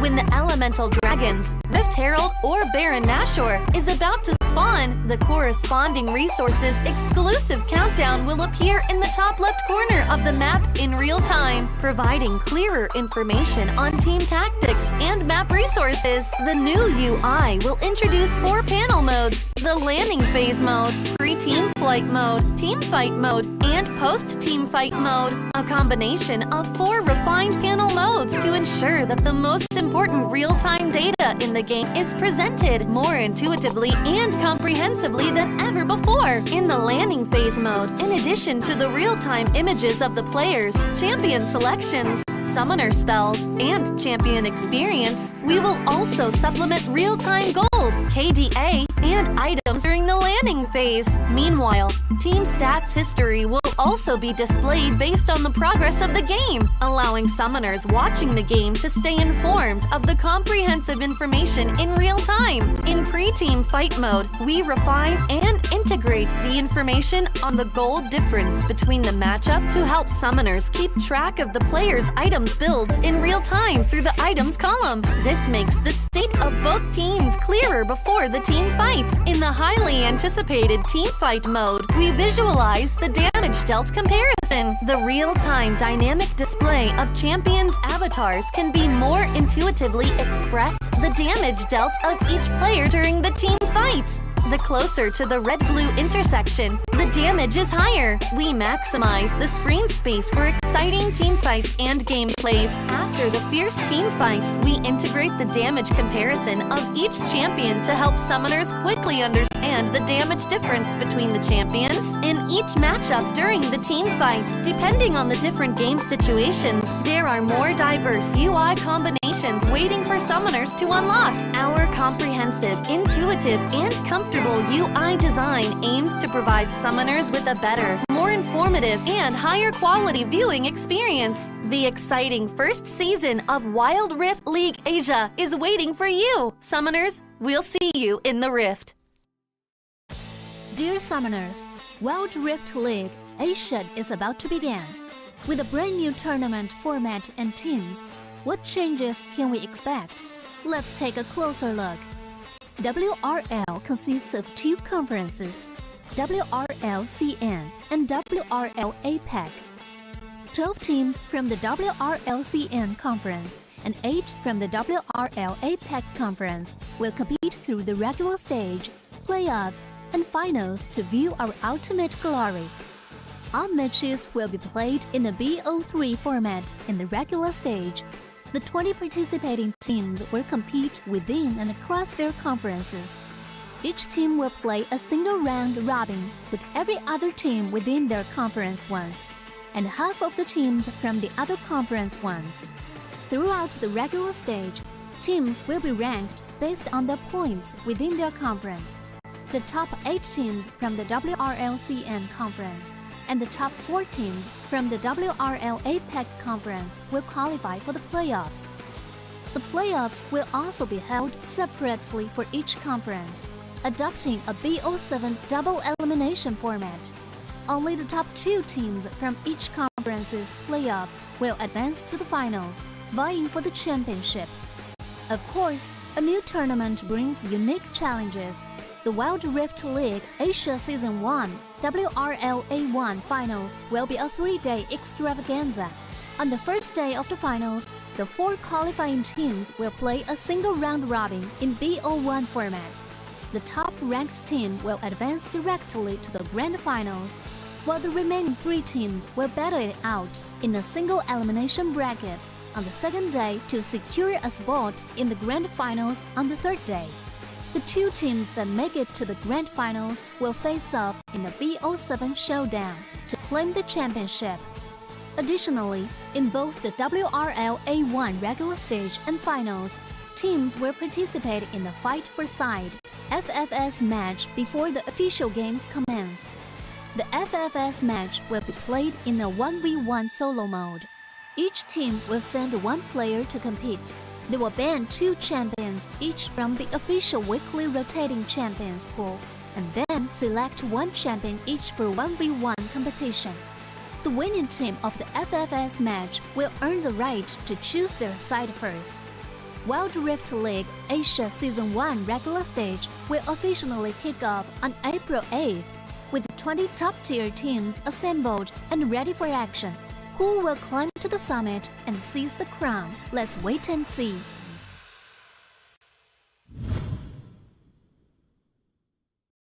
Dear Summoners, welcome to the Wild Rift League Asia 1! With the new season comes a fresh upgrade to our Spectre UI, designed to provide everyone with a better viewing experience. First thing is about the original UI information at the top bar. We make it into a functioning ring design in the upper left corner. The ring not only includes basic information such as team names, match duration, kills, towers, but also displays the gold difference through the red and blue rings. What is a great game without the competition for map resources?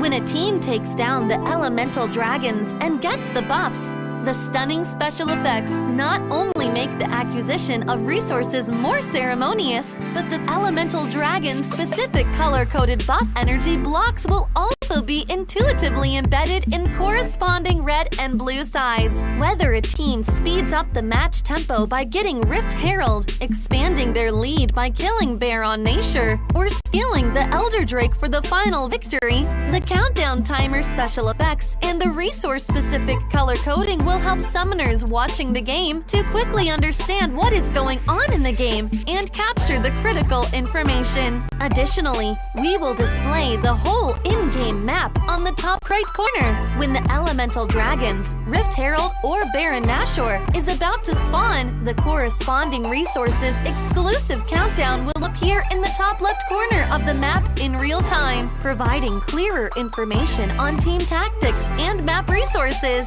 The new UI will introduce 4 panel modes: the landing phase mode, pre-team flight mode, team fight mode, and post-team fight mode, a combination of 4 refined panel modes to ensure that the most important real-time data in the game is presented more intuitively and comprehensively than ever before. In the landing phase mode, in addition to the real-time images of the players, champion selections, summoner spells, and champion experience, we will also supplement real-time gold, KDA, and items during the landing phase. Meanwhile, team stats history will also be displayed based on the progress of the game, allowing summoners watching the game to stay informed of the comprehensive information in real time. In pre-team fight mode, we refine and integrate the information on the gold difference between the matchup to help summoners keep track of the players' items builds in real time through the items column. This makes the state of both teams clearer before the team fight.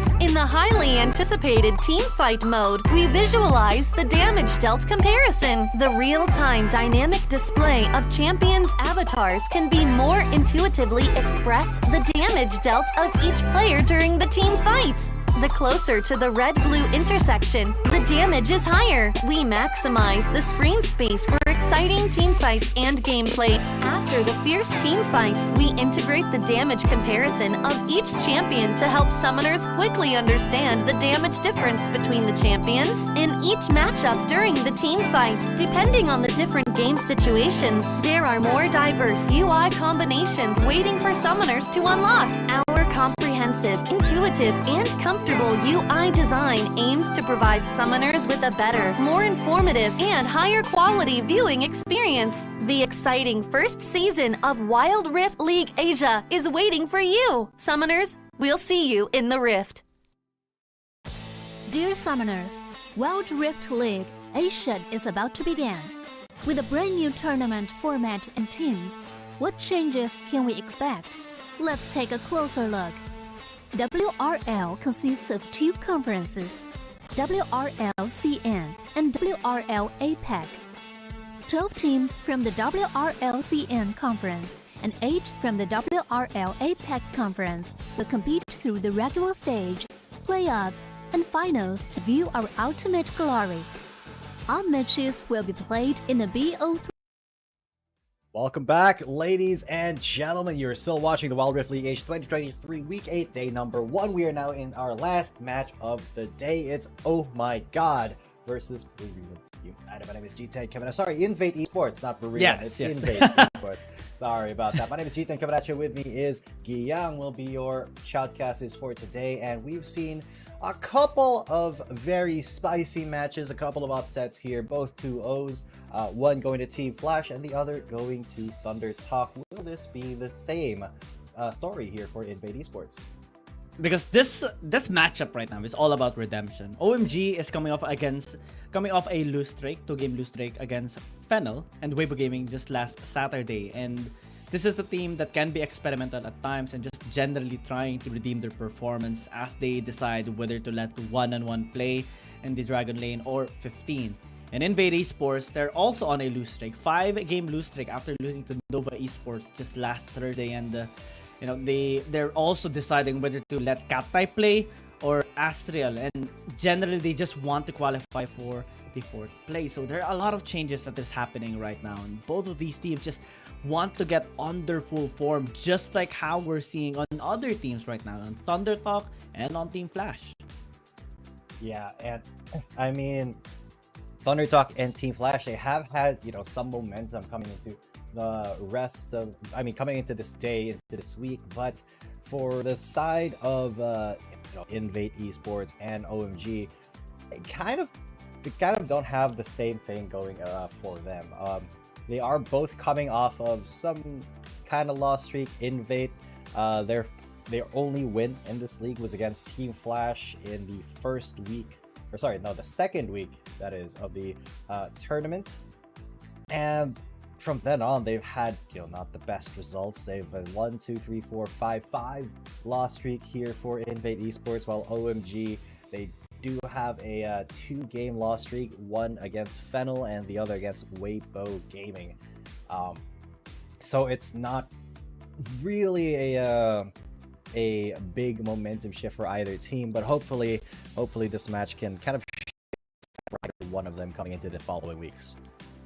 Looks like it's gonna be 1-1 on OMG side and Cat-Type on Invade Esports. Let's see if it's going to be the best form so far here on either team, because a win is bound to happen this time around.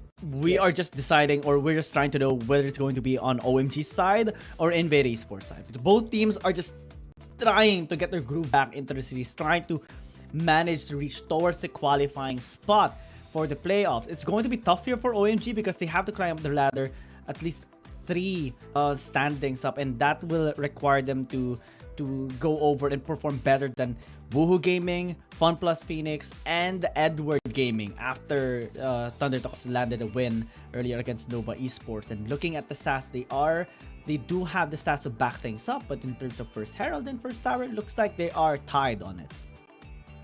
Exactly, and I mean, they would be tied on it because they really have not had the best results, coming into this week. However, OMG at least has quite a few series wins under their belt against a couple of pretty decent teams, but unfortunately they have just fallen by the wayside against some of these stronger teams at Chinese Conference. But they have pulled off wins against some of the APAC teams such as Nigma Galaxy and Team Flash. But now Invade Esports, they are looking for blood. They are looking to kind of restore their former glory, because they used to be a really good APAC team, but now in this league specifically, they just have not had the best time. Here's our matchup for today: Raven versus 1-on-1.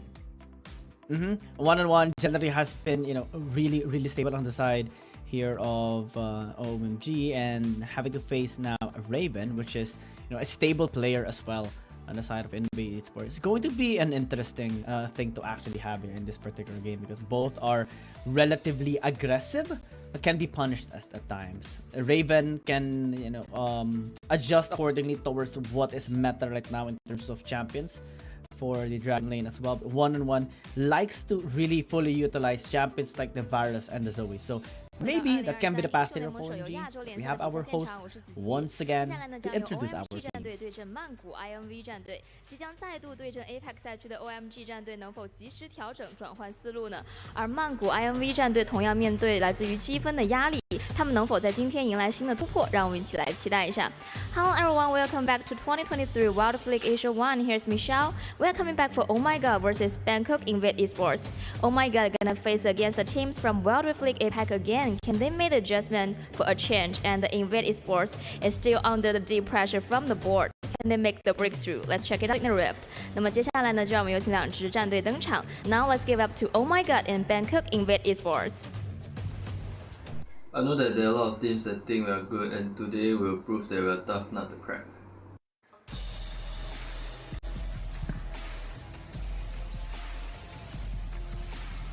想垃圾话很难，但打你们很简单。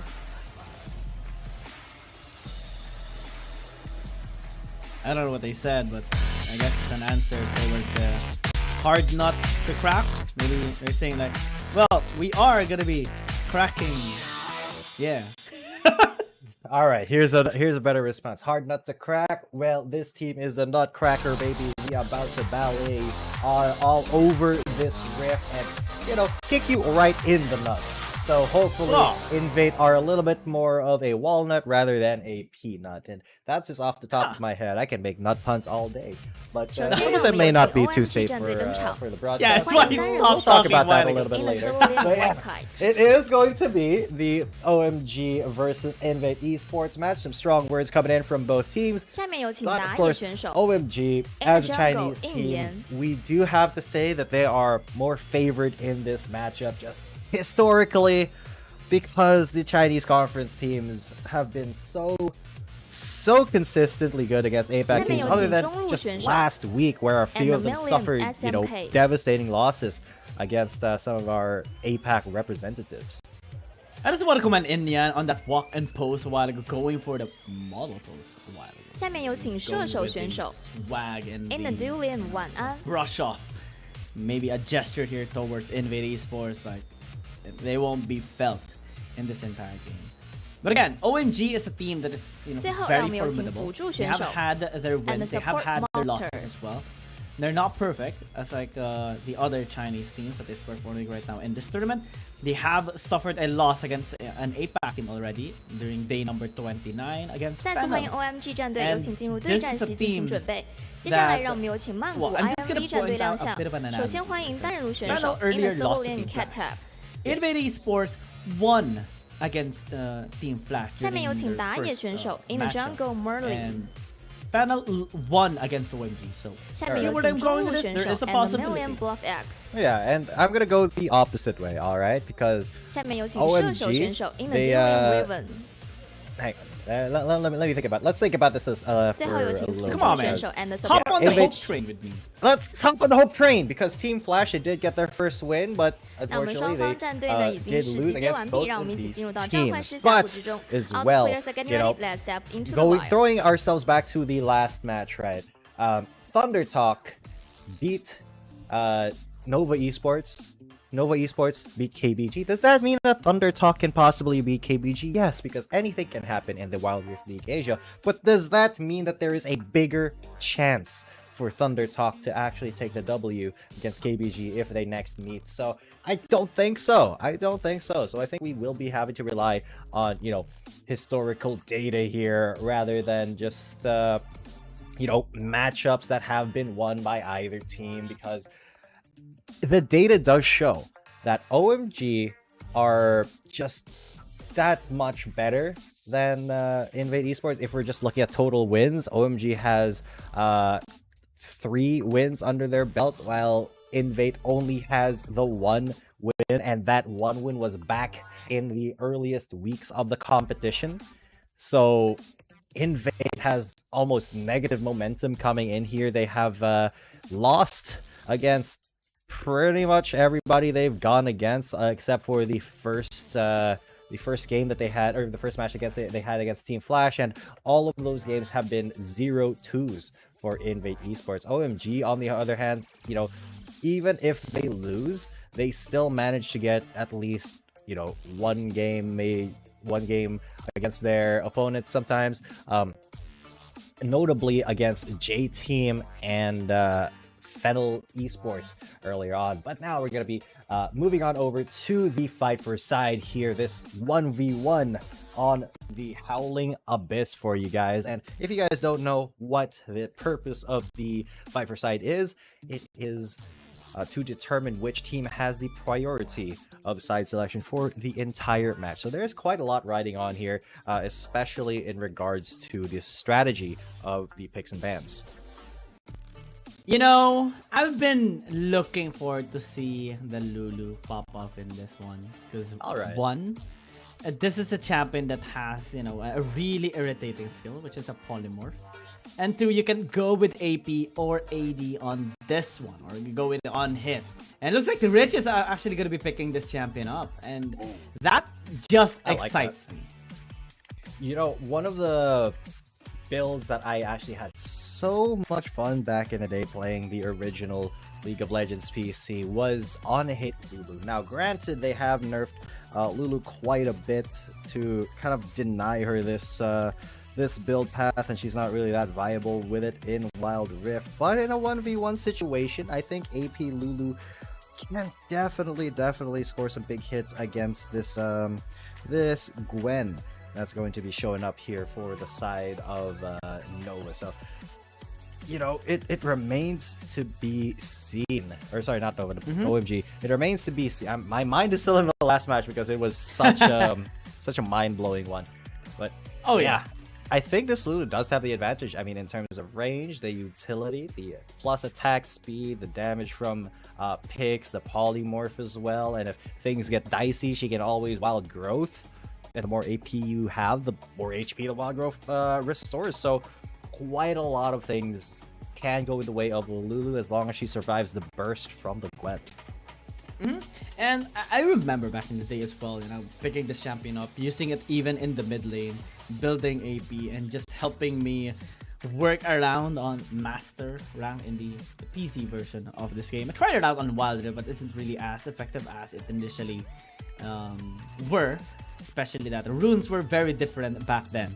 And now to just see it is very reminiscent for me and very nostalgic. And I can't wait to see Rich do well with this champion. Hopefully it does, because again, the Gwen is really strong against those squishy champions that he can just dodge those projectiles and auto attacks with the mist, especially that he does get untargetable at times. But I think, like what you mentioned, the polymorph, the wild growth, those are tools that Rich can actually use to, again, have as a counter against this melee to range matchup. Yeah, because I mean, in the early game, in the mid game, Lulu is projected to just kind of win, really, because the mere fact that she is a ranged champion, she's got an attack speed buff, a speed up to get away out of danger, or even just to slow down the opponent. There are many reasons why Lulu should win, and the reason that she should lose is only if Rich is a little bit careless with it and lets SMK actually get into optimal range at full health to try to duel. So this is definitely going to be on Rich's side. Look at that already. A lot of damage coming onto SMK just from the start. I wonder what item he actually picked up first here, because that looks like a lot of... But no, they're both amp tomes. I was going to say that looks like a lot of AD damage, but nah. Amplifying tomes, the AP start for both of these guys.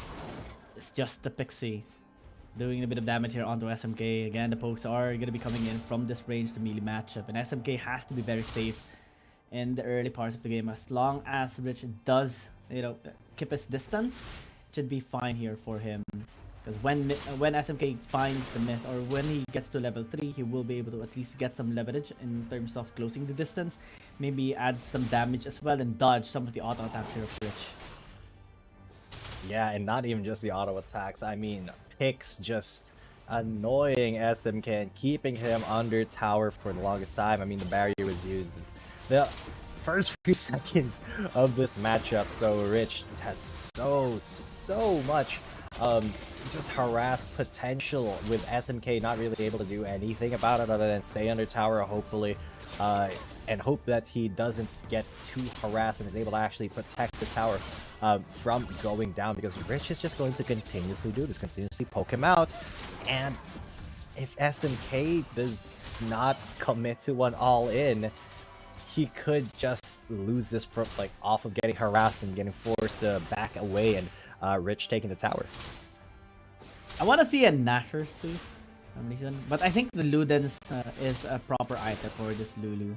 Either way, get the burst damage and then just kite away, go for those short term trades against SMK, because if you stay longer, or the longer you stay, the more SMK can actually cut you down. And I think that's a path here of SMK. We can see that maybe this Gwen is going to be picking up a Banshee's Veil later on, possibly after the Riftmaker. That item can be picked up, but I do prefer seeing the Riftmaker, or after the Riftmaker, pick up the Spirit Visage, because it will help you increase your healing. And I think that can be the take here of SMK, at least to, you know, sustain himself more into the lane against Rich.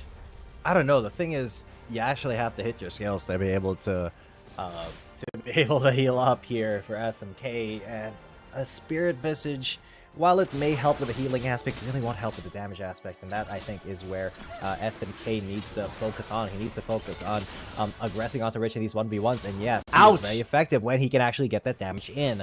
The ultimate not gonna come through for SMK yet, as Rich is very low, but he can just Wild Growth to get out of trouble here if SMK does not immediately burst him down. So SMK has to be super, super careful if he tries to engage, and that is not going to be the big one. But Rich definitely taking quite a bit more damage now.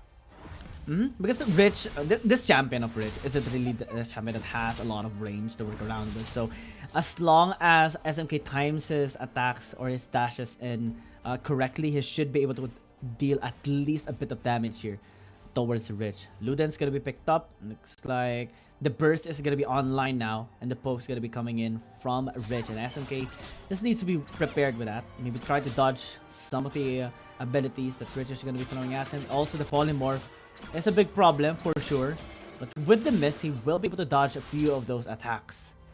Yeah, at least SMK has the mist to stop Rich from just poking him down constantly, but you can see the polymorph being very annoying. There's the ultimate coming through, the exhaust as well. Onto SMK. Rich, very low, still has not proc that Wild Growth. Does not want to risk it if he's not in real danger, and he is now. He goes for the Wild Growth, but look at that damage onto SMK as well. Now that SMK has no ultimate, he has to get out of there. Rich keeps himself safe, but yeah, this can go either way. It just depends on how SMK wants to play these all-ins. Now I'm wondering what item will Rich actually pick up next. Will it be a Leandris to have at least a better DPS whenever they try to go and poke SMK down? Because I think the damage is still not going to be enough here towards SMK. Yeah. Ooh, speaking of damage, a lot onto SMK. Rich just poking him away. That those magical auto attacks just doing a lot of damage. I mean, Riftmaker is already completed for SMK, but the Ludens, I think, is just having a lot more utility for Rich at the moment than the Riftmaker is for SMK, unless he wants to go for this all-in already, but the needles are coming in. They're not going to land onto Rich. He speeds himself out of there. The shield as well, giving him an extra safety. If SMK is trying again and again to get these kills, but it's just not happening. Lulu's too safe of a champion.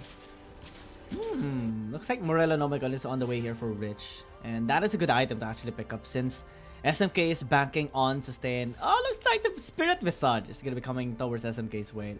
It's happy when, you know, we see these kinds of adjustments just after we state it out.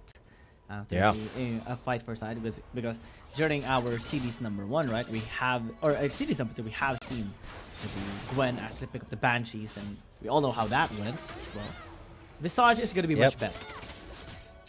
Yeah, I think Spirit Visage is a must pick up for SMK now, just because of how often Rich is actually getting these pokes off. And look at that Ignite. Takes down, there's a health font, and SMK can actually get this burst off onto Rich. He flashes in, where's the Wild Growth? There it is, he gets knocked up, but SMK is still in this fight. They're roughly the same, and look at that, the scissors flying through the air, cutting Rich's health down even more.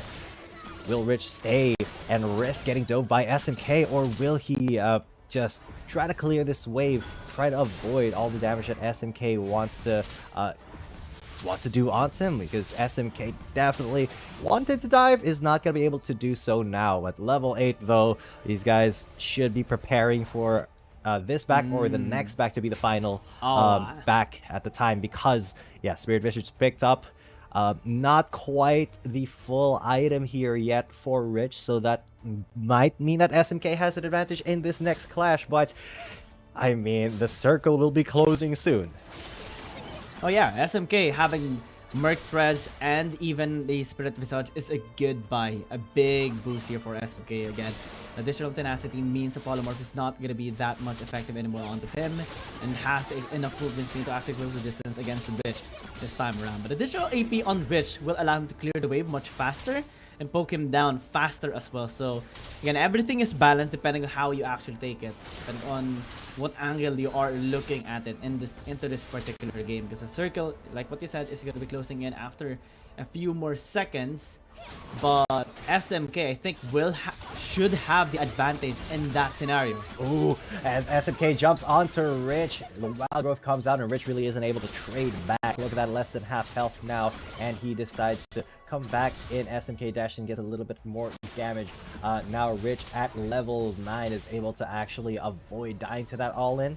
But conversely, he really wasn't able to do a lot of damage to SMK, so this could be a sign of what is waiting for us in the final circle. In the last 1v1, the Void Staff will be picked up here for Rich with a needlessly large rod, Oblivion Orb as well, and it does look like with no boots, Rich is kind of at a disadvantage when it comes to just trying to keep away from SK.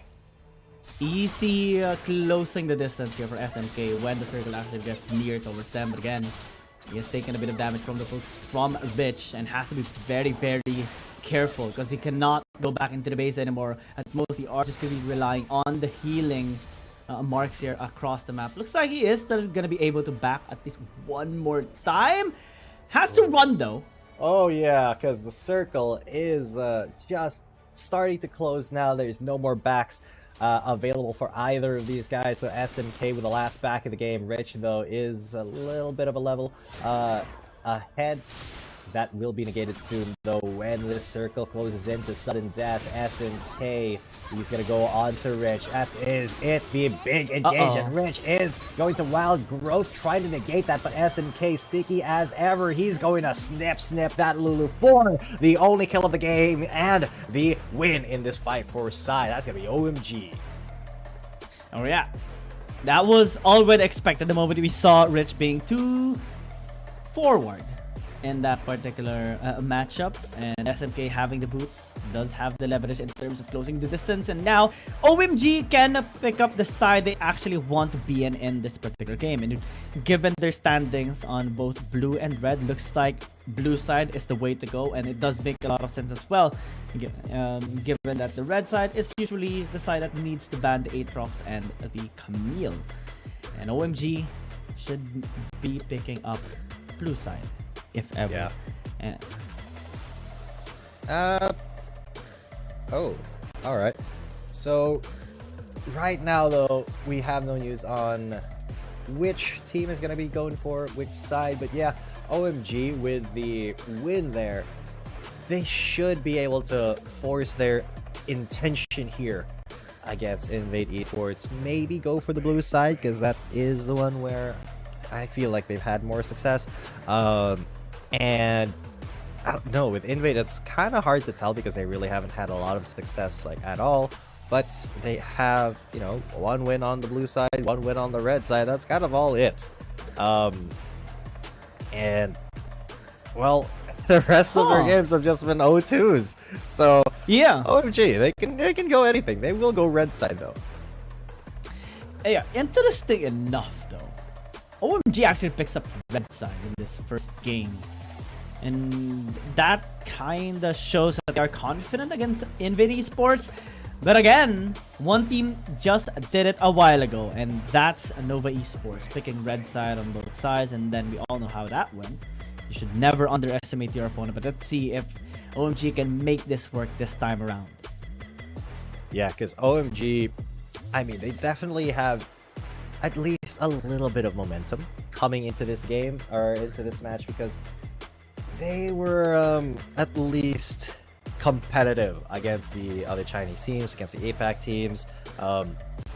It's just that Invade Esports, their performance has been a lot lackluster. I honestly don't know what to say for Invade Esports that is in their favor, because their performances have just been very subpar. I mean, they have been going against some of the big teams in both the Chinese conference and the APAC conference. I mean, KT Rolster Y, very, very competitive, very difficult to beat, and they weren't able to do that. But JDG, TE, WBG, and Nova Esports, they're all teams that were able to 2-0 Invade Esports. So, I mean, if you're OMG, you have to feel confident right now, right? You have to feel like, oh, maybe this is how we turn our season around, by absolutely dunking on some APAC teams.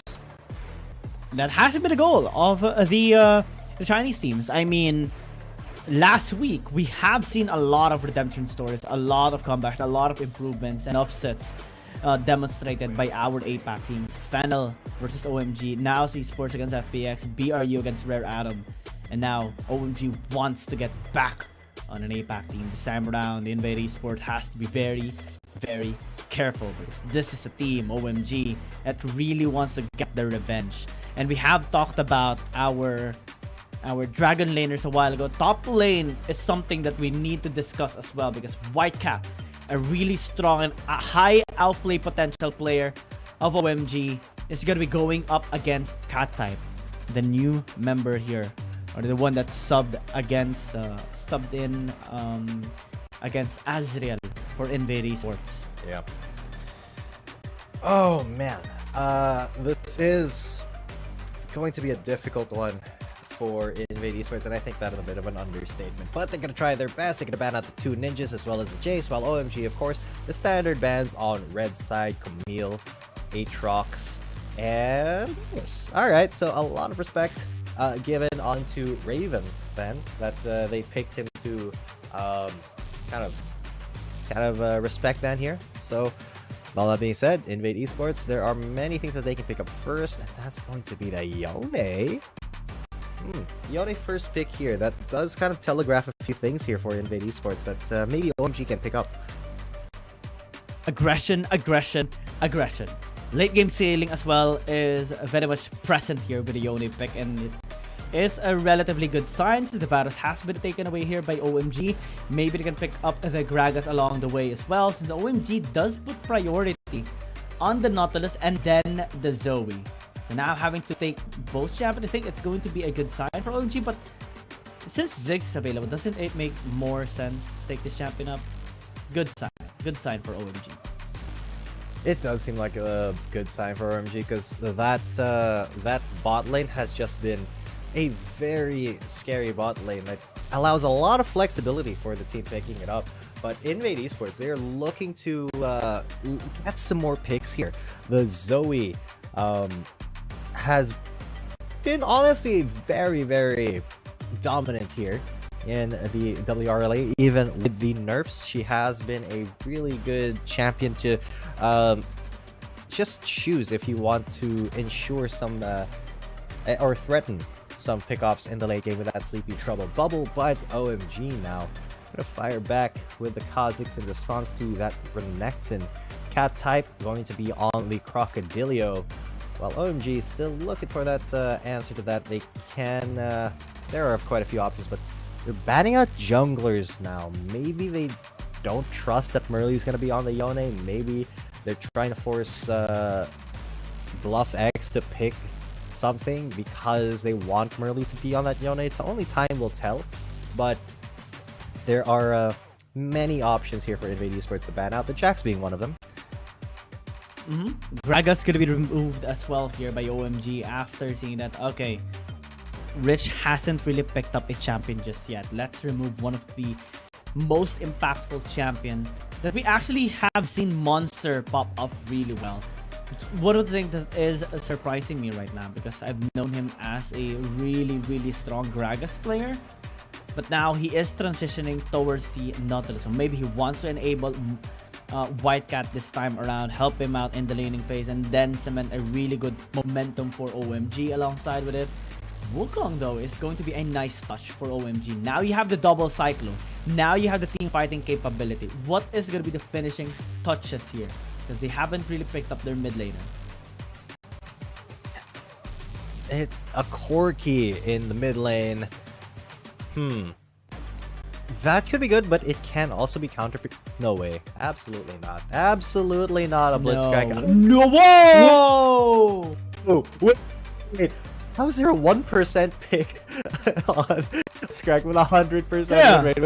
Wait. I have to go back in time. I have to look. When did that happen? Happen? Yami? Just Yami, picking it up 3 times. The only player to actually use Blitzcrank. So it looks like NV Esports wants to be the first APAC team to actually pick up a Blitzcrank in this one. Oh my god, you're right. There have been 3 Blitzcrank picks. All my Yami. No way! Please no. No. Come on, man. That would have been so getting my fun. hopes up at times. That would have been so fun, but my god, this is a lot of pressure onto Rick now. Can I just say, what a brave man. What a brave team Bangkok Invade Esports is for picking this Blitzcrank up against OMG. They are oozing with confidence, if nothing else, and that just promises that this game is going to be an entertaining one, because we're going to be looking at dredge lines and rocket-propelled fists just flying from one another, and whichever support is able to actually hook a key player first may just turn the tides of this fight. Oh yeah! Well, Nautilus and I were expressing our interest in seeing champions like Thresh or maybe the Pike. Also Dash has been expressing his wanting to see the Pike as well being picked up. Looks like that is reserved for another day. Blitzcrank again. Here this time around, Invade Esports wants to try it out. And it's going to be a battle of hooks here. Whoever gets the proper hook will enable the team. Except if Invade Esports gets the hook onto, the Wukong. That's not going to be a good case. Or gets the Garen. Oh, no. Oh, yeah. So there are a couple of targets here that Invade Esports would not want to get the hook in. Just a couple.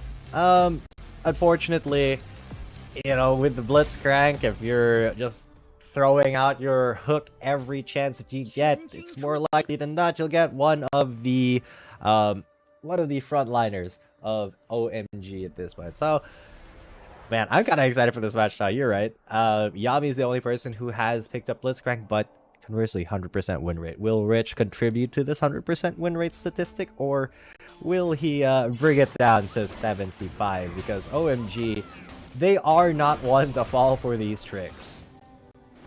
I remember seeing this Blitzcrank during the PC version. The first thing that came to my mind was one, Wally, and then second is like an iPhone or something like that. iBlitz. Yeah. iBlitz was I don't have the skin. I've always wanted it, but I have I have my favorite one, the football Blitzcrank skin.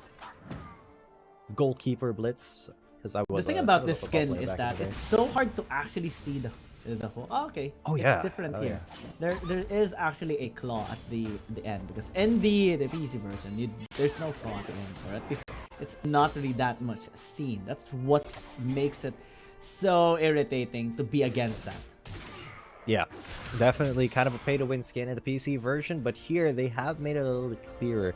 I think owing to the fact that Wild Rift is played on mobile phones, it's going to be a little bit more difficult to see certain skills on a smaller screen, so they have to make it a lot clearer. SMK though taking a lot of damage, Ignite taken down, but he will be completely fine in that mid lane. Just pushed in a little bit. Invade Esports, a pretty good start here.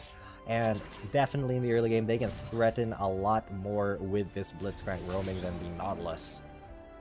Oh yeah, if they get a single hook, especially on the Whitecat here into the top lane, if Katai can bait them in, that's going to be a really good pick up here by Invade Esports. Looks like that is gonna be the plan. White got spotted on the ward. They are placing the ward here up to the top side brush as well. It's just gonna be showing his face up. It is inevitable that the support is going towards the top lane, so OMG already had that expected into this matchup. Raven doing a really good job against 1-on-1 though, zoning him out, forcing the Ziggs to play a little bit back, and that gives him lane priority as much as possible. And we all know that lane priority is very important here in Wild Rift, because it allows you to actually be able to help out your teammates faster, since you clear up your waves faster.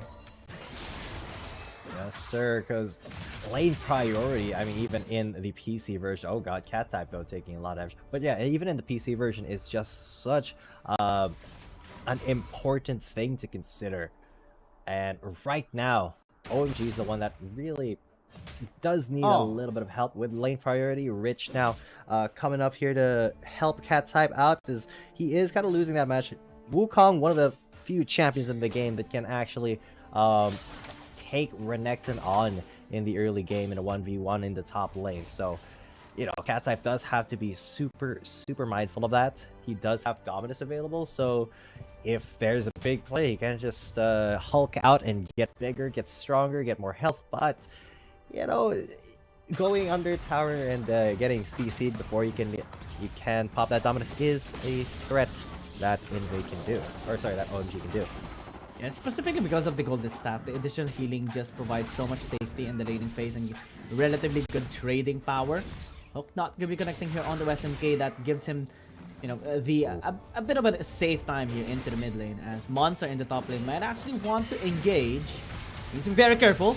Oh yeah, he does engage, and Rich is there to knock White Cat up as well, and he does save his hook for a situation such as this to get the first blood onto the Monkey King himself.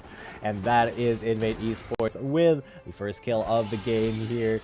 All thanks to Rich and, you know, the Blitzcrank style of not hooking immediately, saving it for when it's guaranteed. And again, that is going to be the blueprint here, at the very least, by Invade Esports. Getting the single target pick-offs, getting those hooks in, and enabling the members here of Invade Esports. Let's check out the replay, because Monster actually was hesitating a little bit, so does White Cat, and then they actually got engaged. Really good timing as well by the ulti on the Blitzcrank here for Rich. You know, interrupting the timing of their combination, and then Merly popped in, and then the hook came in. Now first blood for Invade Esports, helping them a little bit in the economy. I'm just loving this pick right now. Yeah, really good pick on the Blitz here. Is it the time for the Blitzcrank meta? I don't think so. But if OMG fall in this game, you know, some teams may start to seriously consider it. But OMG very sharp on their macro, already on that Drake. No steal here. Merly gonna try to attempt, but no smite coming out for him. So this does mean that Rift Herald will be the next objective, and it will be contested here by both teams, because Invade did not actually, you know, hard contest that dragon, so they have the option here to just go for this Rift Herald here. Okay, now that is going to be White Cat in a little bit of trouble. Rich is there with a hook onto Monster, but Monster is going to be coming through. There's the MIB though to do a little bit of damage onto the rest of them. The CP Trouble Bubble will hit onto the Nautilus, but that's not going to be any follow-up there. Invade Esports still going to continue to commit onto this Rift Herald. No kills come through, but just a lot of threats on either side. And now the tower taking quite a few hits here for Invade Esports, and the Rift Herald goes down for Merly. What is happening right now? Because we saw the engage happening on top side. We saw as well a beautiful hook coming in from Rich on to Inyan, allowing them to get 2 kills at the same time. Or was White Cat able to get one outplay? Yeah, it's the first one. 2 kills again by Invade Esports. Man, Invade Esports is popping off right now. Rich as well has been on point with these hooks, and now I think Monster might actually be in trouble. Looks like they are still going to be allowing this. RH to charge into the mid lane, but in the end, almost getting hooked once again. That might have been that could have been really bad for OMG if they stuck around, but thankfully they were aware that the Blitzcrank was angling for a hook there. But Invade Esports so far 3-0 here with a pretty decent sized goal lead. However, that can turn on a dime as OMG. You know, while their macro is pretty decent, they have not really been able to do a lot of things here. And on a feast or famine jungler like Kha'Zix, that is a huge problem. So now OMG going to respond with the first turret take of the game. Gives them a little bit more breathing room here in this matchup against Invade Esports. There is the second turret of the game. Mega Inferno Bomb Raven is going to eat that right up. Inyan almost biting the dust there with the hook, but not quite. Now Monster in the top lane going to defend that turret, and we will return to neutral. What is just happening right now in this game? Invade Esports taking full control of this particular game. A Monster having no really good hooks with his Nautilus so far, and everyone falling as a victim on the rocket grabs here of Rich. Now even able to take a tower into the mid lane against a Ziggs composition. This is just blowing my mind right now. Yeah, especially considering that the Blitzcrank team is winning right now. I mean, if we're looking at statistics, Blitzcrank 100% win rate. It makes sense. But it's just, I think OMG was really not expecting this champion to come through, so they gotta have to adjust their playstyle, be a little bit more cautious, not give so many opportunities to this Blitz, and that's kind of messing with their playstyle because they really do need to get some picks here. Whitecat now looking to go on to Bluff X. Early though, he may be fighting something. Oh no, Monster is just gonna get caught. Was not able to use the Dredge Line of Spider-Man out of there. The Justice though will come down. SMK getting that revenge 1-for-1, so at the very least. Whitecat though not able to actually defend that tower against Invade Esports, and that does extend the goal lead a little bit, but all things considered, it is a tiny goal lead for how far Invade Esports are in terms of, you know, macro and kills. But they do have a scaling composition as well. Corki is going to be scaling up. Rion is going to be scaling up. Let's check out this replay and what happened into the bottom lane, because again, it is a Garen with a hull break. It's so hard to take him down. Almost did, but with the Justice being served there by SMK, they were able to at least get that 1-for-1 from what happened in top side. But the only thing that hasn't been made just yet here by OMG is extend those skills into pushes. At most, they were able to just get that bottom tier 1, but mid still is going to be a huge problem here for them. Yeah, this is going to be a big problem here for OMG if they're not really able to stem bleeding. If they're not able to get this Kha'Zix to pop off or this Wukong to pop off, it could be a death sentence for them coming into the late game phases, because, well, the Blitzcrank can just pick anybody up, and now he's going to be picking up Monster there. Another successful catch by Rich, as well as a Sleepy Trouble Bowl doing a lot of damage, but Monster's able to get out. He is tanky, but that does mean that he's not going to be able to stay in this fight for the Infernal Drake, and that does mean that Invade has all of the priority in the world, along with Bluff X just zoning them away with just his missiles and his general zoning. But Whitecat trying to go in, does not commit with the Cyclone. Cat is almost dead though. What happened down there? SMK is going to be coming into this fight. It's a 4 versus 5 here. On a steal! The steal coming in from OMG. This could be the turnaround for the Chinese team as they get another pick. A catch onto the Blitzcrank, and a catch onto the Corki. Bluff X is gone. The Blitzcrank is gone. The Yoda is gone. And that is exactly what OMG needed. A 3-4-0 exchange, as well as a Dragon, as well as possibly this mid lane turret. And the Herald. OMG found a hole, a weakness here onto the members of Invade Esports, and that is Cat Type losing towards SMK into the side lane, forcing him out, forcing Invade Esports to commit on the objective despite having numbers disadvantage. And they got the punish, they got the picks, they got the objective as well, and even a second one along the way. Now Invade Esports' future is looking to get blurry as the game goes by. Let's check out this replay as well, because again, they got caught. Package was used quite early, but they were just waiting for the SMK. Had a really good plan because he zoned out Cat Type, and then the follow through came in, and then just the damage coming through. The reset as well for Inyan, flashing in. Whitecat as well having full confidence to commit, and everyone on Invade Esports just falling down. Yeah, unfortunately, that is just what it takes for this game to swing almost completely around in OMG's favor. Just one good team fight, just one missed call from Invade Esports, just one misstep from them, and it can all turn south. A little bit of an overcommitment can bring this house of cards toppling down for them, as OMG, they are no strangers to playing from behind, and they're no strangers to mounting a comeback in a game. And SMK, no stranger to just aggressing onto a Renekton. Look at that damage that he did with just barely touching that crocodile. Oh yeah. And now Invade Esports is forced backwards. The monster almost landing. They're just attempting to steal out that blue buff for himself.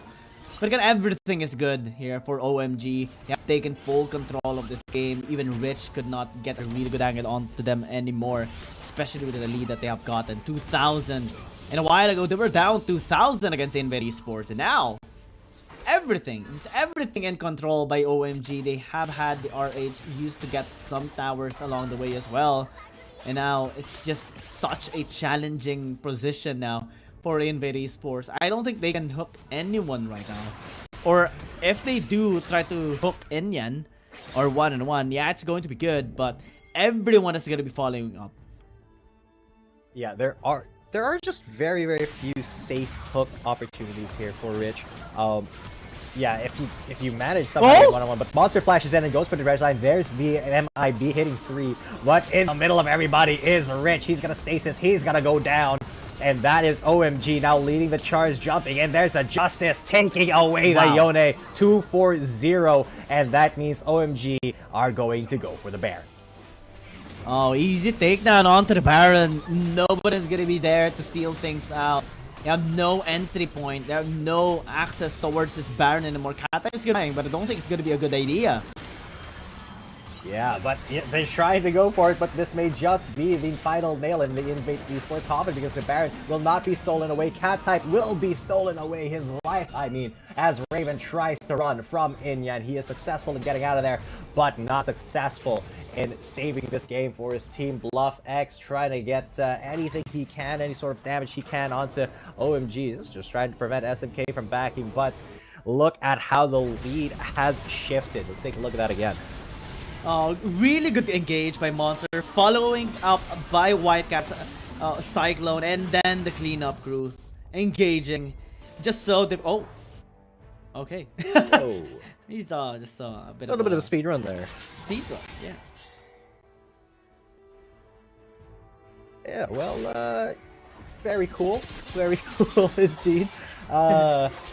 But still, the game has dramatically shifted in tone and momentum in favor of OMG, because they know once they are able to get a single lead, so anything in their favor, it's very easy for them to translate that into even more by exploiting the fact that Invade Esports are desperate to keep that lead away from them. And in doing so, you know, they just kind of gave that lead back to OMG. 6.2k in the lead now. And now they can utilize this Baron fully. Oh my god, that Megan for the bomb damage on the Merlin and Raven is just obnoxious. And they can just pin them down. Yeah.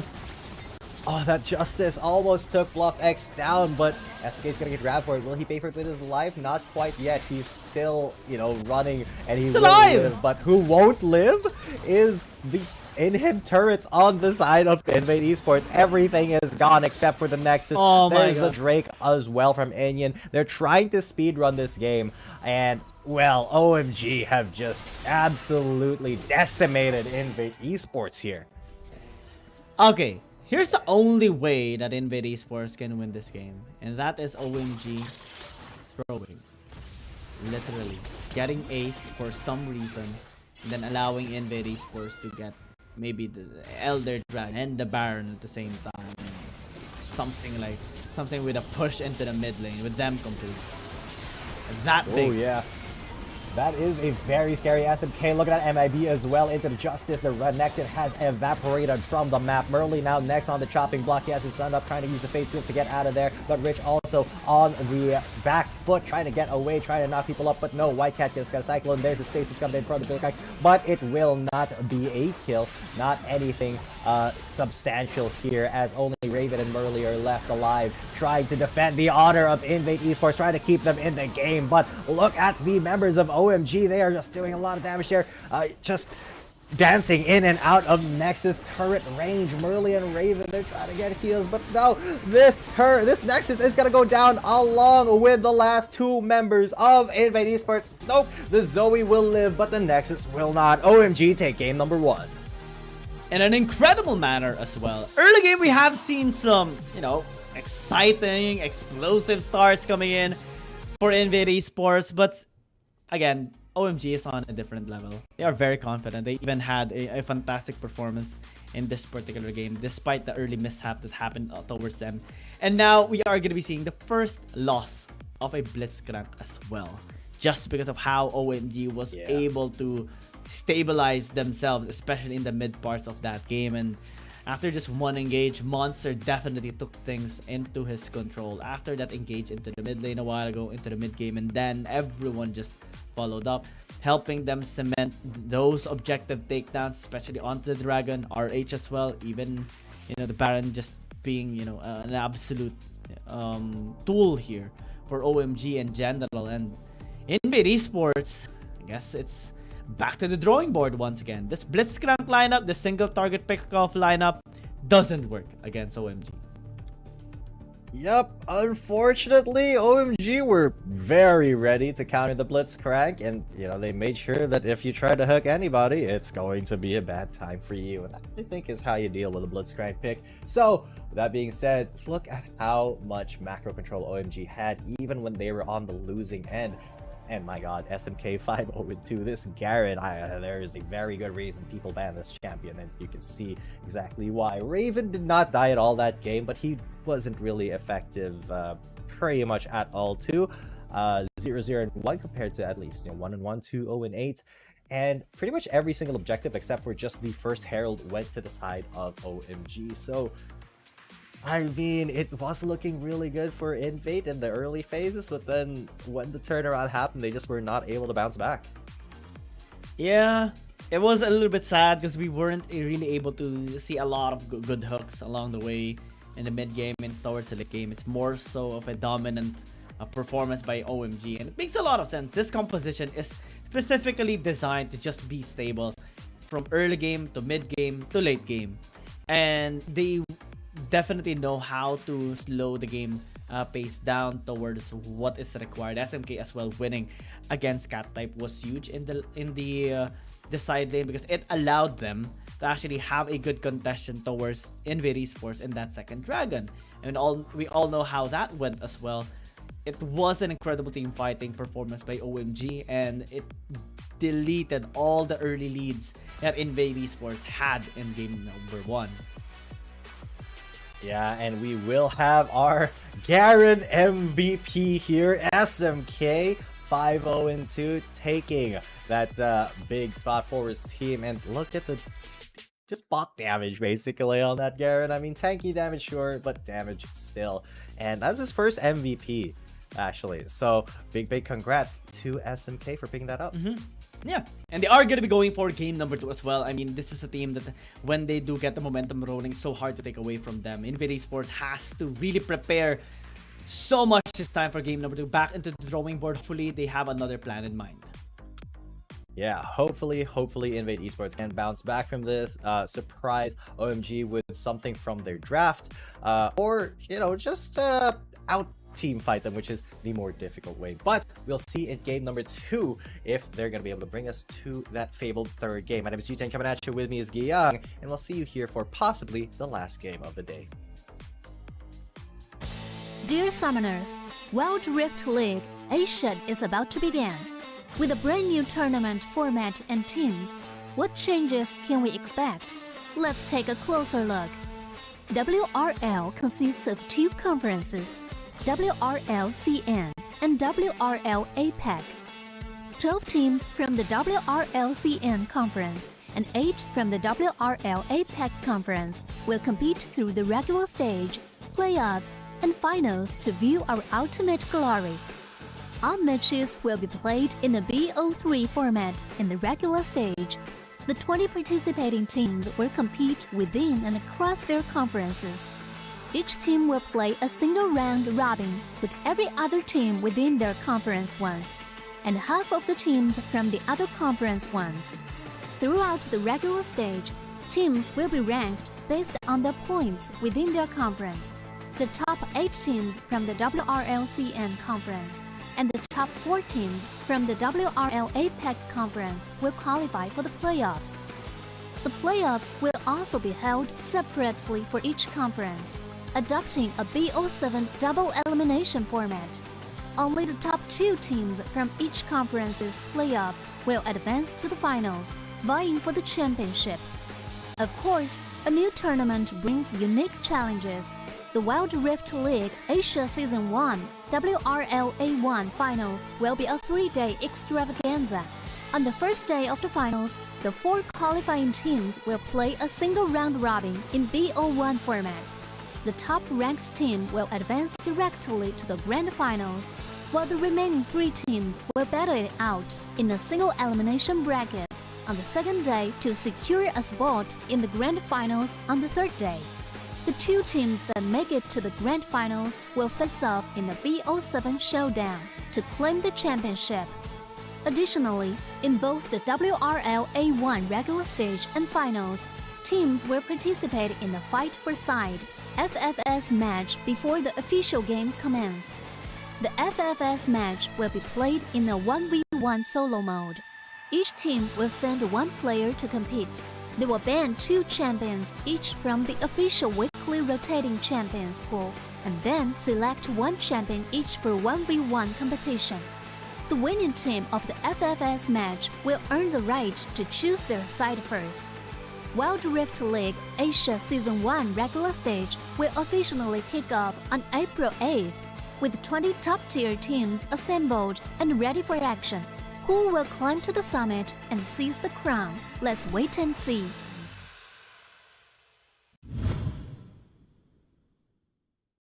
Dear Summoners, welcome to the Wild Rift League Asia 1. With the new season comes a fresh upgrade to our Spectre UI, designed to provide everyone with a better viewing experience.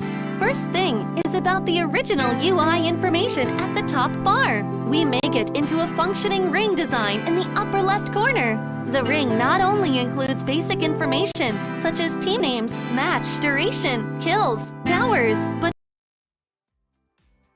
Welcome, ladies and gentlemen, to what is possibly the last game of the day here at the Wild Rift League Asia 2023 regular season. Day number 1 of week 8. My name is Gene coming at you. With me is Giyang, and we'll be your chatcasters here. The story so far is that OMG came back from a pretty decent deficit in the early game to take a dominating victory against their rivals Invade Esports here. It's going to be, again, quite challenging here for Invade Esports after that, the defeat in game number 1. They had a really fun time in the early game, but again, it's going to be very difficult to pull it off. Only Yami is able to pull that win off, and again, we are going to be seeing the first loss with the Blitzcrank. Game number 2, OMG is much ready with the momentum that they had in game number 1. Hopefully, Invade Esports has a better plan in mind to challenge them up, because being match point is just so scary to have on your opponent, especially when you're trying to redeem yourself. Invade Esports has to pick up the slack.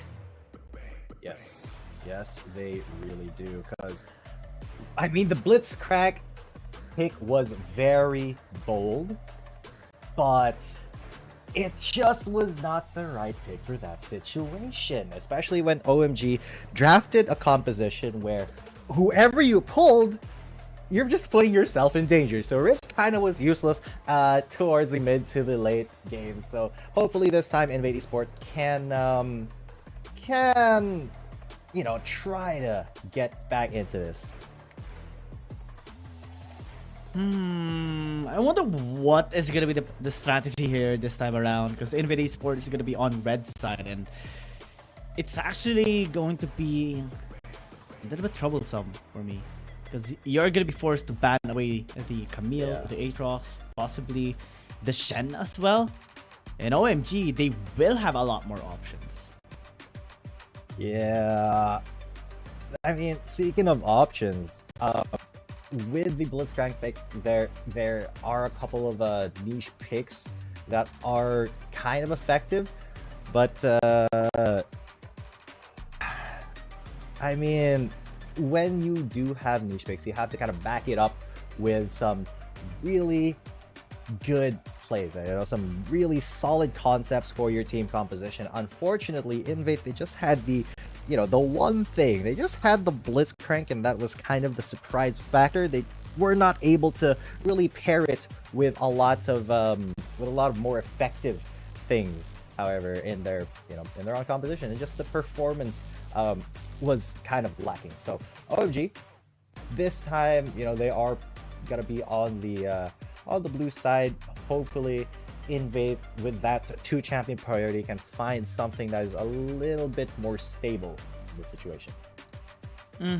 Maybe, I mean, getting the Gragas would be better here for Invade Esports if that becomes open. Looks like Virus is just going to be a high priority in terms of banning nowadays, since we have seen a lot of really good players and fully utilizing this champion as well. But that will pave the way for OMG to actually pick up the Yone this time around. And a while ago, we have seen Merly try this out. Didn't really pop off as he intended to do so. Now, OMG has the chance to do the opposite of that. Yeah. And I mean, OMG picking up the Yone first. And I don't know how I feel about that, actually. Because that does signify that they are going to go for a little bit more of an aggressive composition. However, Invade, they are starting to draft a little bit normally. I mean, that's so weird to say because they just picked up the support, the Gragas, and the Ziggs, very standard bot lane here for Wild Rift. But yeah, because that Blitzcrank threw us off, man. I mean, woo! That was a game to remember, at least for Invade Esports. Oh yeah, I mean, even for us, since we now see the first loss with the Blitzcrank, and also, well, that the early game was a little fun, I would say, but things have to be more serious now. I think it's only Yami that is just able to pull this off. Maybe other supporters, maybe Huria, in the future, or maybe Tak as well. They'll be trying it out as they, face off against other teams that they feel more comfortable experimenting picks. But in this game, looks like OMG wants to be as serious as game number 1. Nautilus, Garen gonna be picked off. I'm not even gonna be surprised if they do get their hands on the Wukong once again. Yeah, because that Wukong was pretty deadly, and well, if Invade Esports are the ones to pick it up this time, it could spell a different flow to this game. But OMG, they're still gonna pick up that Garen, and that Garen, they are gonna be putting on SMK, of course, and he did do really well in the last game. He was the MVP, so no surprises here. But this Jax, I think I'm a little bit worried about it on Cat type because, a late game scaling champion. This is the problem that we've seen lately with late game scaling champions, is when they are just focused and just taken out of the game before they can even have a chance to get their scaling going. Exactly. So maybe this time around we have to see them pick up the Wukong for themselves. Have a bit more a layer of CC so that you can have good engage and disengage tools for team fights, especially on objective takings.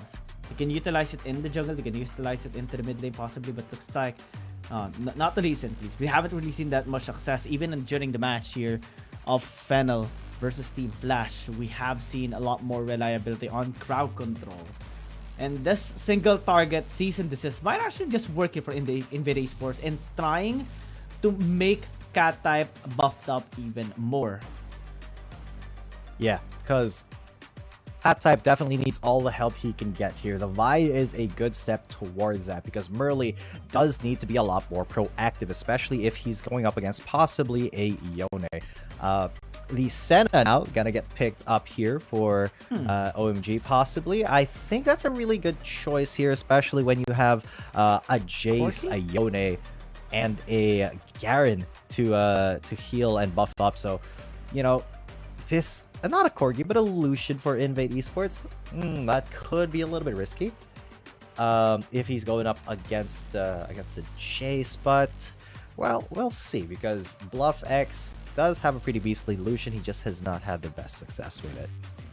Because, well, the Lucian is a natural response against the Jace matchup at times, but, OMG does have some sort of AP damage dealing with the Yone, but I was actually looking forward to seeing one-on-one pick up a Corki instead of a Senna. But looks like they want to have a decent amount of scaling and a decent amount of sustain as well towards the late game to counter, you know, the huge damage coming in from Invade Esports, especially from Ravens Ziggs later on. And I think this is a more improved composition by Invade Esports. You still have a sizable pick potential with the Gragas and with the Vi, and not anymore relying on the low chances of getting the hook. I think that's already done for, at least on the series up. And Invade Esports will have the isolation play at the very least. I think that's an angle that they can actually take here against OMG. Yeah. And hopefully Invade Esports, with their, you know, renewed vigor, renewed aggression, can really try to make this early game theirs, because we do see in OMG's composition, they do kind of need to get a few items before they're really able to become effective, especially on the Jace and the Yone. So if Invade Esports are really able to utilize the Vi pick to its full potential, you know, get that level 4 going, get those ganks with a cease and desist as well. Sorry, the level 5, my bad. And the ganks going with the cease and desist.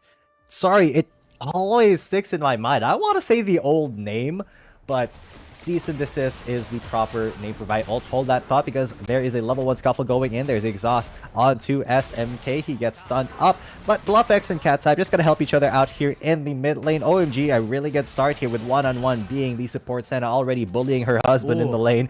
Bluff X taking a lot of damage, forced to back away.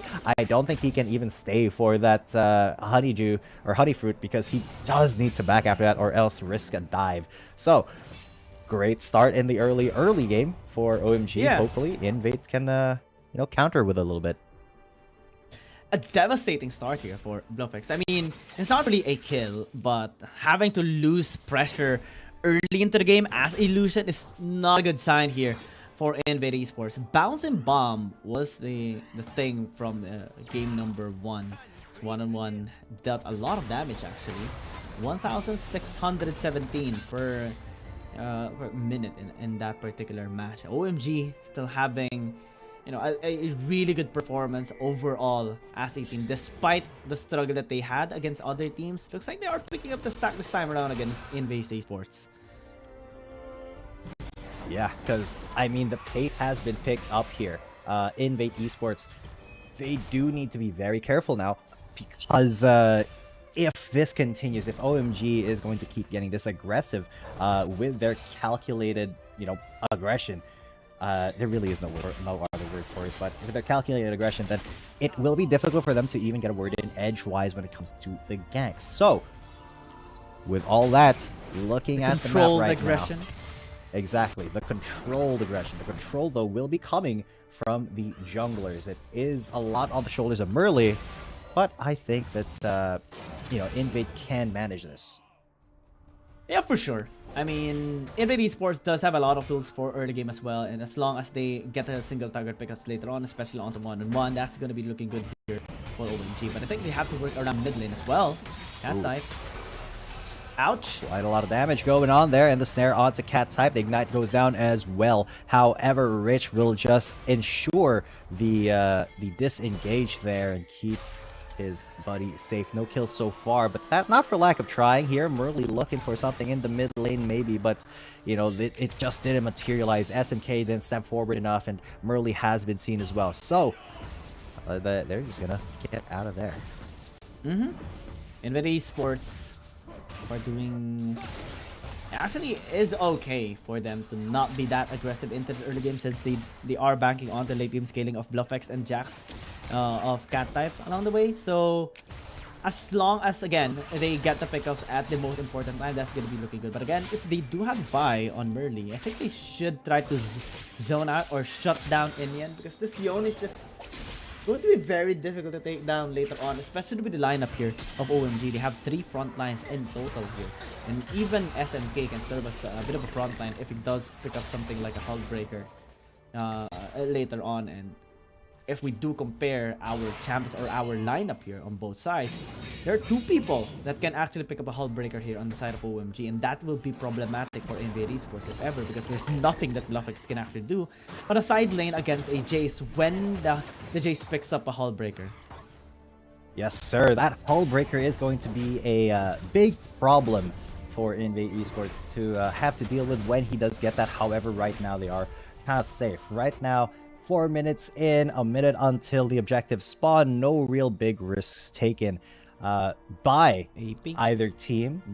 But maybe a little bit of a scouting mission here being done by Rich. Now, I do appreciate how safe both of these teams are being. However, that does give a lot of advantages towards INV Esports, you know, going into the mid to late game, because that Jax, if he's just left alone, he is going to scale up and really start to hurt. So it is against OMG's intentions and their win condition to just leave him alone. So they really have to try to be proactive here. They're pressuring him a lot, actually, with damage. Oh, as I think Justice comes down, but the one last auto attack, will he be safe? That type No way! And it's actually the Garen who dies, a little bit too aggressive on that time. OMG have to back away. One-on-one now, getting chased down. He has to use the Shroud to get away, but what a botch there by OMG. No way that happened. That was such disastrous for OMG. And cat type surviving was, again, the definition of a miracle. Was able to fall back, and now INV Esports gonna be taking this RH away from themselves. Giant gonna be taken here by Inyan to equalize the trade-off. But again, that top side clash was definitely surprising. I thought he was dead. I thought cat type was dead. Same. But no, he defied all the Ignite odds. was sticking down. Yeah. Oh, speaking of, this may be another engage as Inyan comes in. He does go back to his spirits, so just a little bit of damage, but White Cat now the target here. Merly gonna drop that Rift. Herald threaten White Cat and really chase him away from the lane. Give Cat type the gold that he needs to be successful as a Jax, because INV Esports, they really want to get to this game number 3. However, OMG, they're no strangers to playing from behind. They did it last game, and all they really need is one single opening, and they'll take you for everything that they got.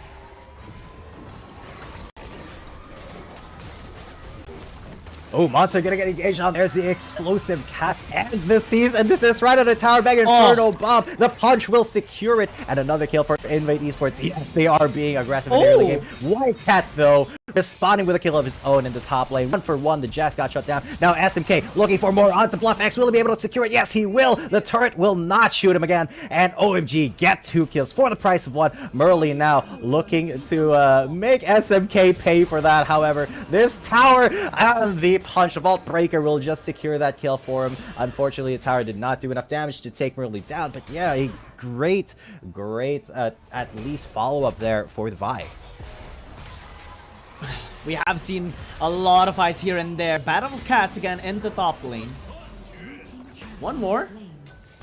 And that should be it. That is how it happened. Oh wow. Very difficult. Actually, looks like a Jax against 2 people. Yeah, I mean, especially when one of them is constantly healing the other, like the Senna does. Man, you can see why so many teams put so much respect on that Senna, banning it out in either phase 1 or phase 2, especially on the blue side. And well, OMG, they are still in a decent enough spot. They're not behind too much, but Invade are, the ones who do like to be proactive here, especially with the Vi, and they are utilizing the Vi pick really well, especially as well as that Gragas and that explosive gas just going to absolutely rail that Nautilus against the wall, taking him to church, and OMG lose another kill at that. They're really punishing the Nautilus AP build here of Monster, because again, one of the problems when you do build AP on the Nautilus is that you're not as tanky as you should be, or you want him to be, and Invade Esports is fully aware of that, able to take him down multiple times, and despite them having so much sustain, especially with the Dawning Shadow and the heal coming in from the Senna, it's not to be a whole lot and enough to actually tempo down or stop the damage coming in from Invade Esports, and now they're holding a 2,000 gold lead, 2,500 against OMG, still being a... okay. But they didn't have vision on the brush. Yeah, I mean, it would have been a perfect play if there was somebody there. Unfortunately, nobody there on the side of Invade Esports, but looking at how the map state is right now, you could say that Invade Esports have a huge lead, but it's not really that big. It's only a couple thousand gold, and they're only a couple turrets down, so this is still incredibly winnable for OMG. They just have to get to that break point in the later stages of the game. However, they will have to contend against a Jax, and I think a lot of this pressure is going to fall on the head of Inyan on that Yone. Oh yeah, Inyan gonna be huge here later on. He has been scaling up all throughout the game, and will be dealing a lot of damage here onto the members of Invade Esports. SMK just dealing with that type for now. Hullbreaker, Jace is so far working against Kata, but has to be very careful. Again, Invade Esports starting the RH up once more, and OMG has to contest.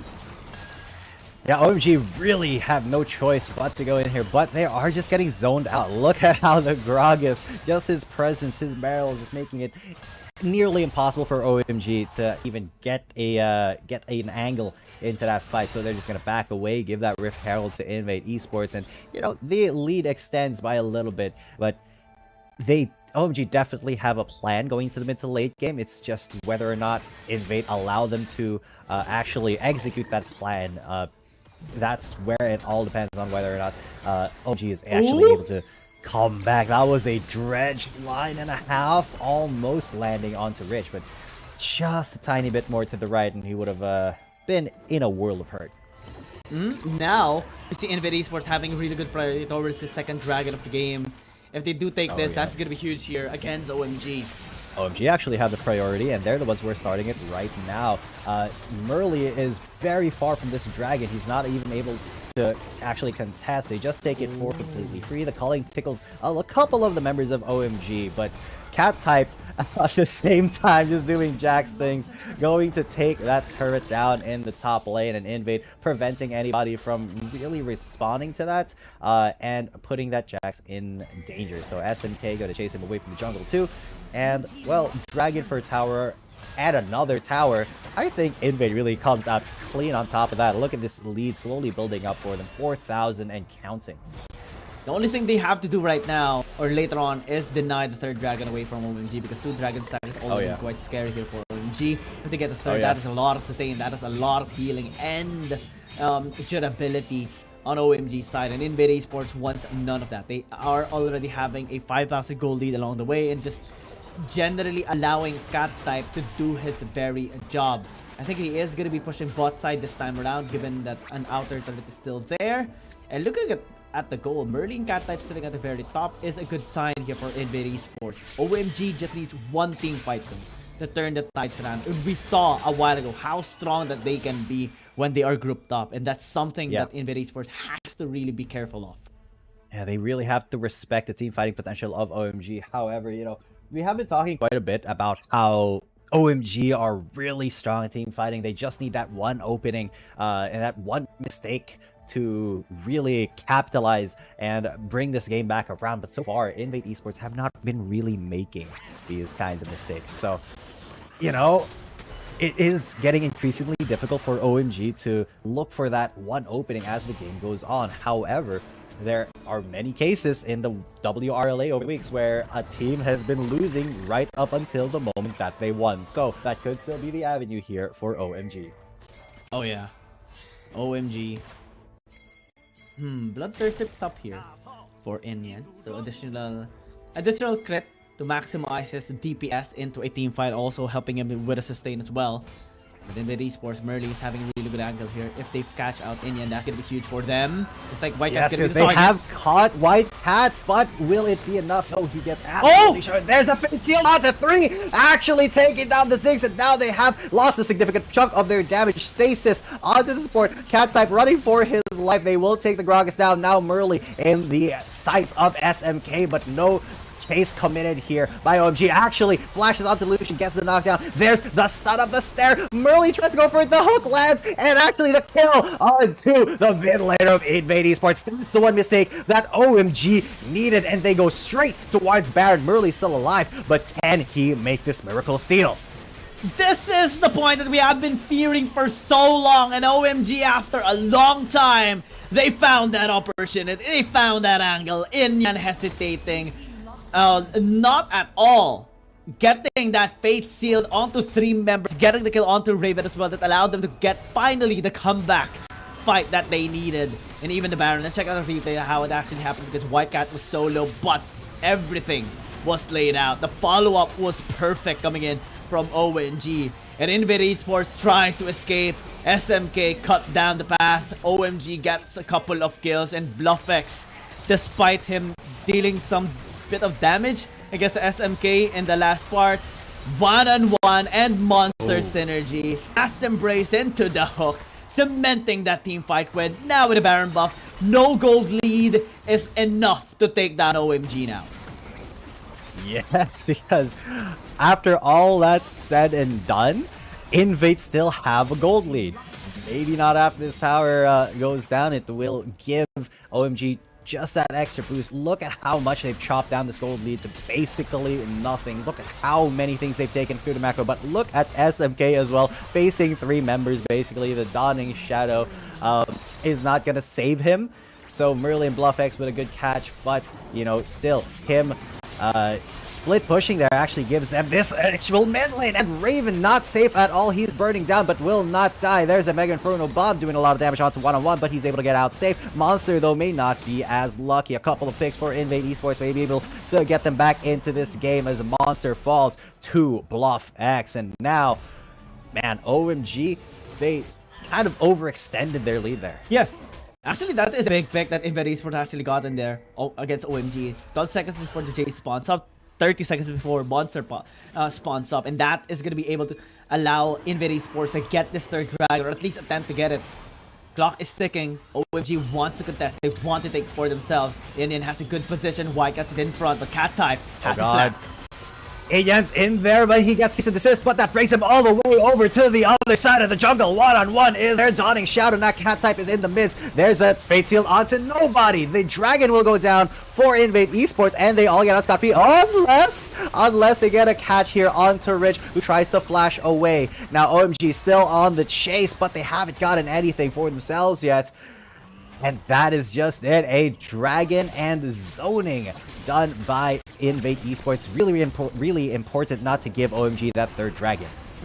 They backed off immediately after zoning Enyan away. They focused on the Dragon, denied onto OMG, and now everything is much better on Invade Esports. The only thing that is scaring me right now is Baron, because again, OMG having to come back from a 5,000 gold lead is massive. Again, they have an infinite scaling on one-on-one Senna, and also really good side lane priority with SMK and White Cat for the side lanes. And it's going to be very difficult still here for Invade Esports. They have to really catch them off guard, land the crucial engages onto Enyan to cut him down early into a fight, because if they don't do that, again, the Fate Sealed can be the one cutting them in half instead.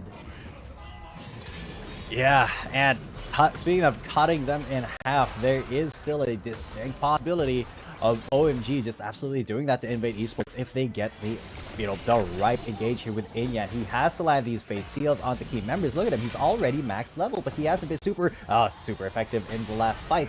He did get so much damage onto Raven, just barely touched him, and look, a third of his health is gone. There's a Mega Inferno Bomb onto one-on-one, taking him down to less than half, and here's engage on the top lane. The season this has had to use Inyan, just holding his time, biding it until he gets Justice sits down the Vi. Cat type now running for his life. Monster on the other side. Invade Esports is gonna get absolutely wiped out. Bluff X, the last man standing, looking to live against the forces of OMG. And again, the perfect fight goes over to OMG.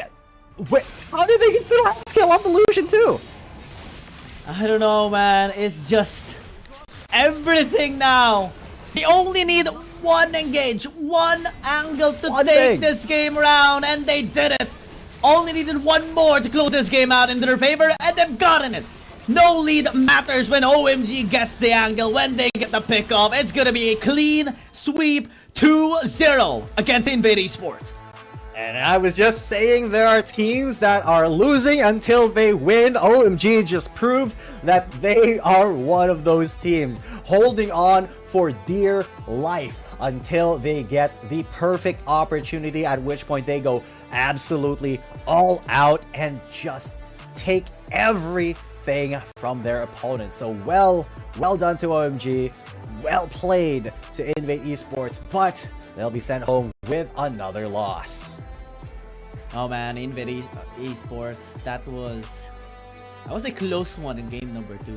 But again, they should not discount OMG.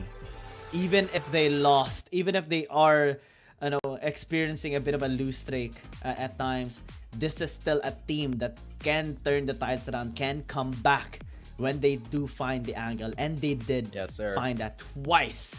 And they cemented this victory now 2-0 against Invade Esports, and on their way towards improving their standings in the CN Conference. Sir, yes, sir. And oh man, what a heartbreaker of a match there for Invade Esports. I mean, in both games they had so many things going for them in the early phases. It was just a couple of careless mistakes led them to OMG just pouncing and absolutely, taking every single opportunity. The kill score wasn't even that huge at the end of that game, and that goal lead only really spiked up in the last 2 minutes of that game. So big props to OMG for knowing exactly how to hold back and bring a losing fight back to their favor. And Invade Esports, a lot of things yet to learn, specifically how to close out games and how to control macro against a Chinese team who is just out for blood. Oh man, OMG having a really good win. And look at the Inyan, he got really good Fate Seals onto 3, onto 4 members of Invade Esports. Didn't get a single kill. The cleanup was there already from the other members, and all he needed to do was set things up, set the team fight up for the team to execute on. And no hesitations was shown on the side of OMG. Everyone followed up the minute, the second, the millisecond. He turned everything around against Invade Esports. Absolutely zero hesitation there for the side of OMG. And I mean, Inyan, you're right, he didn't have any kills, but I would argue that he had kind of the most impact in OMG getting that game back for themselves, because he did play crucial parts in those 2 team fights that they did win. You notice that whenever he did miss his Fate Sealed, it didn't work out too well for them. And of course, there you go, Inyan being the MVP there. No surprise, 6th MVP for this guy. But 0, 0, and 6, you usually don't see that on the MVP screen with only 60% kill participation. But an exception is made this time, because Inyan really did have the most impact of all of his teammates in that game. Yeah, I think that is gonna be the first MVP Yone that we are gonna be seeing without any kills.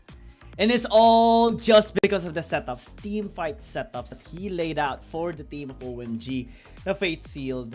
And we already saw a 5,000 gold lead coming from Invade Esports. But again, the discipline of OMG is just so present here, ever so present in this particular game, that allowed them to turn the tides around. All the series now, as of today, is gonna be 4 all 2-0s. Team Flash, congratulations on their win against Fennel.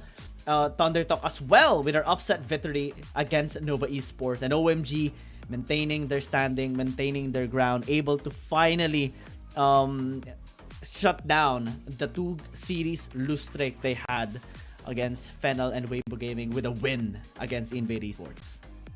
Yeah, and with that being said, that does bring this day to a close. Another day where Prod is happy because it's all 2-0s, and of course because Team Flash won their first game in the WRLA. So, I mean, let's take a look at the standings again. Thunder Talk edged themselves up over EDG. Wow, I didn't think we'd be saying that when we first in the first few weeks of the WRLA, because EDG did look super dominant, but now, I mean, even Thunder Talk has more wins than them. So EDG hanging on for dear life, trying to cling on to that playoff spot. But yeah, I mean, with that loss, Nova does take their 3rd lose of the league. And I think Thunder Talk should be pretty proud of that performance. Oh yeah, and I'm just gonna be excited to see the next upcoming days as well, because again, we are seeing EDG now overturned by Thunder Talk, and this is a team that had a really good performance in the early phases of this regular season. And on the APAC side, after the loss of Fennel, they are going to be suffering a bit of a blow on their scoreline. Team Flash, having secured their first victory, is still on the last spot, but again, they have a lot of chances still here at the last 3 weeks of the regular season. They still have to catch up though to Caterhole Y, BRU, now Esports, and Nigma Galaxy. Yes, sir. And well, unfortunately, Fennel will still be really fighting for their lives, trying to get into the top 4 for the playoffs. But tomorrow promises to be an interesting day for us. Edward Gaming versus Naos Esports for the first match, Weibo Gaming and FBX for the second, and Nigma Galaxy versus Jingdong Gaming for our 3rd match. So Filipino Wild Rift fans, make some noise, because tomorrow a couple of our representatives are going to be, you know, trying to cement their place in the standings here and really trying to make their way into playoffs contention. I'm gonna be so excited for tomorrow's games. Now it's Esports against EDG, and we have Nigma Galaxy against JDG. 2 PH matchups, and I believe the total games that we have seen already being won by PH teams are 3 against the CN Conference, kind of almost half of the wins already by the APAC against the CN Conference teams, and I'm just so excited with it. Congratulations to the team that won in today's games, and of course, thank you so much for viewers that still watched until the very end.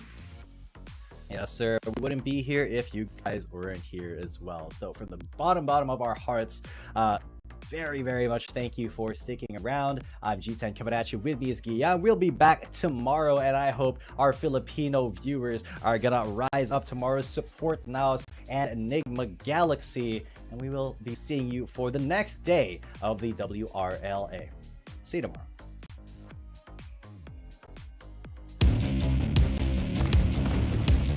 There's something about games. What you're doing there gives you real chills. There is one thing that can't be stopped. Feelings. And if you can feel it, it must be real, right? And that's real magic.